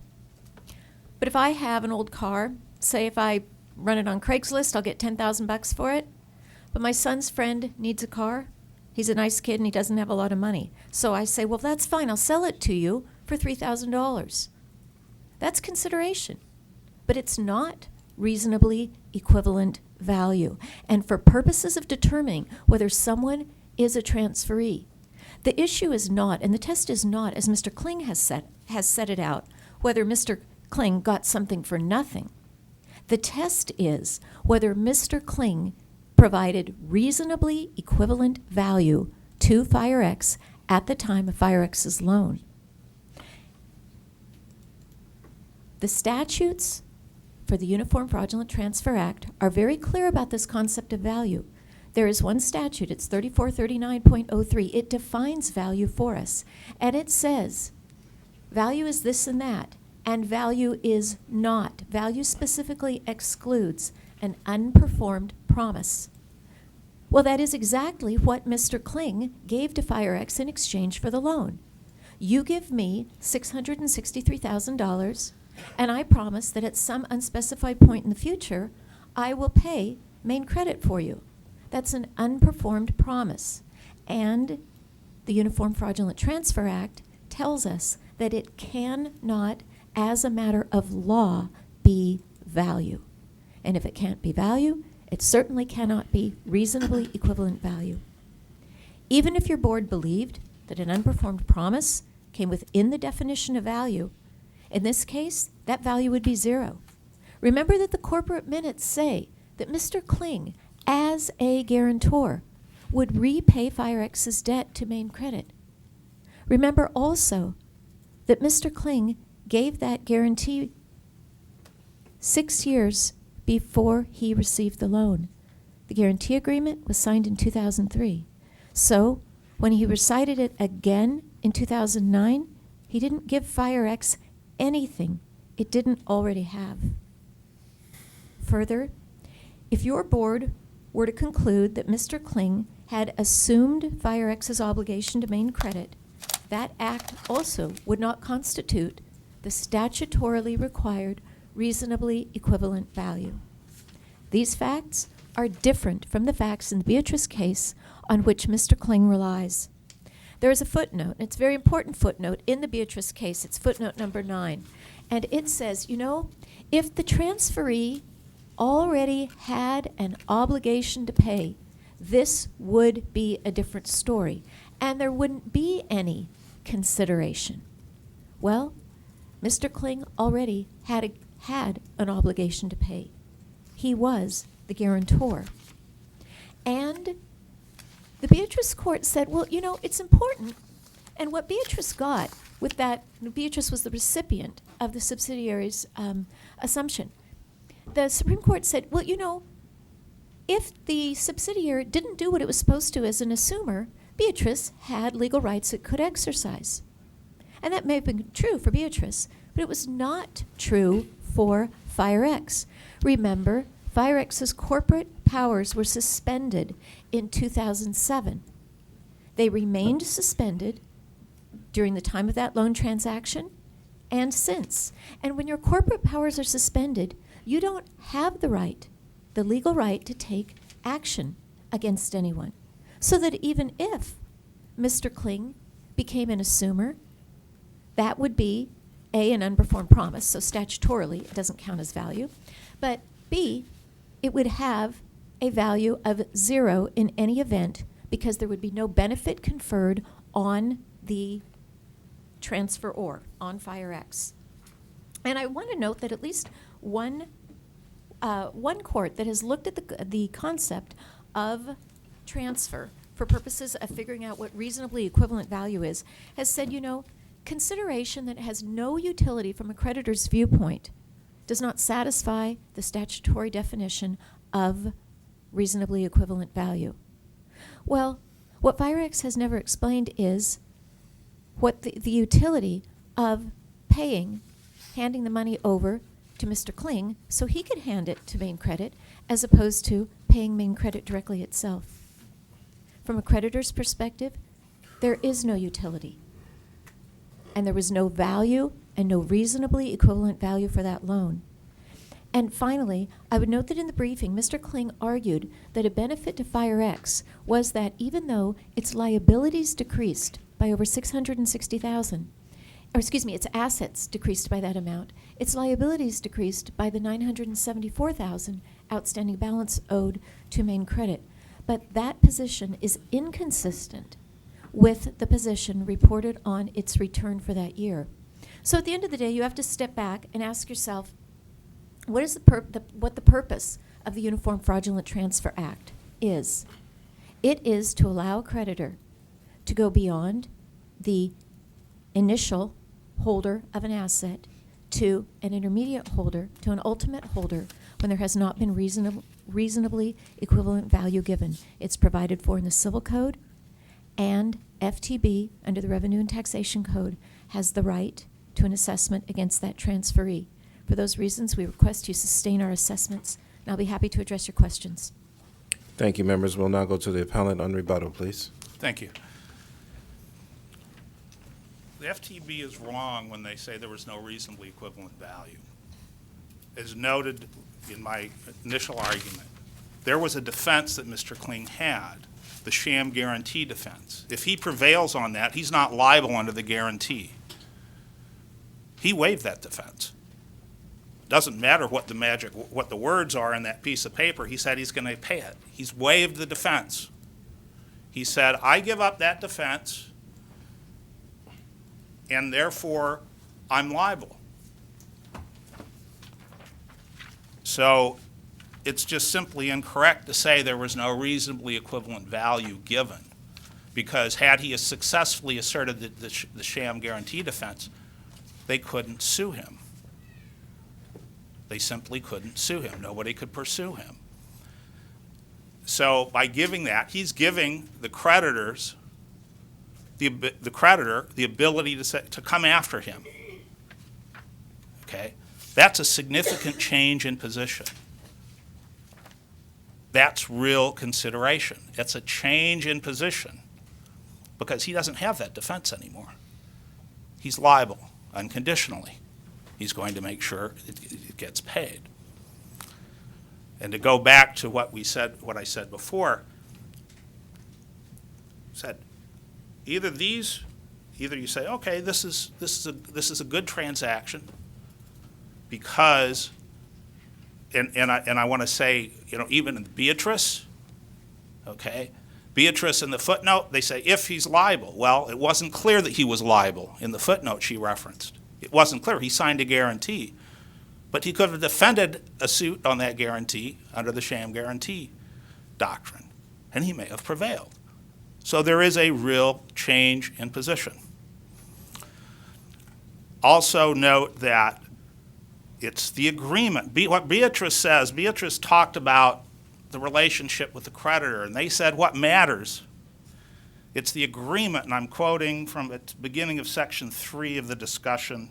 I hesitate to give the court the page because it won't correspond to the official reporter, but it makes reference to the agreement between, in this case, it's the parent and subsidiary, or in analogous in this case is the agreement between Mr. Kling and the corporation, and it says it's that agreement, not the pre-existing contracts, not the existence, in this case, the loan agreement with the lender, which is determinative. That's the agreement we focus on.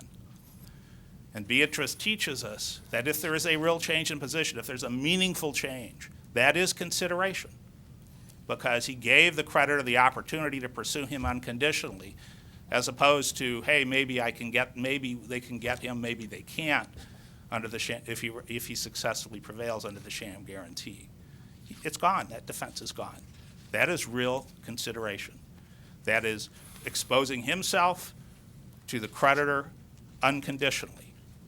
So that's the assertion that there was no reasonably equivalent value is simply incorrect. And I notice, there seems to be to me that if you're going to say that an assumption of debt is sufficient consideration to slap somebody with a sales tax,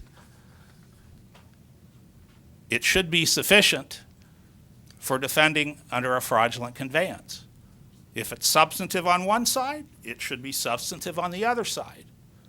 To the extent there's a challenge to the substance of the agreement in 2009, well, I go back to what I said before. If anybody thinks that agreement's not any good, Mr. Kling still owes the company $600,000, and there's things that can be done. There's remedies available to the FTB. I now yield to the members' questions. Thank you very much. Discussion, Member Runner. let me go first the FTB. What do you believe the taxpayer's liability was as the owner of FireX to the original loan agreement? What was the liability that they, how much what was he on the hook for? Mr. Kling was on the hook for the entire debt from FireX to Maine Credit Corporation pursuant to the guarantee agreement. And is that what you're looking for? Okay. So you would believe he was on the hook for that amount, no matter what, before the transfer, as owner of FireX? Yes. Do you believe your taxpayer was on the hook for that? Not unless the bank or the lender successfully sued under the guarantee, no. Okay. So you would believe it. Okay. So he signed a guarantee. Yeah, he signed the guarantee. So he was, and then you would say he was, but if indeed they did not successfully collect from him, then he wouldn't owe it. Well, if they didn't get a judgment against him as a guarantor, if he was able to convince a court that they're under the sham guarantee doctrine, that the guarantee is invalid, he's not liable. You believe it was valid? No.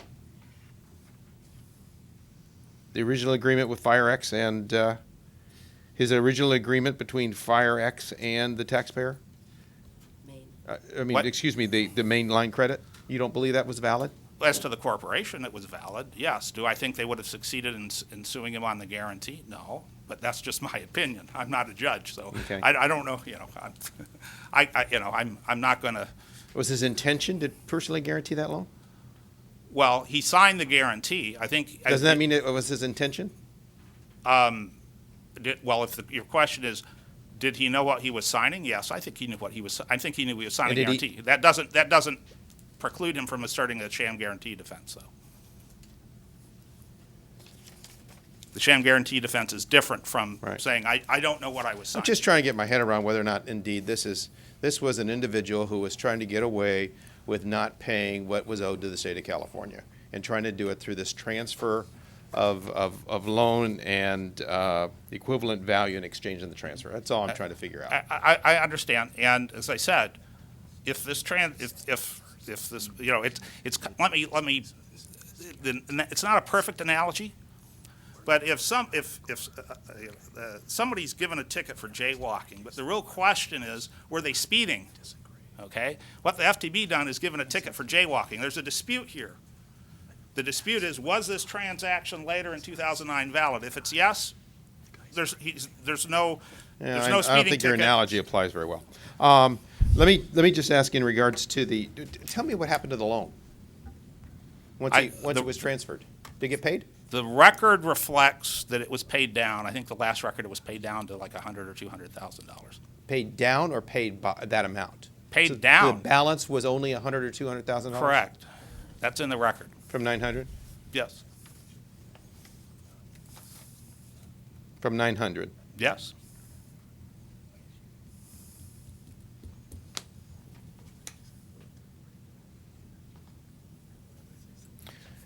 The fact that there was a payment on that loan that he used as proceeds, that loan for, the loan from FireX, in order to then pay down that, does that make any difference to what we believe the intention of this transaction was? I'm aware of any documentation or evidence in the record that payments were made to Maine Credit Corporation. Would it make a difference if you were? No, it would not make a difference because the law requires that the determination of whether there is reasonably equivalent value given by the transferee, it has to be made at the time of the transfer. The whole reason to have the reasonably equivalent value requirement is so that when the transaction is concluded, the transferor, in this case FireX, would not be in any worse a position than it was before that transaction occurred. So what happens after the transaction, what happens after the loan, doesn't make a difference. The question is, did Fire X get something reasonably equivalent to $663,000 at the time And your of the point would be loan? that they didn't simply because he was already on the hook for it. Well, they didn't, A, because he was on the hook for it, and B, because what he gave to Fire X made him a loan of $663,000, and what he gave to Fire X in exchange was a promise to do something in the future. And the law says that a promise to do something in the future, specifically with respect to the transferee law, and that's not the law that was at issue in Beatrice. Beatrice is completely distinguishable on that point. The law regarding transferee, the status of a transferee, says you cannot accept an unperformed promise as value. And that's what Mr. Kling gave. What was the financial condition of Fire X at the time of the transfer? We've stipulated they were, are you talking now about the That they were insolvent? 2009? Okay. Yes, we Okay. stipulated that Okay. issue. Okay, thank you. Member Harkey. Okay, I'd just like to say something here. I've had a lot of banking experience, and I've dealt with guarantees, and I've dealt with, not with factoring lines, we used to do receivable lines. This was a factoring agent. They took his receivables, or the company's receivables. He had a personal guarantee. Now, what normally happens is the creditor, the lender, will immediately start collecting the receivables in the case of a default. They won't wait for the guarantor. They'll just start hammering and get what they can. So, because this is not a bank, this is a factoring agent, and that's how they operate. So, what I'm wondering, or what I have some concern with, is that saying that the guarantee was already on the line, he's really not. Okay, they take the collateral first and then him. What I think happened, what I kind of see happening is when his corporate status was suspended, in essence, that was a default probably under the guarantee. That was probably a default under the line, let's put it that way, because you have to have a going concern. Going concern means an operating business. That's a common default. So then there were probably problems with the creditor. It looks like, let me ask the appellant. The $633,000 that was owed, was that monies that were paid out over time? I'm not sure. It shows up for the first time, I looked at this, because I wasn't representing Mr. Kling then. It shows up for the first time on the 2008 return. the loan. Okay, and where did that come from? Do you have any idea? I do not know. Because he didn't have an ongoing concern. I do not know, but I can, what's in the record is that the loan to shareholders shows up in 2008 for the first time. It's not on the 2007 return. So it's back here. And at that time, there were definitely taxes due. I have a little problem with the FTB's definition of value.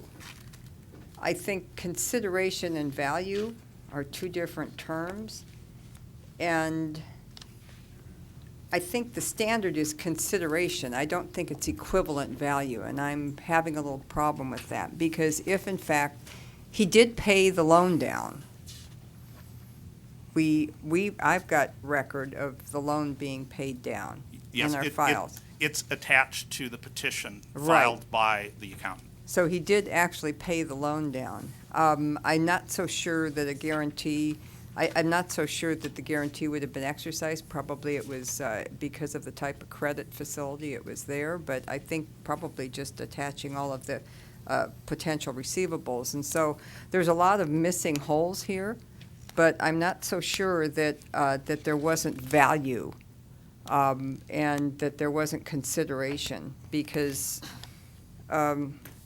if I loan you money, it doesn't really mean that you owe my tax debt. So, this is a corporation that was basically defunct, and the money from the corporation could have gone to pay the taxes,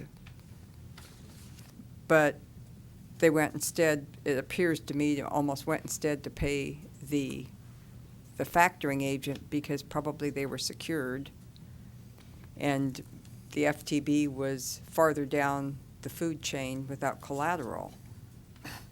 And so that's kind of how I'm seeing this, and I do believe that there was consideration. I think there was consideration. So, your response, why are you going to equivalent value versus consideration? Well, the Uniform Fraudulent Transfer Act, which Mr. Kling concedes, controls the determination of who a transferee is, says specifically, a transfer made or obligation incurred by a debtor is voidable as to a creditor if it was incurred or if the debtor made the transfer or incurred the obligation without receiving a reasonably equivalent value. Those are the words in the law. That's where I'm getting them. And then there's another section in the Uniform Fraudulent Transfer Act that defines value for purposes of this act. And that statute says value is given if in exchange for the transfer or obligation, property is transferred, blah, blah, but value does not include an unperformed promise. So the law that Mr. Kling concedes is determinative on the issue of whether he is a transferee, tells us he must give reasonably equivalent value at the time he receives the loan. So, and it tells us also that a promise to do something in the future isn't value. So what he's arguing, what he's arguing is that his defense against the guarantee was waived, and in fact he assumed the debt. So the debt payment probably came at a later date over stages, but he was on the hook for the debt, and the company was no longer. Answer me this.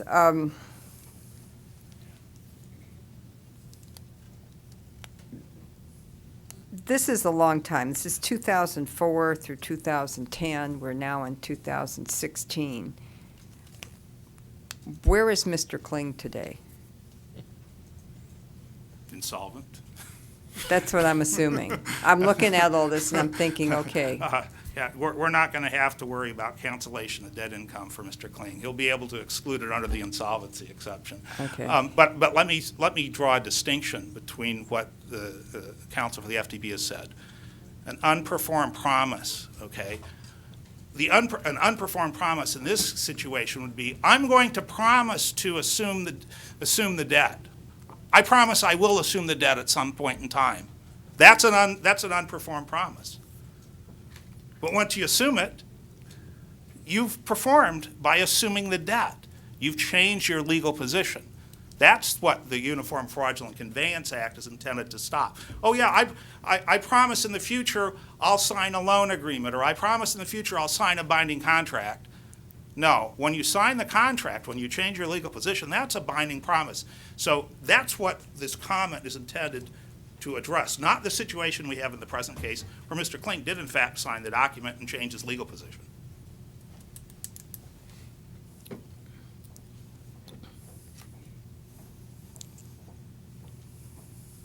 I guess this is maybe for appeals. Well,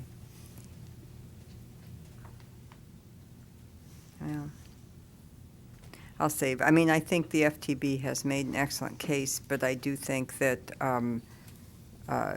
the appellant has really, I think, proven the consideration, and the fact that the loan was reduced, has been reduced, and the fact that he's insolvent now, and this is from 2004 through 2010, and that the state in actually revoking his license in essence, put them out of business for good, and probably cause the default. I think whenever we take an action, and especially in the nature of these times, there's a domino effect of it, and I think this occurred. I think he was already going under, and it was just kind of made it worse.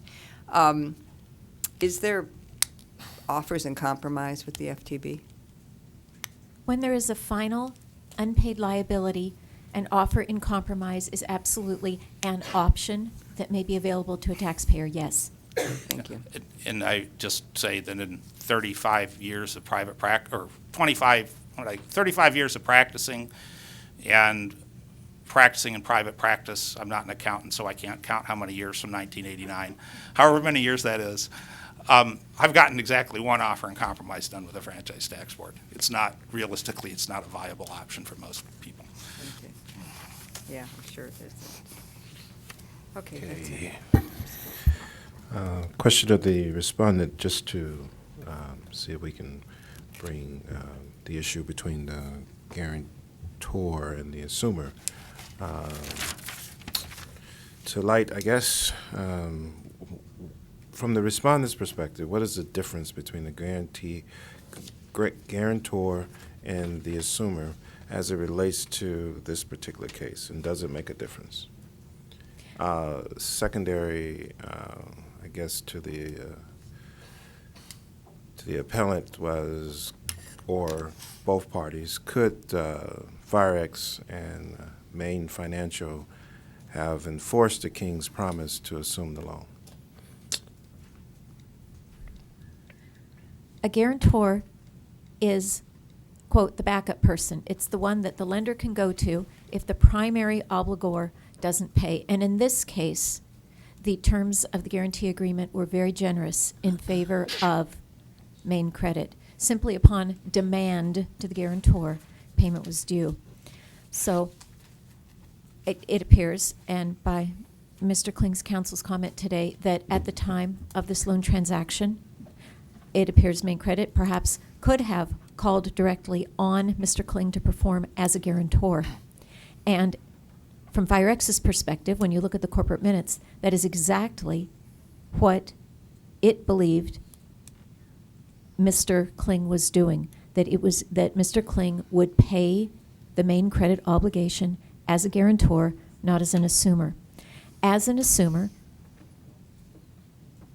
that is that puts you in the, quote, primary obligor status. There is no evidence in the record that Main Credit was aware of this assumption agreement, if it was a valid assumption.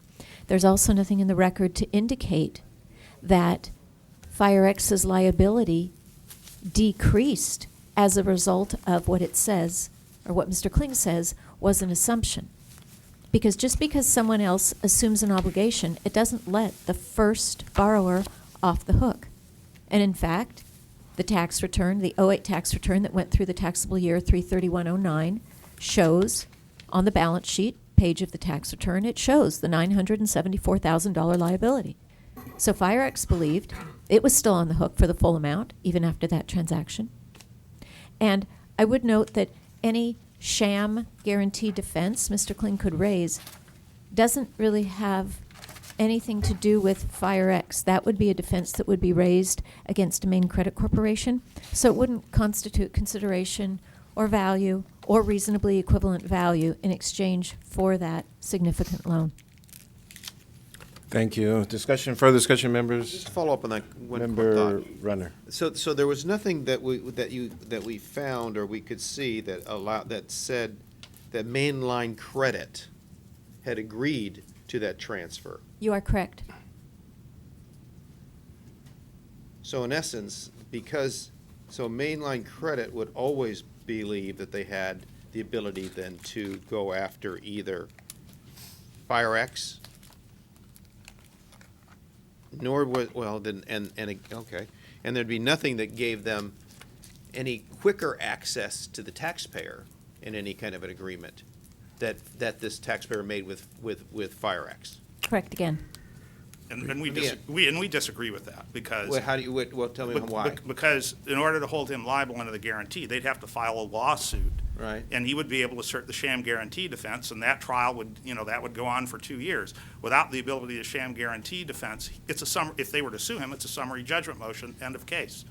Do you think, in essence, they get a quicker path? Well, and they get a clear path because that defense is no longer available, and it's a quicker path. Yes, both. Because he gives up the right to assert that defense. But it wouldn't in order to provide that value of that transfer, wouldn't the creditor have to agree to that as part of the value that in that transfer? I mean, if I'm not aware of any case law that requires the creditor to say, yes, I'll take something I didn't have before. No. And again, the record is silent about the relationship with the lender. And in this case, different from almost all the other cases this board handles, that acts to the detriment of the franchise tax court because they have the burden, not us. Okay, thank you.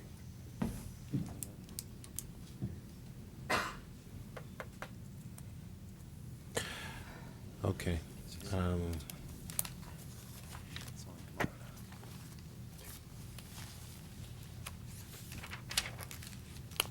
Appeals, what are your thoughts?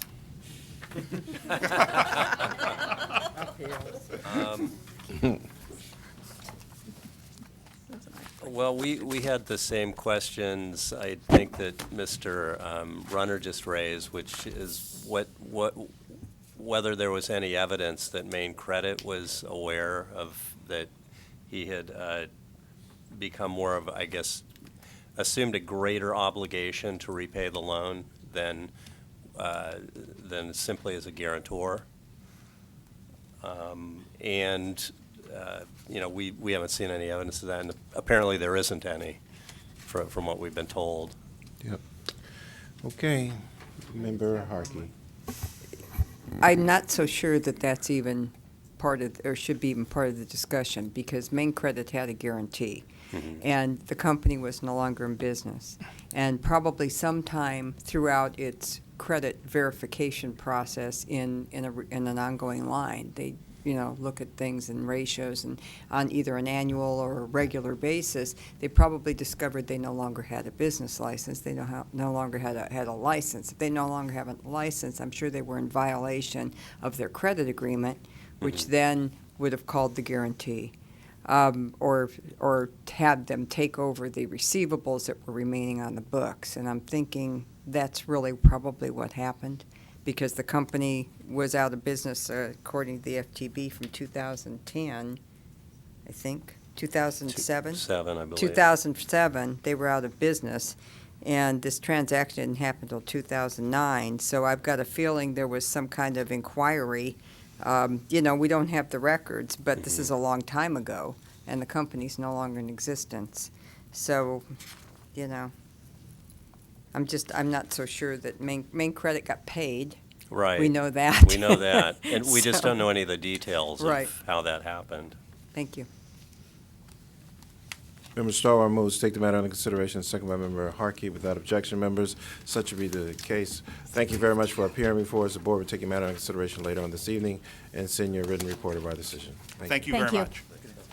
Ms. Richmond? Our next matter is item B5, Edward Lavi. Please come forward. As a taxpayer comes forward, Mr. Thompson, I guess? Yes, good afternoon. I don't want to catch you off guard. Would you please introduce the issues in this case? Yes, there are 3 issues in this case. The first issue is whether appellant has shown demonstrated error in respondent's determination that of appellant's distributive share of its partnership interest. The second issue is whether appellant has shown error in respondent's determination that he was not entitled to the claimed legal fee expenses. And the third is whether the board has jurisdiction over the bankruptcy issues raised. Thank you. Welcome to the Board of Equalization, Mr. Lavi. You have 10 minutes to make your presentation. We'd ask that you commence with your introduction. For the record, please be advised we will return and allow you 5 minutes on rebuttal. Good afternoon, Chairman, members of the board. I'm insolvent. I filed bankruptcy Chapter 7. I'm unemployed. Interesting way to start out. Well, I'm. But it's good. It's a good move. Okay. Yeah. I drive a beat-up car. I get room and board and shelter from my parents. The 2007 tax return that we're talking about was prepared by the H&R Block. I requested them to appear. They declined. It was prepared by Roberta Maxwell, and in coordination with a partner. I had a partner in Las Vegas.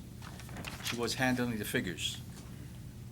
I was not aware of what was happening as far as the figures, and it was filed. It was filed late. H&R Block was dragging my leg because of the fact there was some missing information, and I kept on chasing after them, telling them you need to file it, and they kept on filing it late, and that's where I got in trouble. I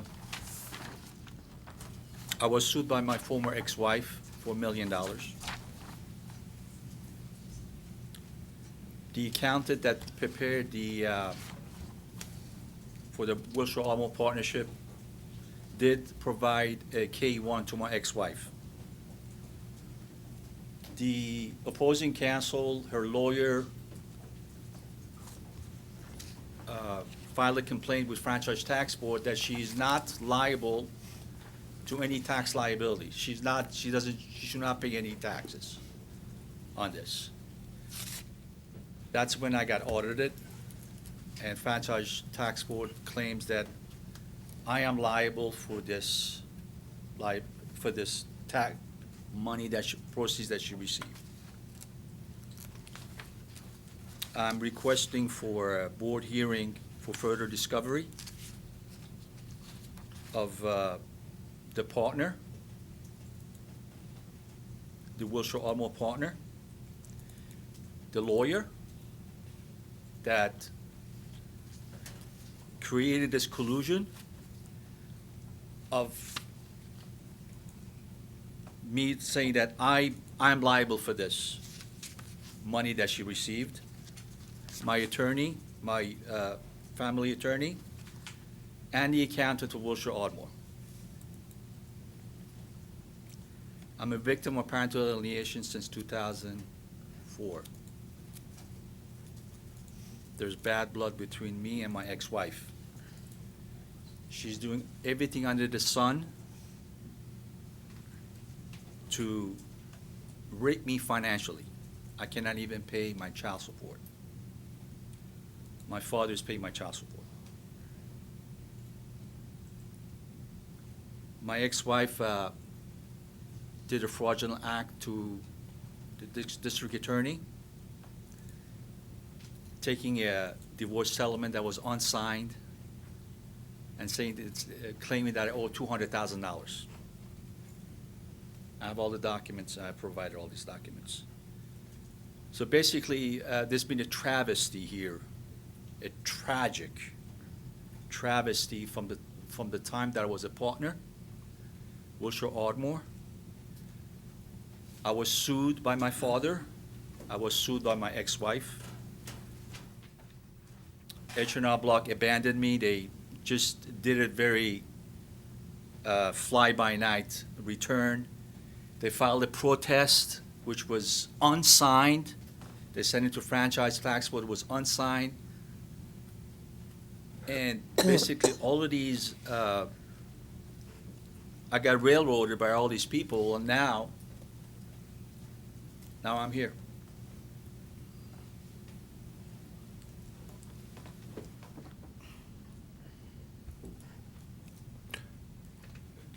Thank you very much. Members will now go to the department. The department has 10 minutes to make their presentation. We ask that they commence with their introduction for the record, please.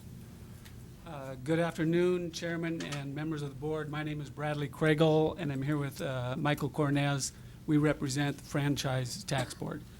There are three issues here, the first being whether appellant is liable for the tax attributable to rental income, interest income, and long-term capital gain earned by a limited partnership 2 months before appellant transferred 1/2 of his partnership interest to his former wife. The second issue is whether appellant was entitled to a deduction for legal expenses incurred for services relating to his divorce settlement and child custody issues. The third issue is whether appellant's bankruptcy served to discharge or bar the assessment of the tax aforementioned. Brief sketch of the facts. In 1995, the appellant became a limited partner in a partnership that owned a commercial property on Wilshire Boulevard. In 1997, he married. In 2002, he filed a petition for divorce. And in 2004, the divorce petition was granted, and he and his wife, the judgment consisted of a settlement between he and his former wife.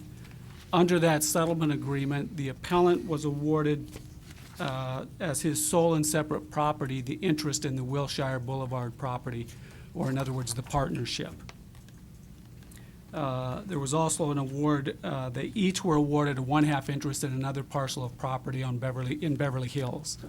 And according to the judgment, it looks like it was contemplated that there was some litigation involved with that property, and either as a result of that litigation or a result of selling the property, the former wife would get no less than $150,000. And there were some other provisions that required the appellant to make monetary provision to his ex-wife. And that judgment was entered in 2004. By 2006, according to the record or the evidence we have, he apparently had fallen behind on making some of those payments, and his wife brought, either reopened or brought a separate lawsuit to enforce the judgment in the divorce action. And that lawsuit, and it appears there was a second lawsuit opened with respect to the Beverly Hills property. So there's litigation beginning among the appellant and his former wife in 2006, and apparently continuing thereafter. On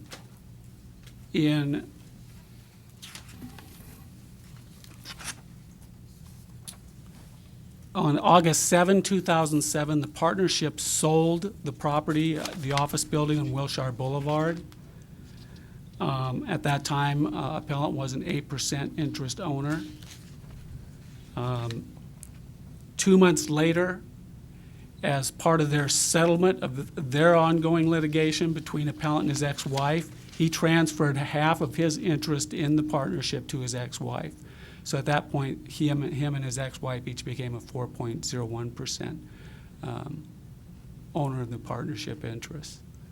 And for tax year 2007, the partnership issued information returns which essentially treated both the appellant and his former wife as having been 4.01% interest owners throughout 2007. Appellant filed his return, which followed form with what he got from the partnership. He treated himself, he used numbers that treated him as if he was a 4% partner roughly throughout 2007. His ex-wife filed a return that didn't report any of the income. Either the income consisted of 3 parts. During the first part of the year before it sold the property, the partnership earned rental income. Then it sold the property in August of 2007, and the money was kept in escrow for 3 months, 2.5 months. So it earned interest as well. And so there's 3 items of income and or gain the partnership earned. The wife didn't report any of that. Subsequent letters revealed that through her attorney that she felt since the property had been sold while appellant was an 8% interest owner, that all of the gain, income, and interest was his responsibility. So the Franchise Tax Board conducted examinations of the partnership, appellant and his former wife, and looking at the varying interest rule, determined that appellant was in fact liable for the the tax on the capital gain from the sale of the building, the tax on the rental income that had been earned up to that point, and then there was a split of liability on the interest income, because some of the interest income had been earned after appellant's ex-wife got her partnership interest. And so that was how the determination came down on the first issue. On the second issue, with regard to the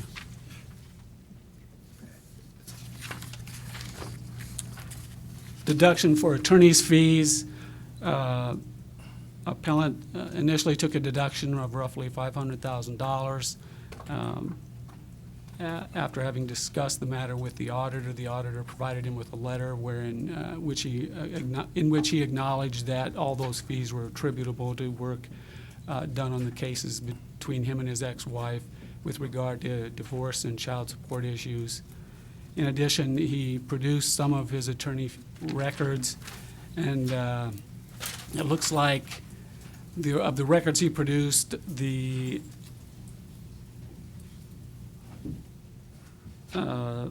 showed approximately $220,000 in fees incurred from July of 2006 to sometime in 2008. Of those, about $130,000 were incurred in 2007. They all appear to have been related to primarily child custody and divorce proceeding issues, disputes over the Loma Vista property in Beverly Hills and the like. The final issue is the, therefore, under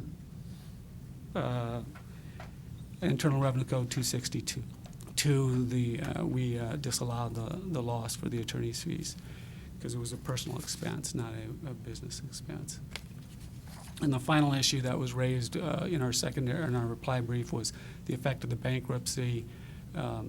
As you can see from our briefs, it's our position that the board, under Cal Code Regulations, Section 5412B, wouldn't take jurisdiction to hear whether or not the bankruptcy discharged these particular items. However, because penalties are dealt with in a different section of the bankruptcy code under 523, the penalties we do intend to, I guess waive would be the proper word. Thank you for your time. If you have any questions, I'll be happy to answer them. Thank you very much. On rebuttal, please. Yes, Chairman, in respect to the child support, this was paid, had nothing to do with the my audit, my assessment, franchise tax board. I have proof that I paid it out of the, I paid it out of the partnership. I had the partner do a withdrawal from my partnership to my ex-wife. I have the copy of the checks.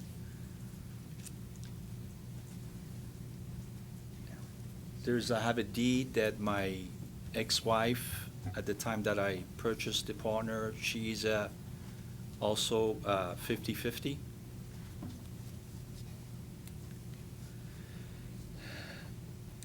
Basically,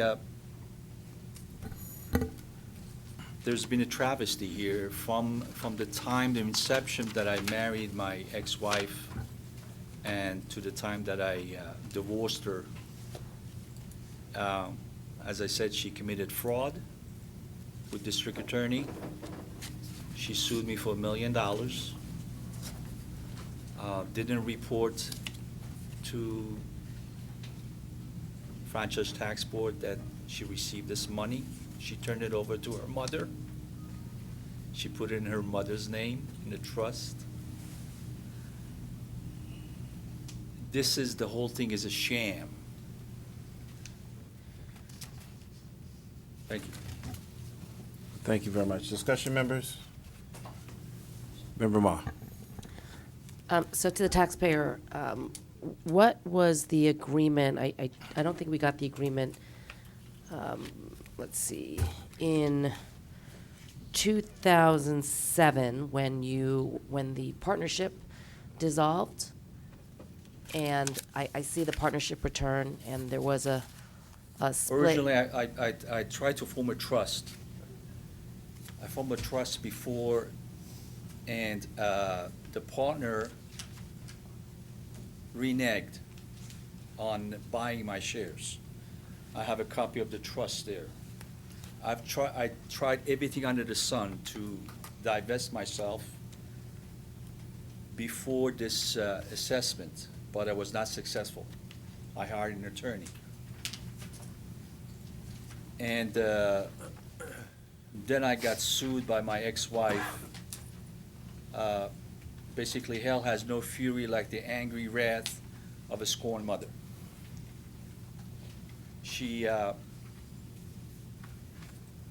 My father hired an attorney, paid $85,000 for my ex-wife to sue me on the Beverly Hills property. That's where she got the civil judgment of $1 million. And at that time, I wanted to open a trust. I could not do it, sell my shares. Therefore, when they sold the property, the Wilshire Ardmore, she received the funds, $1 million. $1 million and change. But what I'm asking about is on the K1. Yes. Before that, you had 8%. I see on the 2007, your K1 shows that you have Edmund. Edmund is your dad, right? No, that's my brother. That's your brother. Okay, sorry. Parleve. Okay, here. Edward. You have 4.05% of 2007, and then I see your ex-wife also has 4.05%. That is correct. Like, was that pursuant to the settlement agreement, your divorce? How did that transfer? This was a civil judgment on a separate property, 1880 Loma Vista property, Beverly Hills. This had nothing to do with child support or nothing like that. It was a civil judgment. She got a post-summary judgment. And since I was not liquid at that time, I gave her half of my shares.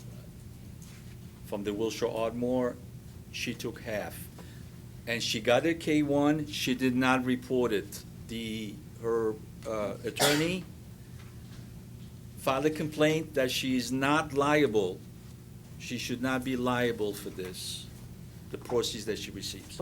Okay, so I understand that, but usually there is, minutes, attorneys draft, the transfer of partnership interests, the fact that. It was a court order from family court. It was a court order from family court. It was a Yes, court order. It was a court order that upon the sale of the partnership of the building, she is entitled to receive this money. Okay, so to the Franchise Tax Board, I see the tax return, it was filed, she got a K1, he got a K1, he reported his share. Why isn't the wife liable to report her share if it's per court order and she actually received a K1 from the partnership? Because the varying interest, the law doesn't allow that to happen. The law doesn't allow partners to simply transfer the effects of the partnership in a single year from one partner to a new partner. What statute are you talking about? Internal Revenue Code, Section 706, So subparagraph when D. can they transfer partnership interests? Well, they can transfer their partnership interest, they just can't transfer the tax effects. And that's what's stated in the cases that we've cited in our brief. And a lot of them, what they have to do with is partners, maybe a partnership has a lot of losses or it has a lot of gains, and it wants to share those losses or gains with someone who maybe has the reverse gains or losses. And the IRS and the California Franchise Tax Board doesn't want them to be able to offset, a partnership gains with some new person who has some losses to use. So that's why the law requires them, under the varying interest rule, that you have to take into consideration what happened when that partner in this case, had his 8% interest. So even if it's pursuant to a court settlement, where the court, do you have a copy of the settlement? Yes, it's all, I produced it when it's. It's not a court settlement. What happened was. It was a court order. You have the. It was a court order. which was sent to the partner, and based on the court order, when the property was sold, it was dispersed to my ex-wife, wire transfer to my ex-wife. What you have is, as Exhibit E, is the settlement agreement and release, Yeah. whereby appellant and his ex-wife agreed that all of the litigation between them would be resolved in exchange for him transferring half his partnership interest to her. And then the order he's referring to is not in the record, but I can certainly provide you with a copy. It's a simply two-page order saying, acknowledging or affirming that the settlement agreement, that, yeah, what you agreed to, I'm ordering that the partnership, that the interest, the 4% interest be transferred to your ex-wife. And so you're saying that It doesn't add anything you're more. not allowing that? That you disallowed the They're split allo- in interest? No, they're allowed to have the split in interest. Okay. That's okay. It's just the tax consequences. Because the tax consequences, the gain occurred when he was an 8% partner, he's taxable on that amount of the gain. Recall earlier I said with respect to interest, the interest occurred across the transfer period. So interest on the money obtained from the sale of the building was earned from August 7, 2007 to November 2, 2007. So for purposes of the interest, he was, our position was that appellant was liable for the tax on the interest up through October 25, 2007. And after that period, they were each responsible for half the interest. Okay, what about the Section 1231 gain? That all was earned in when appellant was an 8.1% partner, so all of the he is taxable on all of that gain. Even though he distributed the money to her? Correct. Probably should distribute less taxes. So he basically has to pay tax on the million and gave it all to the wife? That is correct. Well, I know it sounds odd, but from her perspective, she wasn't investing in a partnership to make money. He was paying off a personal debt to her. That's why he gave her the money. If you have your employer cut a check directly to your auto company to pay off your car loan, you're the one that still has to pay the tax on that. And in this case, you know, he invested in the partnership. The gain had accrued at the time when he was an 8% partner. He was just saying, take part of my money I have coming, and he had it coming as of August 7, 2007. He was owed the $2 million. And at this point, because of the settlement agreement that he entered into, the court saying to the partnership agreement, $1 million of that goes to her to pay what he already owed her. It's to pay a personal debt. I didn't owe her, sir. She, as I said before, this was a vendetta on the part of the ex-wife and my father to sue me after the divorce. Okay, I'm going to read your settlement agreement. I'll come back. Let me just, for the purpose of clarification, maybe the respondent can speak to the timing of these two transactions and when the partnership interest, when the sale took place and when the partnership or the interest was transferred by the courts. Okay, the sale of the building. Why that matters? The sale of the building itself, and therefore the capital gain that would have been made on the sale of the building occurred on August 7, 2007. The agreement to transfer the interest between appellant and his former wife was signed on October 19, 2007, almost 2 months after the sale of the building occurred. Yeah. Okay, and the agreement itself expressly states that it would be effective October 19, 2007. And then the order confirming the agreement, I believe, was signed either October 24th or October 25th, 2007. So the transfer occurred over 2 months after the sale of the partnership's building and the capital gain on it. And can I elaborate a bit? Yeah, sure. When you have a partnership where a partner's interest varies during the year, you have to determine how much income to allocate to each partner as their percentage interest in the partnership changes throughout the year. If you have a partnership which is an ongoing business with regular income and expenses, you can use a reasonable method, which is probably per day or per month. But when you have a partnership which has a extraordinary event, which in this case is the sale of the partnership main asset with a large 1231 gain, the more reasonable method accepted by the case law is the closing of the books. So you closed the books on August 10th or 11th or whatever when the partnership interest was sold, partnership asset was sold, and at that point in time, he was the 8% partner. So he would be allocated all the income. Had the property been sold on January 15th and she became a partner on December 30th, you would not think it reasonable to allocate her capital gain from January 15th. So when you have a partnership with extraordinary events, wild fluctuations in income, you would use the interim closing of the books method when there's a change in a partner's partnership interest, whether it's a new partner coming in or a shuffling of partnership interest or whatever. So in this case, when there was a large extraordinary event, you would use interim closing of the books and you would allocate all of the income to the partners existing at that time.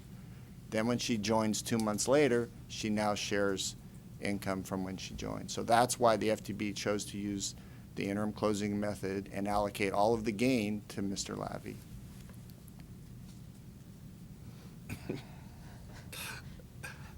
Mr. Chairman, the bottom line, she received a K-1. Now, is she responsible? If she received a K-1 from a partnership, isn't she responsible? She has a fiduciary duty to report that, or no?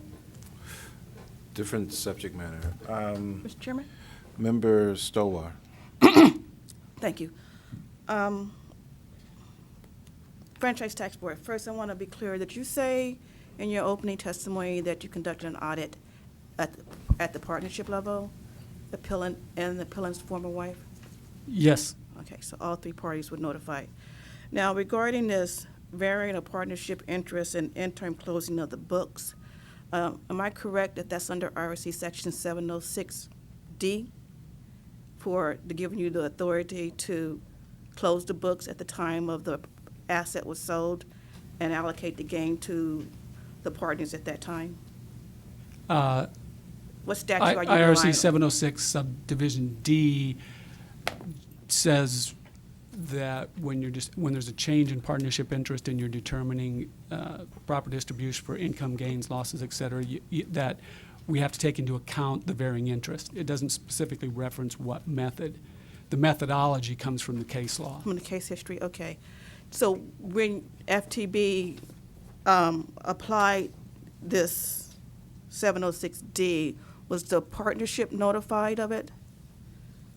Did you inform the partnership that there was being changes made to how they distribute the profits?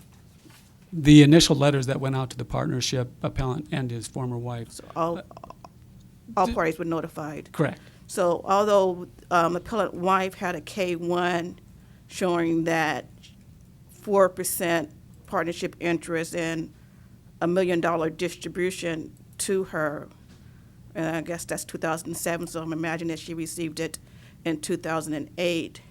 FTB's audit at the partnership level, appellant and appellant's former wife level, pretty much overrides that K-1 to the extent that she was not an owner when the gain was received?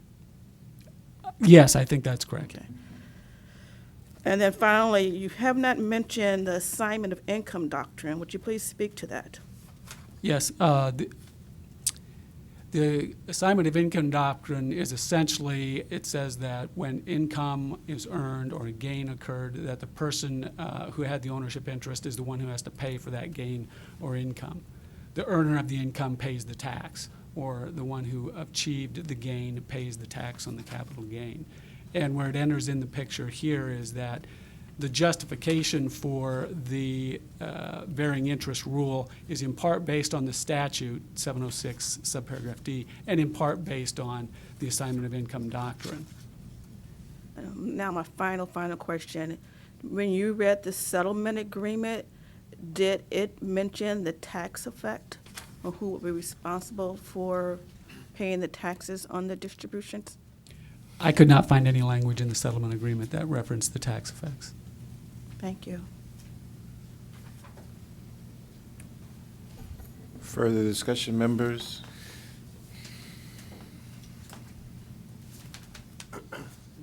Member Runner. Yeah, it seems to me that I'm trying to figure out whether or not in the settlement itself, the settlement was assuming, in terms of as that asset was divided there, if the settlement assumed that the amount being transferred to the wife was indeed the amount of the value of whatever that K1 value was, and therefore was kind of like assuming that the tax would not be paid by the wife. You know, I mean, somewhere along the line, you know, in the settlement, you're trying to decide what the values are, right? And it seems to me if you assume that it had tax liabilities, it has one value.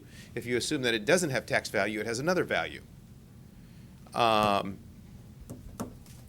it would seem to me that that's, that's kind of where I'm trying to, and I guess I don't know the answer to that. I don't know the answer to what the assumptions were.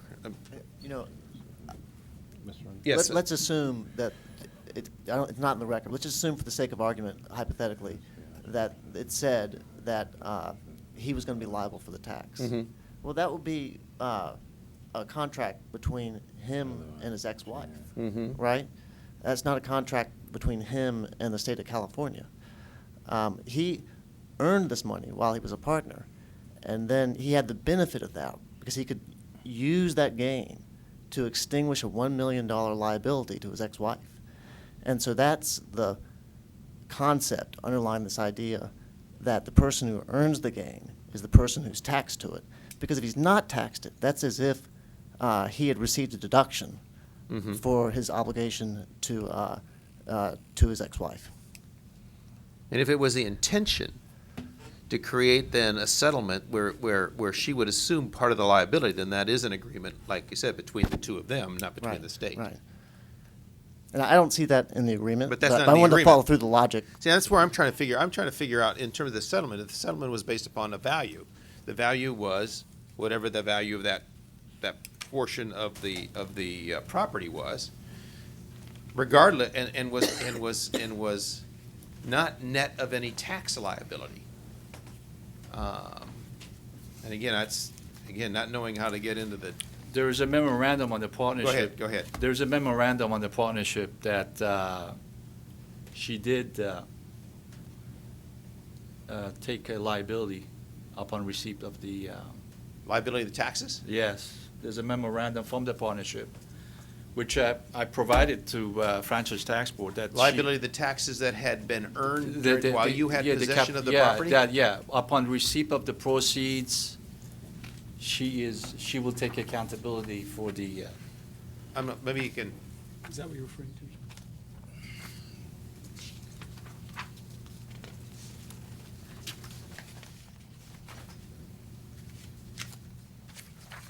I did produce this before. If I might, I think. Yeah, I think he's referring to.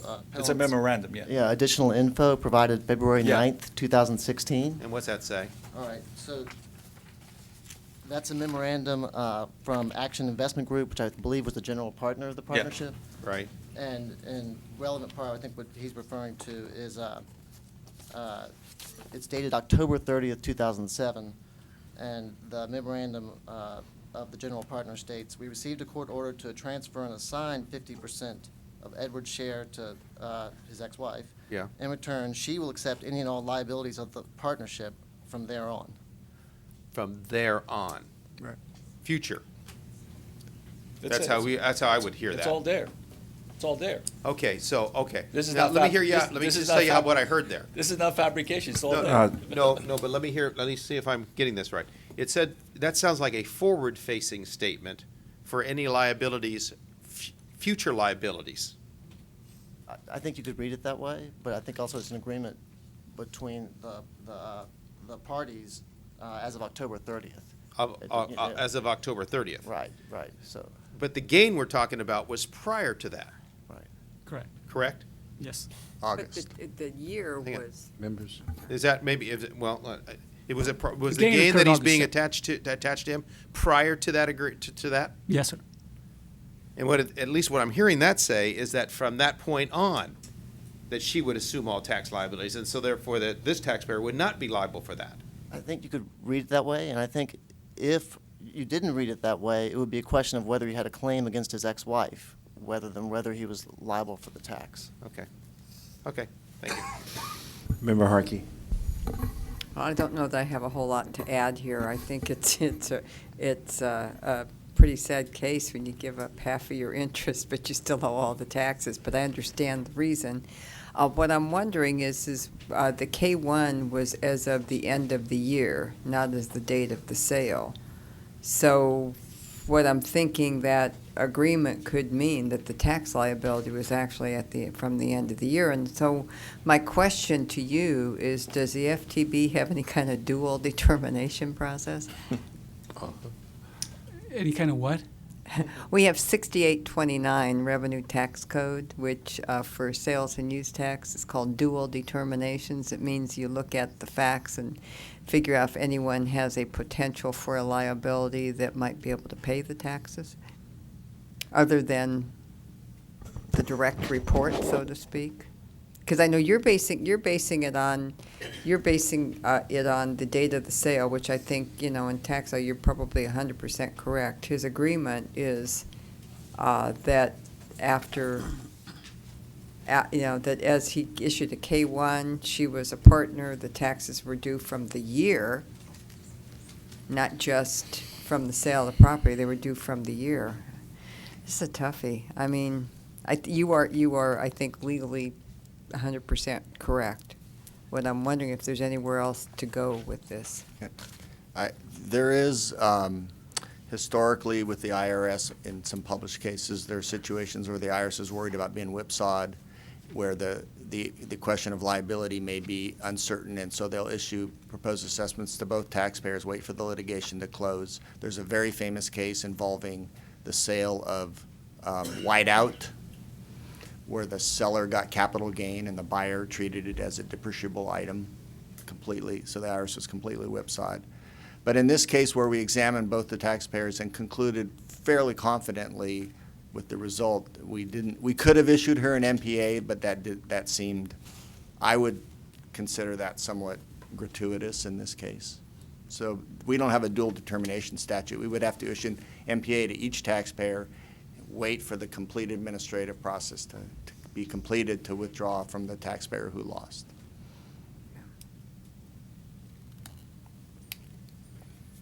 Further discussion? Hearing none. Member Stowar moves to take the matter under consideration, second by Member Harkey. Without objection, members, such will be the order. Thank you very much for appearing before us. The board taking matter under consideration later on this evening. Send you a written report of our decision. Ms. Richmond, what's the next matter? Our last hearing for today is item B10, David Haller and Vanessa Chau Haller. Please come forward. Mr. Ambrose, would you please introduce the issues in this case? Yes, sir. The issues before the board in this appeal are whether the board has jurisdiction to hear the appeal, whether appellants have shown that Franchise Tax Board erred in denying their claim for refund based on a claimed new jobs credit, whether appellants have shown reasonable cause for the late filing penalty, or for abatement of late filing penalty of the 2002 return, whether appellants have demonstrated that the Franchise Tax Board erred by not abating the underpayment of estimated tax penalty, and finally, whether interest should be abated. Thank you, and welcome to the Board of Equalization. We would ask that you introduce yourself for the record, and please be advised that you have 10 minutes to make your presentation, and we will return and allow you time on rebuttal at your convenience. Thank you, Board. My name is David Haller. I'm a physician in Orange County. My wife, Vanessa Chau Haller, owns a restaurant, Vietnamese restaurant, very good food if you're ever in Orange County. She's running that restaurant right now. I have my accountant and tax preparer of the families, Ms. Bic Loan Nguyen, with me, and she will add to the testimony. I want to thank you for giving me the opportunity to present this. I know this board has a lot of important things to do, and I'm really just very happy you're letting me present my case and allowing me to be heard, because the Franchise Tax Board really has been very unresponsive during this whole process, and if they just acted a little bit more accommodatively, I think we wouldn't have to end up here. But we're here. I want to pay my fair share, and I have for 33 years as a California taxpayer. This case is really about whether you think I filed a return April 15th, 2013, or I did not file a return April 15th, 2013. To prove the point that I did, I will cite 4 sources. I will cite myself, that it was filed. I will cite my accountant, who said it was filed. And I will also cite the e-file activity report. I'd like to just take a minute to go over this, because this is somewhat confusing. This is my only exhibit, so if you could just bear with me a moment. The top of this shows federal, and this is of tax year 2013. The software does not allow the printing of the year, so there's 2 years commingled on this sheet. So for tax year 2013, April 15th, it's showing a federal return that's accepted. For the state return, we have to go to page 2. And we have to look at page 2, April 15th, 2013, that the return was not accepted. We tried again March 21st when we found out it wasn't accepted, because we had no idea it wasn't accepted. March 21st, when we realized that we were informed it wasn't accepted, we tried again, and it was failed. It was not accepted. So my accountant talked to the software company of how you e-file, and they had discussions and figured out there was some sort of technical error. They corrected it. We resent the return March 30th, along with some money that we owed, and we would hope that that would satisfy the Franchise Tax Board. What the result of them saying that I did not file the return timely is that they are disallowing a new jobs tax credit.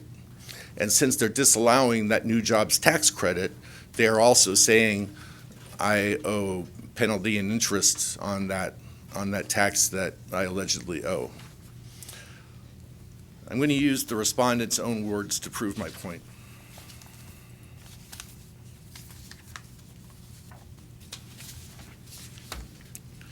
New jobs credit. The credit must be claimed on a timely filed original return.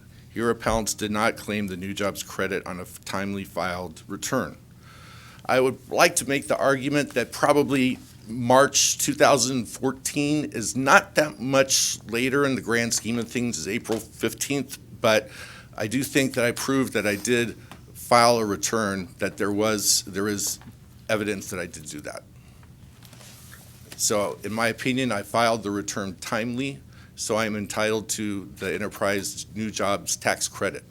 And that's what we need as a state. We need new jobs to be created, and you understand that and are offering a credit. So that's great. I just want to get what I'm entitled to. The late filing penalty may be abated if the taxpayer shows reasonable cause for the late filing of the tax return.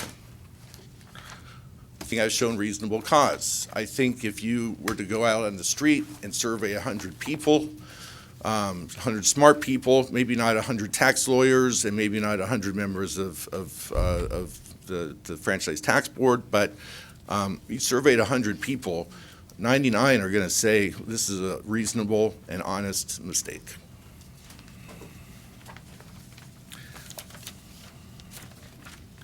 The last point I'm going to make is the respondent quotes IRC section 6654E3A that provides for a waiver of penalty if the government determines by reason of casualty, disaster, or other, this is what I like to pay attention to, other unusual circumstances, the imposition of the penalty would be against equity and good conscience. And thank you for the time again. I'll yield to the respondent.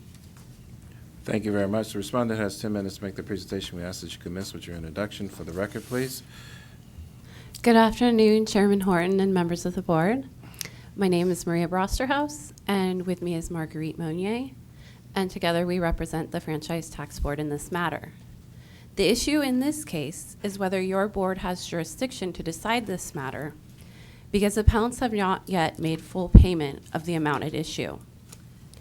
Appellant's 2012 joint income tax return was not received by FTB until March 30th, 2014, nearly 1 year after the filing deadline. After receiving this return, FTB issued a notice imposing a delinquent filing penalty and an estimated tax penalty. FTB also assessed additional tax due to the denial of the new jobs credit. Appellants reported a new jobs credit on their 2012 return. However, this credit is only available when a return is timely filed. Here, because appellants did not timely file their return, filing nearly a year after the deadline, the credit was denied and additional tax was assessed. Appellants disputed the additional tax and penalties in a letter dated June 3rd, 2014. As of that date, FTB had received estimated tax and return payments, but had not received the full payment of the tax at issue. Appellants concede that they have not paid the full tax as of today. FTB then denied the claim for refund in a February 2015 letter. This letter was issued in error. As of the date of their letter, appellants had not yet perfected their claim because they had not made full payment, so there could be no claim for refund. As such, under Revenue and Tax Code Section 19322, their claim was premature. Your board's regulations only provide jurisdiction to your board in claim for refund cases involving full payment. Most importantly, the state constitution requires full payment in tax refund claims. Here, appellants have not made full payment, so their claim has not been perfected, and it is not properly before your board. As such, your board does not have jurisdiction over this matter, and it should be dismissed. If your board determines you do have jurisdiction to hear the substantive issues, I would like to note that appellants have not provided information indicating they filed their return timely, and so the new jobs credit was properly denied. Thank you. On rebuttal, please. Okay, so I'm going to have a couple comments before I rebuttal the points. You say that the state of California sent me a refusal of refund letter in error. Pardon me, sir. Yes. Could you direct your comments to us, Sorry. please? In error. I find it interesting that you want your error excused, but you don't want the software company's error excused. I do believe we filed this return timely. I believe I have proved that.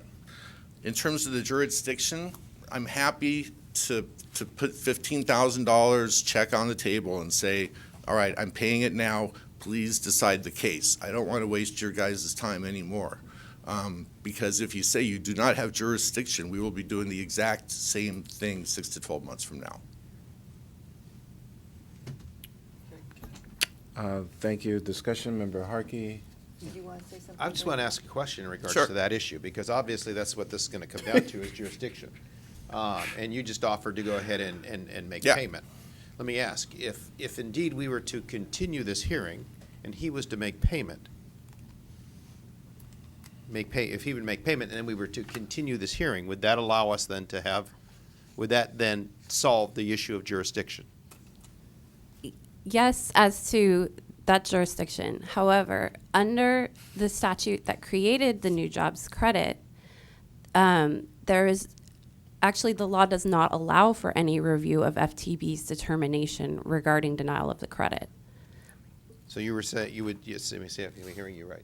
So it would remove the hurdle of jurisdiction. Yes. But what you would say then is the underlying issue Cannot be reviewed. would not be reviewed. Yeah. Okay. We'll have the discussion then. I just want to see if we just solve that. Let me just. Okay, members. Well, I Member, may follow up, but I just. Member Harkey.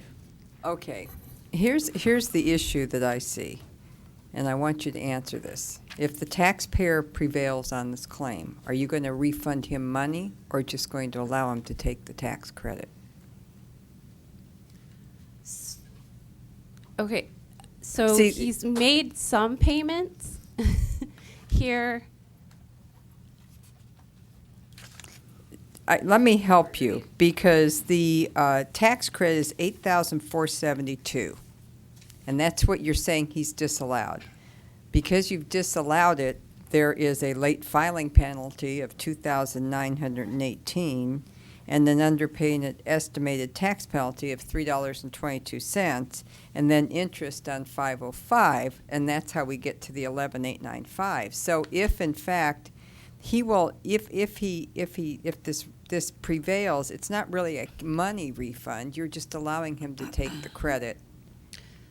The late filing penalty is unrelated to the new jobs credit. Yes, they happened at the same time, and yes, the denial was because the credit was claimed on an untimely return, but that penalty will stand because the return was filed late. Okay, it'll stand if this this board thinks it should.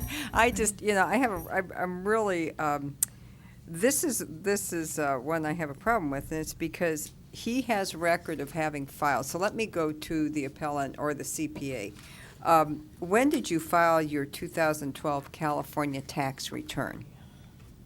I did e-file to the IRS, to the federal, on time, and if the same time with the California, but because I did not be aware that the problem with my software did not went through, and we didn't know. It's a very honest mistake. We didn't know until I think February of 2014. The taxpayers received the letter state that we did not file tax return, but we did with the IRS.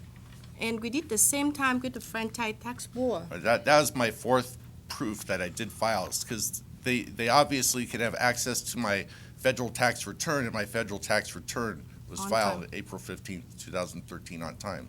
Okay, was there a problem with the software, or was it a technical issue? What was the issue that you uncovered? I think it's a problem with the technical issue through my software under the name Lasert. So we didn't know until later years when the taxpayers received the notice. Then we just say why, and then when I called in franchise tax board and discussed, and they still denying it. They said the only we have to appeal in front of the above organization, and the form we have to appeal is to get the credit refund even we didn't pay. Right, the franchise tax board told us, do all this. This is what you Yes. need to do it. So we did it. Because we're we getting have a out. proof that when you file the return federal and state together, it's the same time. Why I file the federal and I don't file the state? Now, you did make your estimated payment on Yes. April 15th of 2013. Yes. So the taxes were paid. Yes. Okay. So you're not asking for a refund on any amount you have not fully paid? Yeah, because we're only asking for the job credit To be credit. reinstated. Then we don't have to To pay be- penalty and interest. Okay. For the franchise tax board, did you receive the taxpayer's payment of $6,115 on April 15th as payment for tax liabilities for 2012? One moment.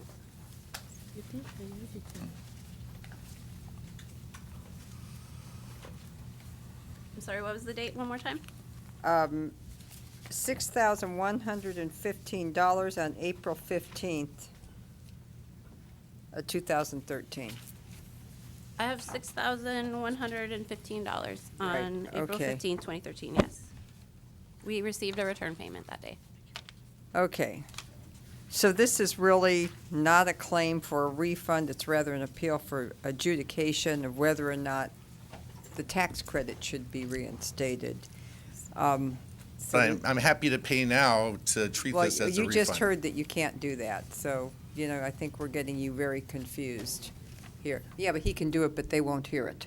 So let's not go back in that circle again. That's what I heard. I don't understand. Members. No. Oh, hang on. Can we I'm clarify sorry, that? yeah, well, let me clear the floor. What I heard is that he can, and this is from the Franchise Tax Board, he can pay the taxes, but then there would still be a problem because you wouldn't allow the appeal, and why don't you say why you wouldn't allow it? So the statute that created this credit, or that provides for this credit, is section 17053.80. And under subsection G3, or wait, I'm sorry, excuse me. That's right. It's because he filed a late return, then the credit is not allowed, but he thinks he filed a timely return. No, and- actually, so under G3, that FTB's determination may not be reviewed by an administrative or judicial proceeding. Okay, so once you've decided, if he gives you the money, once you've decided that you're not gonna allow it, then we can't review it because your determination is final. So that's what I heard. Can I Okay, just I'll clarify release with the the floor. Member Runner. Let me just clarify just for that discussion. Yes. Because again, we again, when you say we're not allowed, I want to be careful with that. Because at that point, I think we could find other issues that we might want to find in favor of the taxpayer in that part of the discussion. So we can indeed hear it. What you're saying is that we have limited scope on how it is that we could find for the taxpayer. Is that correct? I'm going to let her answer. If the taxpayer paid the full amount due, Uh-huh. you could continue the hearing. Right. The taxpayer could pay the full amount due, and if, on further consideration by FTB, or if there's more information that indicates that there was a timely return filed, then the credit would be allowed, and there wouldn't necessarily be a need to come back here. If, on further review, even if it's all paid, on further review, we determined that there was not a timely return so that we properly denied that credit, then it would be on calendar to come back and review all the other issues besides the one that we're talking about primarily today, which is whether your board has jurisdiction because it hasn't been fully paid. Right, let me go to appeals on that in terms of just the problem I guess I'm trying to struggle with here in terms of the process, and that is, the fact is, if we don't have jurisdiction, there's no decision for us to make today. Correct. And so that's kind of what I'm trying to do, is figure out how to open the door to where we can have and hear the merits of this case. Well, at this point, it's appeals opinion that you can't. I mean, that there isn't jurisdiction until the full amount owed is, the balance due is So the only paid. way we open the door for this discussion is if and have jurisdiction is if the liability is paid. Correct. Okay. So that's why I'm just Yes. trying to figure out what we're actually discussing.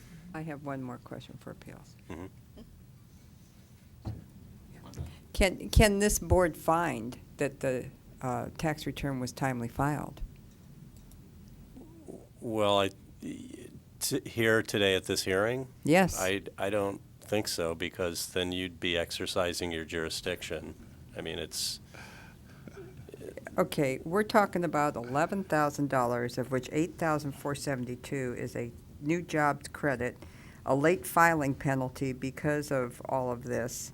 And it just seems like at some point, there's got to be somewhere where we just,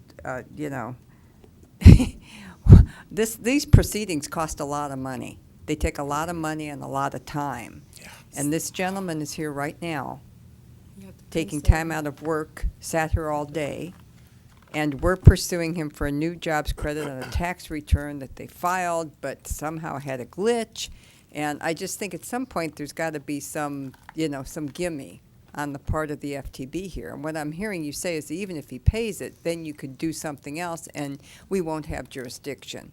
So I think we're just sending this into a big circle when we could resolve it today. This board can make a decision.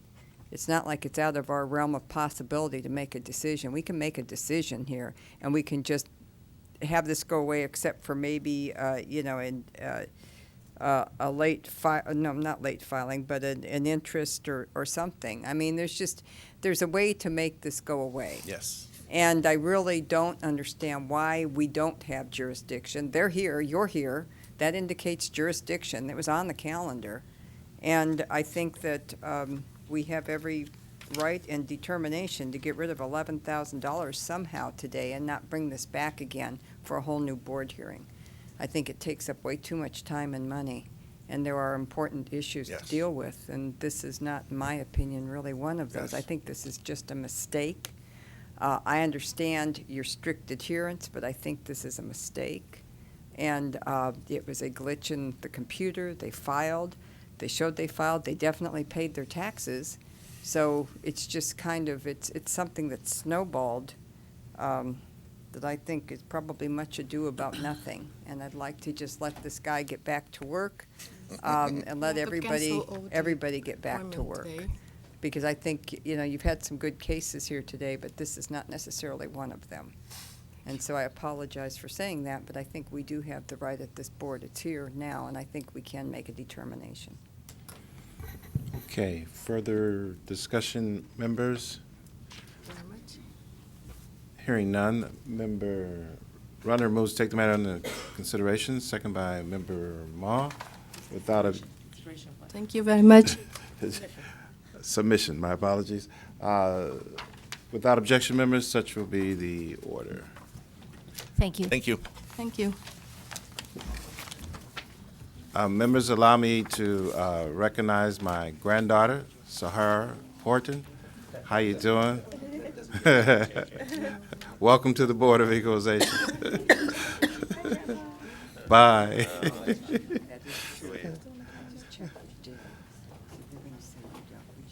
Ms. Richmond, what's our next matter?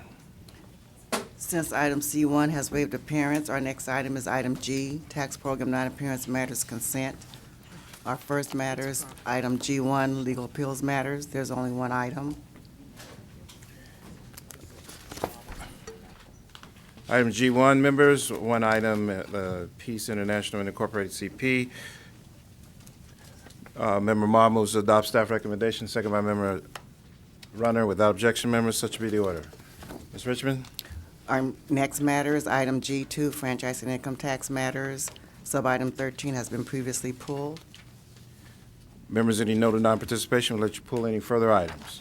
Noting item number 13 has been pulled. Move to adopt staff recommendation by Member Stovall, second by Member Ma. Without objection, members, such will be the order. Ms. Richmond? Our next matter is item G4, Sales and Use Taxes Matters. Item G4, members, any non-participation would like to pull any of the items for further discussion. Hearing none, Member Harkey moves to adopt staff recommendations, second by Member Stovall. Without objection, members, such will be the order. Ms. Richmond? Our next matter is item G5, Sales and Use Taxes Matters, Credits, Cancellations, and Refunds. Discussion, members, hearing none. Any desire to note non-participation or pull any items for further review? Hearing none. Moved by Member Ma, second by Member Harkey to adopt staff recommendation. Without objection, such should be the order. Ms. Richmond? Our next matter is item G7, Special Taxes Matters, Credits, Cancellations, and Refunds. These are constitutional matters, therefore the Deputy Controller may not participate in these matters under Government Code Section 7.9. Noting non-participation by the Deputy Controller pursuant to Section Government Code Section 7.9, Member Harkey moves to adopt staff recommendation, second by Member Runner. Without objection, members, such will be the order. Our next matter is item H, Tax Program Non-Appearance Matters Adjudicatory. Item H1, Legal Appeals Matters. There's only one item. One item, GNC Equipment, members. Discussion. Mr. Njis is here. Member Harkey moves to grant petition, second by Member Ma. Without objection, Objection. members. Pardon? Objection. Objection noted by Member Stovall. Ms. Richmond, please call the roll. Mr. Horton? Aye. Ms. Harkey? Aye. Mr. Renner? Aye. Ms. Ma? Aye. Ms. Dowers? No. Motion carries. Ms. Richmond, the next matter? Our next matter is item H2, franchise and income tax matters. These items may be taken up separately or in one vote. Members, let's take them up all together. Is there objection to that? Hearing none. Strike that. Member, oh, ooh. Boy, let's slow down. Okay. All right. Members, let's do this. Let's take these items up separately. Yeah, separate.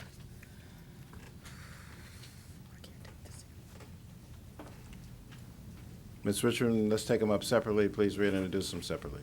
Item H2, 1 is the decisions, DeVitas Jones and Samantha Jones.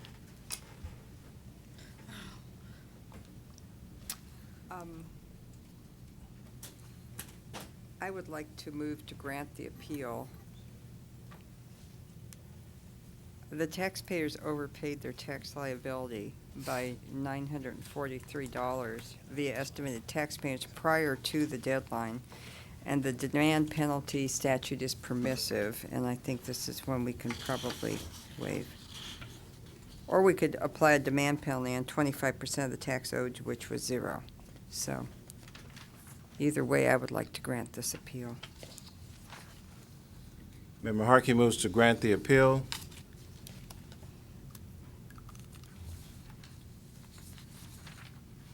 Dies for the lack of a second. Move to sustain the franchise tax board. I can't believe it. Member Stowar moved to sustain the franchise tax board, second by Member Ma. Without objection, members, such will be the order. Ms. Richmond? Our next matter is item H22, is case heard not decided, Robert H. Lowe and Cheryl L. Burkhoff. Members of the board has decided not to take any testimony on this, so we open it for discussion. Member Ma? Thank you, members. I'd like to start with the motion that was made in this case at the November 17th, 2015 hearing. It was my intention, and I believe the intention of the majority of the board, to deduct the $1,358,792 in capitalized mortgage interest from the Lowe's reported basis of $13,526,000, but otherwise accept the return as filed. Therefore, the adjusted basis should be $12,167,208. However, the minutes reflected that the board adopted an adjusted basis in the property of $11,368,562, which I believe was incorrect.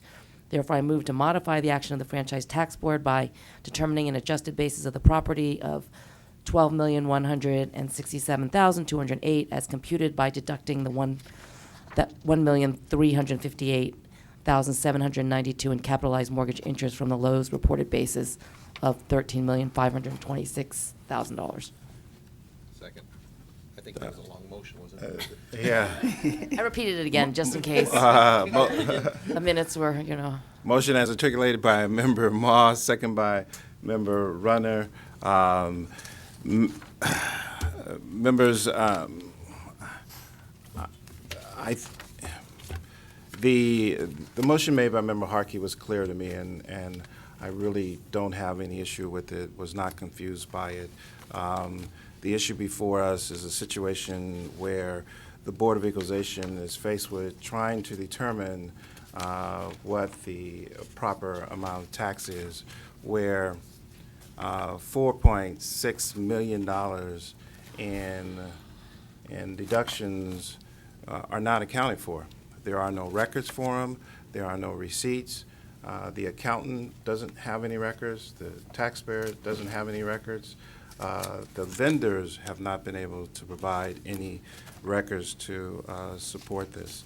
And so, but yet we do have documentation that indicates that the numbers as prepared by, I believe the gentleman's name was Mr. Zabel, seems to be the closest numbers that we can come to in determining what the liability was as documented relative to the construction loan, interest, and so forth not being deductible. I think we're all in concurrence with that, as well as the mortgage interest. But there is documentation that there are a number of other transactions that were expensed that should not have been expensed. These are actual documentation, and so I believe that those numbers should be adjusted as well.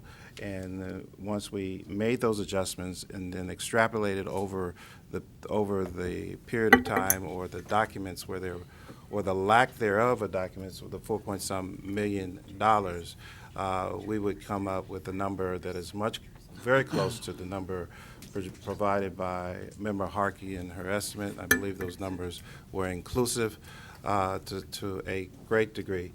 To provide any further adjustment, in my mind, would be a gift of public funds, and I'm not prepared to do that. Mr. Chairman? Member Stowell. To the maker of the motion, I want to make sure I understand. You're removing the $1,358,792 from the basis, which on the evidence of the record, it was labeled as capitalized interest, was the excess mortgage. But you're including the $739,099, which was labeled as construction period interest. Okay, thank you. I object to the motion as well. Although the law allows for a taxpayer to make an election for the construction period interest, there's nothing in the record to support that they made the election. We had over 4,000 pages, and nowhere did the appellants even make a statement or declaration that they made the election. In addition, the CPA and financial planner who was in charge of their bookkeeping at the time, although he initially raised the issue of the construction period interest, he also conceded that it was not something that should be included in the basis. So I disagree to allow it and believe there would be insufficient evidence to allow this construction period interest, and would be basically an error in the law. Okay, there's a motion and a second. Objection noted. Ms. Richmond, please call the roll. Mr. Horton? No. Ms. Harkey? Aye. Mr. Renner? Aye. Ms. Ma? Ms. Dowers? No. Motion carries. Thank you. Next matter, Ms. Richmond. Our next matter is item H10, legal appeals property tax matters. These are constitutional functions, therefore the deputy controller may not participate in these matters under Government Code Section 7.9. These items may be taken up separately or all together. You said H10, right? Legal Yes. appeals, property tax. Noting non-participation by deputy controller. Discussion, members. Is there a motion, members? So moved. Member Harkey moves to adopt staff recommendation. Second by Member Ma. Without objection, members, such will be the order. Ms. Richmond. Our next matter is item H, tax program non-appearance matters. Item H2, offer and compromise recommendations. These matters may be taken in one vote. Members of offering compromise items 1 through 15. Recommend we adopt, we recommend you, okay, good, I got it. Is there a motion, members? So Member Harkey moves to authorize staff to accept the offers. Member Stowar seconds. Without objection, members, such will be the order. Ms. Richmond? Our next matter is chief counsel matters. Item J, rulemaking, section 100 changes. Item J1, rules for tax appeals regulation 5600, definitions, board hearing procedures, taxes affected by this article 5601, eligible claims, and 5603, claim procedure. Mr. Heller, please introduce yourself for the record, and welcome to the Board of Equalization. Thank you. Good evening, Chairman Horton, members of the board. I'm Bradley Heller from the board's legal department, and I'm here to request that the board vote to authorize staff to complete Rule 100 changes to Rules for Tax Appeals Regulations 5600, 5601, and 5603. The changes update and clarify cross-references in Regulation 5600 and make Regulations 5601 and 5603 consistent with Revenue and Taxation Code Section 21013. Thank you. Discussion, members? Hearing none. Member Runner moves to adopt staff recommendations, second by Member Ma. Without objection, members, such will be the order. Ms. Richmond? Our next matter is the administrative session. Item N, consent agenda. We have a retirement resolution for item N1 for Linda S. Knox. The members of the board wish to extend their sincere and grateful appreciation to the retiree for her dedicated service to the State Board of Equalization and to the State of California. Their congratulations on her well-earned retirement and best wishes to her and her family for continued success, happiness, and good health in the years to come. Yeah, the best part is that success and happiness. It seems to come after retirement. Anyway, Linda served us as assistant administrator too in the administrative department and to the deputy director's office, and we are such excited about her future and going forward. Thank you very much. Thank you to your family as well, who are part of the dedicated work that all of our employees do and the sacrifices that they make. Ms. Richmond, please continue. Item N2 is an adoption of a board resolution for William M. Connell. Member Ma. Yes, thank you. It is with sad heart that we lost William Connell, AKA the Hot Dog Man. As you know, he had been working on veterans exemptions for small business owners for, I guess, what do you say, like 30 years, 20 years, 20 to 30 years. And he had actually called me a few days before he passed, wanting to meet again on this issue. So I'm sorry that he is not here, but his family appreciates us working with him and trying to resolve these issues for all these years. He had a very nice memorial service on Saturday, which my staff member, Francine Castanon, attended and said some words on behalf of the BOE and how much we appreciated his service to not only veterans, but also representing their views here at the BOE and, of course, during the legislative process. So rest in peace, Bill. Think of you at every meeting.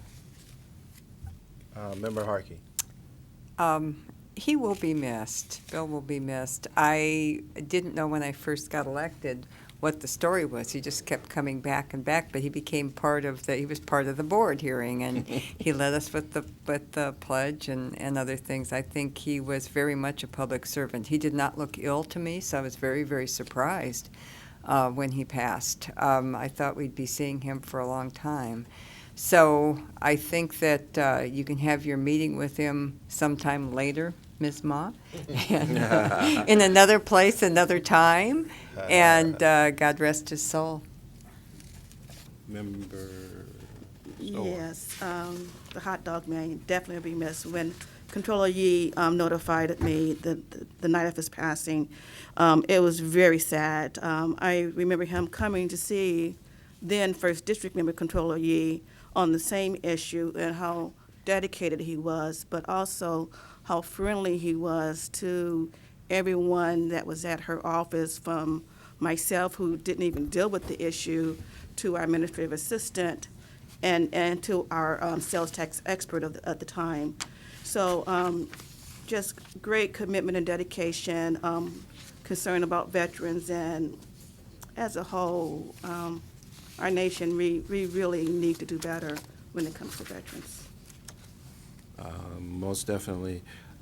I join with my colleagues. Bill was certainly a champion, not only for the veterans, but he was also a voice for the Board of Equalization as we sought to articulate our support over the years to our veterans that serve this nation and protect our freedom and provides us with the simplicity in life, but at still time, the peace in life. And during the times when we have so many challenges in this world, so many folks trying to take away the American peace and disturb our way of life, the loss of a shepherd such as Bill Connell is felt deep by all of us. And we ask that, would say that may God bless this entire family and continue to hold him dear in the next life. We would provide staff an opportunity to also share their condolence if they wish at this time. Thank you, Chairman. And members, David Gow, Chief Deputy Director. I just want to acknowledge Surf Dog Bill Collin as well. I've dealt with him from the 90s, when my days in the legislative division, to Labor Day when I took my wife and in-laws and sister-in-law to have a hot dog at his stand. So he shared a lot of stories, and he served a great hot dog, and he served his community and the veterans very well. Thank you. Thank you. Ms. Richmond, please continue. Item N3. Item N3, approval of board meeting minutes for January 26, 2016. Item N4, proposed revisions to Audit Manual Chapter 1, General Information, Compliance Policy and Procedures Manual Chapter 1, General, and Chapter 7, Collections. And item N5, proposed revisions to Audit Manual Chapter 4, General Audit Procedures, and Chapter 5, Penalties, Compliance Policy and Procedures Manual Chapter 7, Collections. Okay. Thank you, members. Members, let's take a collective motion in congratulating Ms. Knox, acknowledging her retirement, approval of the resolution to Mr. Connell, approval of the minutes, adoption and approval of the resolution, revision, item N4 as well as N5. Is there a motion as such? So moved by Member Runner, second by Member Harkey. Without objection, members, such will be the order. Ms. Richmond? Our next matter is item O, adoption of board committee reports and approval of committee actions. For item O1, the legislative committee, we're still awaiting signature for those minutes. Okay, we'll put that over and continue to move forward. What about the customer service? O2, you guys have those? Yes. Members, you okay with it? So moved. I'm moved. Yes, they're fine. Adopted. Okay. Member Harkey moves to adopt the committee actions for the customer service administrative efficiency, second by Member Stowar. The legislative committee will put over and come back to that. Okay. Don't know how much time we have, so let's do what we can. If not, we'll put it over to the next board here. Ms. Richmond. Our next matter is item P, other administrative matters. Item P1 is the executive director's report. P14, update on resolution of State Controller's Office Board of Equalization review. Welcome to the Board of Equalization, Ms. Bridges. Please introduce yourself for the record and commence at your convenience. Good afternoon, Mr. Chairman, members. My name is Cynthia Bridges, Executive Director. I am here today to provide an update on the resolution of the State Controller's Office Board of Equalization Review and to provide an update on actions taken to resolve the State Controller's Office Review Report on the BOE's internal accounting and administration controls. Let me begin by commending the diligent work of staff who, acting under the direction of the board, have prepared a draft invitation for bid for a CPA consulting firm to review the corrective actions taken by the BOE to resolve the issues raised in the State Controller's review and to make recommendations for improving the BOE's financial management practices going forward. The draft IFB has been reviewed and approved by both Board Member Ma and Deputy Controller Stowers, whom the board directed to serve as the reviewing committee. Upon their approval, the draft IFB was transmitted to all board members last Tuesday for a 3-day review, the period of which concluded yesterday, Monday, February 22nd. Upon this review, and if there are no objections, the IFB can be issued immediately so that a CPA consultant responsive to the IFB may be selected by the reviewing committee and begin its review. As indicated in the draft IFB, barring any unforeseen difficulties, a consulting firm may be selected by April 13th, 2016, with a final report containing the consulting firm's findings and conclusions to be submitted to the board for review upon completion of the CPA firm's formal review. Regarding the actions taken to date by staff to resolve the findings of the State Controller's review, I am pleased to report that there has been substantial completion of the corrective actions which are required to resolve the issues raised in the State Controller's review. Again, with the permission of the board, I would like to submit for the record a status review report matrix which outlines the specific corrective actions taken to address all of the findings of the State Controller's review. I am pleased to report that, as indicated on the matrix, all corrective actions will have been completed or will be in progress for all of the SEO findings by the end of April 2016. The BOE's Administration Department, Financial Management Division, Accounting Section has worked tirelessly on these corrective actions. Meetings are ongoing between BOE staff and the staff from the State Controller's Office to review the BOE's account true-up corrective actions in detail, including any fund reconciliations which have been identified in the review in either the retail sales tax fund, the diesel fuel tax, or resulting from data received from the DMV or the FTB. The function of this review by the State Controller's Office is to provide feedback to BOE staff to assure that the true-up process is acceptable. Once these true-up corrective actions have been reviewed by the State Controller's Office and the anticipated third-party review by the CPA consulting firm, pending fund distributions can be made to the general fund. These reconciliations will be done in consultation with the State Controller's Office to reflect precise, detailed accounting reviews to ensure both accuracy and transparency. This is particularly important to ensure that the State Controller's Office can make any fund adjustments to the general fund or to other funds which have been identified in the SEO review and which have been pending. To further ensure accuracy and transparency, the reviews of the CPA consulting firm will provide an additional level of confidence so that these adjustments identified in the SEO review can proceed without further unnecessary delay. This is important because we want to ensure that all BOE stakeholders, including taxpayers, the public at large, the Department of Finance, the legislature, and the State Controller's Office have a complete and transparent review of any revenue reallocations, large or small, which likely will be required as a result of these corrective actions. Of course, these corrective actions must be viewed in light of ongoing systemic issues facing the board, such as legacy accounting and information technology systems, and the need to treat the board's financial operations, fiduciary obligations, and reporting responsibilities as integrated processes.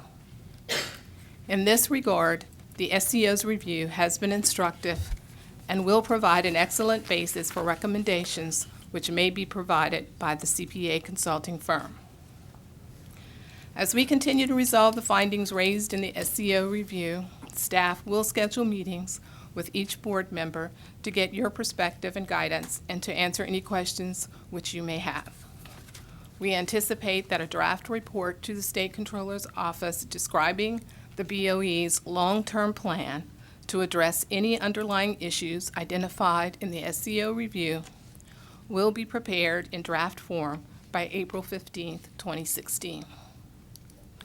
Once final, this report will be transmitted to the State Controller's Office by mid-May to complete the 6-month process of assessing the State Controller's Office review, putting in place corrective actions, vetting these corrective actions with the State Controller's Office, and developing a long-term plan to address any of the underlying issues which were identified. During this time, the CPA firm selected by the board's reviewing committee will likely also provide useful guidance on long-term plans to resolve underlying financial management issues and challenges facing the board. We certainly look forward to their participation, and this concludes my report. Thank you very much. Discussion, Member Ma. Thank you very much. To Member Sauer, I just want to confirm that the BOE has been working closely with your office or the Controller's Office on resolving some of these issues? Absolutely. They have been working with the State Controller's Office audit team. The division chief is a Mr. Brownfield. Yes. And he has been communicating back to our administrative chief, George Lucas, who has been communicating with me. We got lots of layers. Okay, good. But they are definitely working together. Okay. And they have been pleased with the progress to date. Good. In fact, if I may interject, some of the staff were actually in meeting with some of our FMD staff today, reviewing the process, the new process that had been proposed for the true-up adjustment. Okay, and I don't know if this is part of the CPA review, but I'm kind of concerned that our internal processes didn't catch many of the issues that were addressed in the controller's audit. So we don't have to discuss it today, but I really do think we need to have people in place that are actually reviewing and have the capability of understanding, the funds, the transfers, what should or shouldn't go in there. And I'm not sure, not sure who in our organization is in charge of that, but we should have, I know we have an internal audit team, but none of them are CPAs. So there should be some sort of mechanism so that we don't have these type of issues in the controller's audits continuing each year. Let me say, I agree with you 100%, Ms. Ma, and I do believe that the acting chief, Julie Finley, has been addressing a lot of that. She is one of the few CPAs that we have in FMD, if not the only one. And she has started monthly or weekly meetings with everyone from the fund allocation to basically what I say, from the time the money hits the door to the money goes out. So they are meeting on a regular basis and breaking down those silos. But I do think that we do definitely need to look at a plan where we can get more qualified accountants into FMD and keep them there so that it seems like it's been, and I may be speaking out of turn, but it's been more, you go there for a while and then you move out to something else, whether you're moving in to the audit series or the compliance series, but they're not staying put in FMD, and mainly because there's limited promotion opportunities for them. Well, Because I think we that's need his to thing. address that Yeah. as well. And just for the record, FMD stands for? Financial Management Division. Okay. FMD. All right, well, I guess we'll hear a lot more about that. And then the RFP that's going to go out, has that hit the street yet? It will tomorrow. Okay, and I then was what's just- the timelines? Right now, it is anticipated that it will hit the street tomorrow. There'll be a written questions submittal deadline March 3rd. Answers to the questions March 10th. Final date to submit bids March 16th, and the bid opening is scheduled for March 17th at 10 o'clock a.m. With proposed award and execution date April 13th. April what? 13th. 13th. And then who sits on this bid award committee? That is something I will be discussing with the reviewing members, or unless, of course, the board wishes to weigh in on that. No, we're okay with the reviewing members. Okay, with the reviewing members. We're good. I want to thank Ms. Bridges for all of her efforts. I think that this was, we had a lot underway. There was a lot of press about this, but I think there were a lot of the implementations were already taking place. And I do believe that we're on pretty good footing. And I know that CROS is going to make a lot of this a heck of a lot easier because it will be, instead of just combining little silos, it'll all be integrated. And that's why we have such a pressure to get CROS up and running, because it really, I want it up and running before it's antiquated. We have a lot of programs, a lot of different needs, and they have to integrate it all and be sure it all gets out. But there was never at any time any potential for litigation against the board or issues with regard to the processes. So I think I want to thank you very much for your diligence. Thank you. And we will be contacting you as early as next week to schedule some meetings just to provide you with a little bit more detail about a lot of the corrective actions that we've taken and some of the pending allocations. Okay, great. Thank you. Yeah, this is another classic example of our issues with recruitment and retention as it relates to the FND. It is a fabulous training ground for the most part, and so we certainly need to heighten our expectations and staffing in that area. I want to commend the review committee, Member Ma and Member Stowar, for their engagement, as well as Ms. Bridges for her involvement in this process. It is a very complicated, all-inclusive process. We would love to be able to narrow it down to one department, but it's not the case.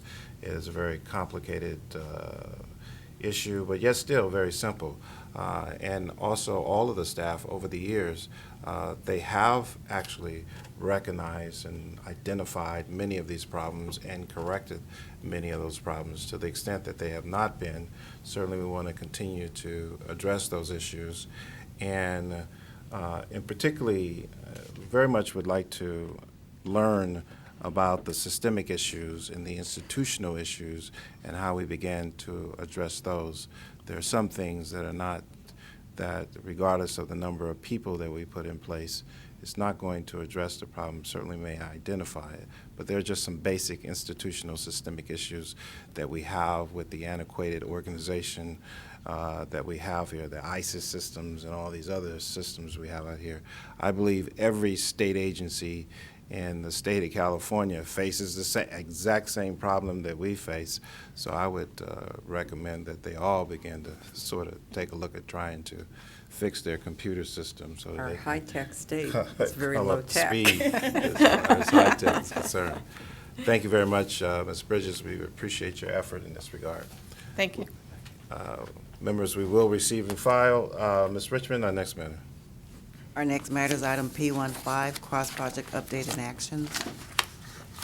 Speaking of, Mr. Gao, welcome to the Board of Good Equalization. evening, Chairman, members. David Gao, Chief Deputy Director. Briefly, on the CROS project update, staff is continuing to review the final proposals, and that review is progressing on schedule. We are moving forward with the recruitment of the CROS Chief Technology Officer, who will report to Ms. Brenda Fleming, who is our Chief Information Officer in the Technology Services Department. The final filing date for that was February 9th, and we are currently reviewing the applications. Cost information for the past, in December, actually, last current month we have, actual expenditures were $684,000. Our budget is $732,000 for on a monthly basis, so we came in under the monthly. Year to date, we're at 4.258. And our budget is $4.425 million, and the project to date is just a little over $28 million actual expenditures, and our budget is about $35 million in that regard. That concludes my report. Discussion. Mr. Gao, I don't know if it's necessary to come back to the board in your next report, but I really want to take a look at the revenue projections as it relates to this. I know we're still in the process. I've had some constant concerns about the projected revenue, and every time I hear one of these expenditures and understand that the revenue, the payment is tied into the revenue generation, I want to make sure that we have complete control over that. Department of Finance has expressed some concerns in the past and most recently, and so we want to take a look at that and begin to sort of codify our viewpoint and position on that. Thank you. Further discussion, members? Without objection, the board will receive and file. Thank you.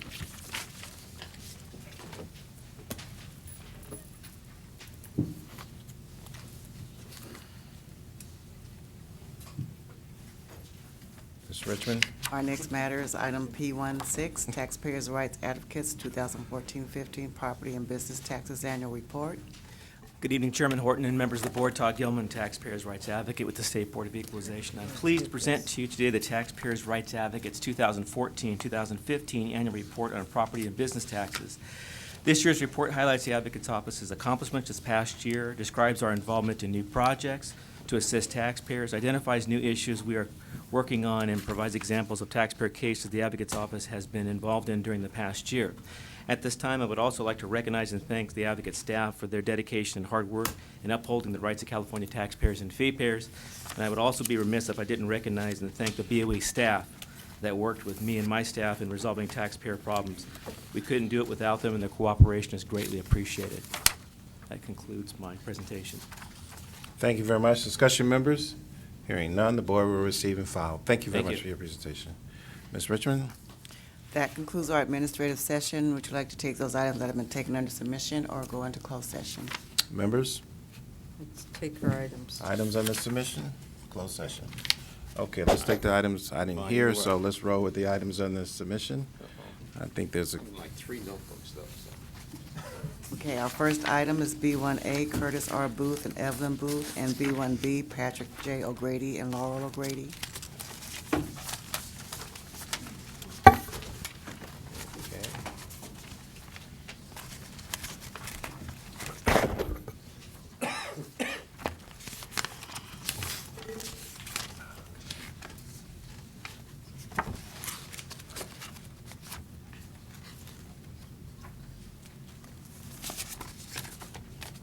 Discussion, members?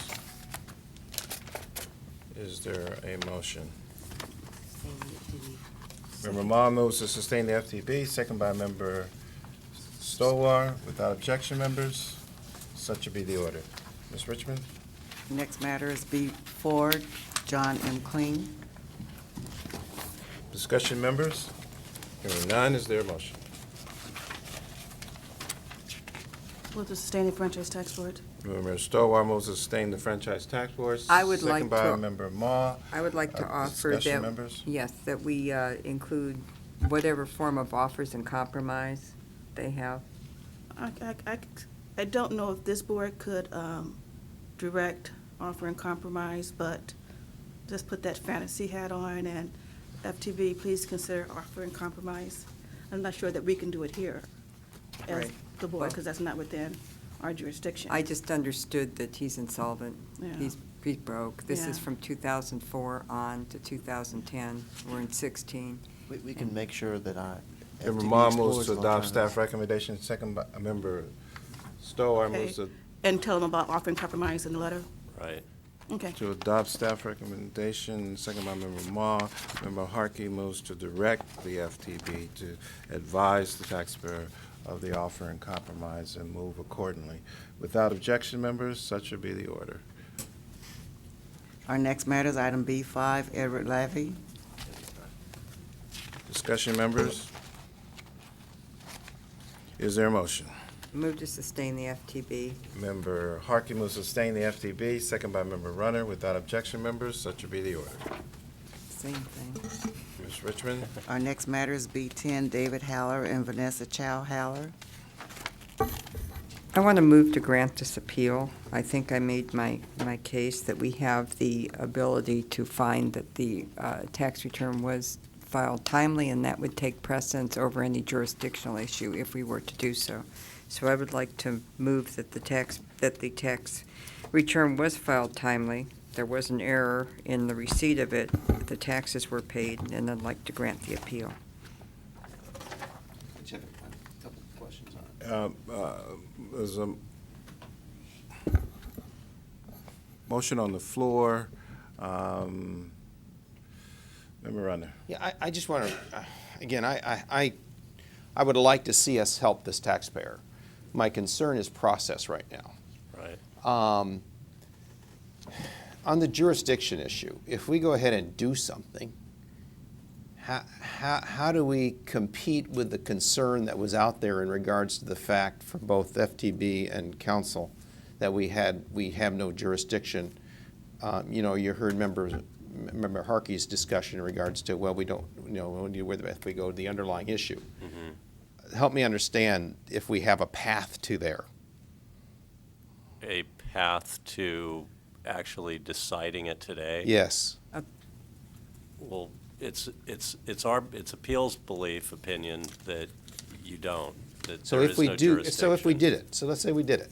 Okay. Oh, Let's what? say let's say we found for the taxpayer. Right. What's it do to? Yeah. What do they do to us? What do they do to us? Well, I think FTB. Somebody gonna come get me in the middle of the night tonight? Well, I think what they might do, and I'd be happy for Mr. Thompson to correct me if I'm wrong, Yeah. but I think they could seek a petition for a writ of mandate or administrative mandamus in Superior Court that would then, which would basically just be a direction asking the court to direct the board to void its opinion or reverse its action as being beyond the scope of your jurisdiction. Who could do that? And we would spend more money? Yeah, I would think so. Yeah. I think they would spend more money, is what I'm saying. They'd file an action with the court, which would cost more money. Right. I'd take that challenge Well, because I think we can do this.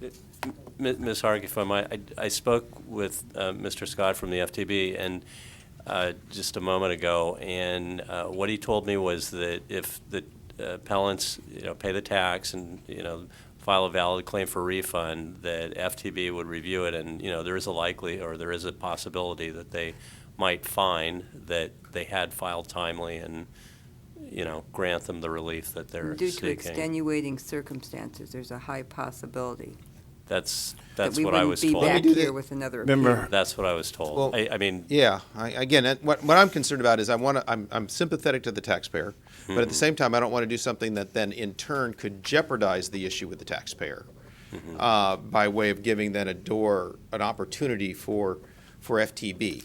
So let me ask you this: if we did a 30-30-30 and let that play out, that way there there could be that negotiation and that payment and that negotiation. So if we did 30-30-30 and continue the hearing, that way. I want to withdraw my motion and move to put this over for another month. 2 months. Continue the 2 hearing. months? Continue the hearing. Continue the We'll hearing. continue the hearing. Members, Okay. Member Harkey moves to continue the hearing for Okay. 2 months to allow the Franchise Tax Board and the appellant an opportunity to review the case and make the take the appropriate action. Second by Member Runner. Without objection, members, such will be the order. Thank you. Ms. Richmond? Our next matter is C1, West Coast Storm, Inc. This is a waived appearance. Move to grant the staff recommendation. Second. Member Harkey moves to deny the administrative protest and adopt staff recommendation. Second by Member Runner. Without objection, members, such will be the order. Ms. Richmond? Our next matter is closed session. The members will now go into closed session to discuss settlements and personnel matters. Okay. Members, you guys.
Members and guests, the Board of Equalization met in closed session, no decision made. At this time, the Board of Equalization is hereby recessed until tomorrow morning. Yeah, my apologies. I'm just, Ms. Richmond. The board members met in closed session and discussed settlements and personnel matters. Okay, that works. That was it. Board of Equalization hereby recessed until tomorrow at 9:30. Thank you, members. All right.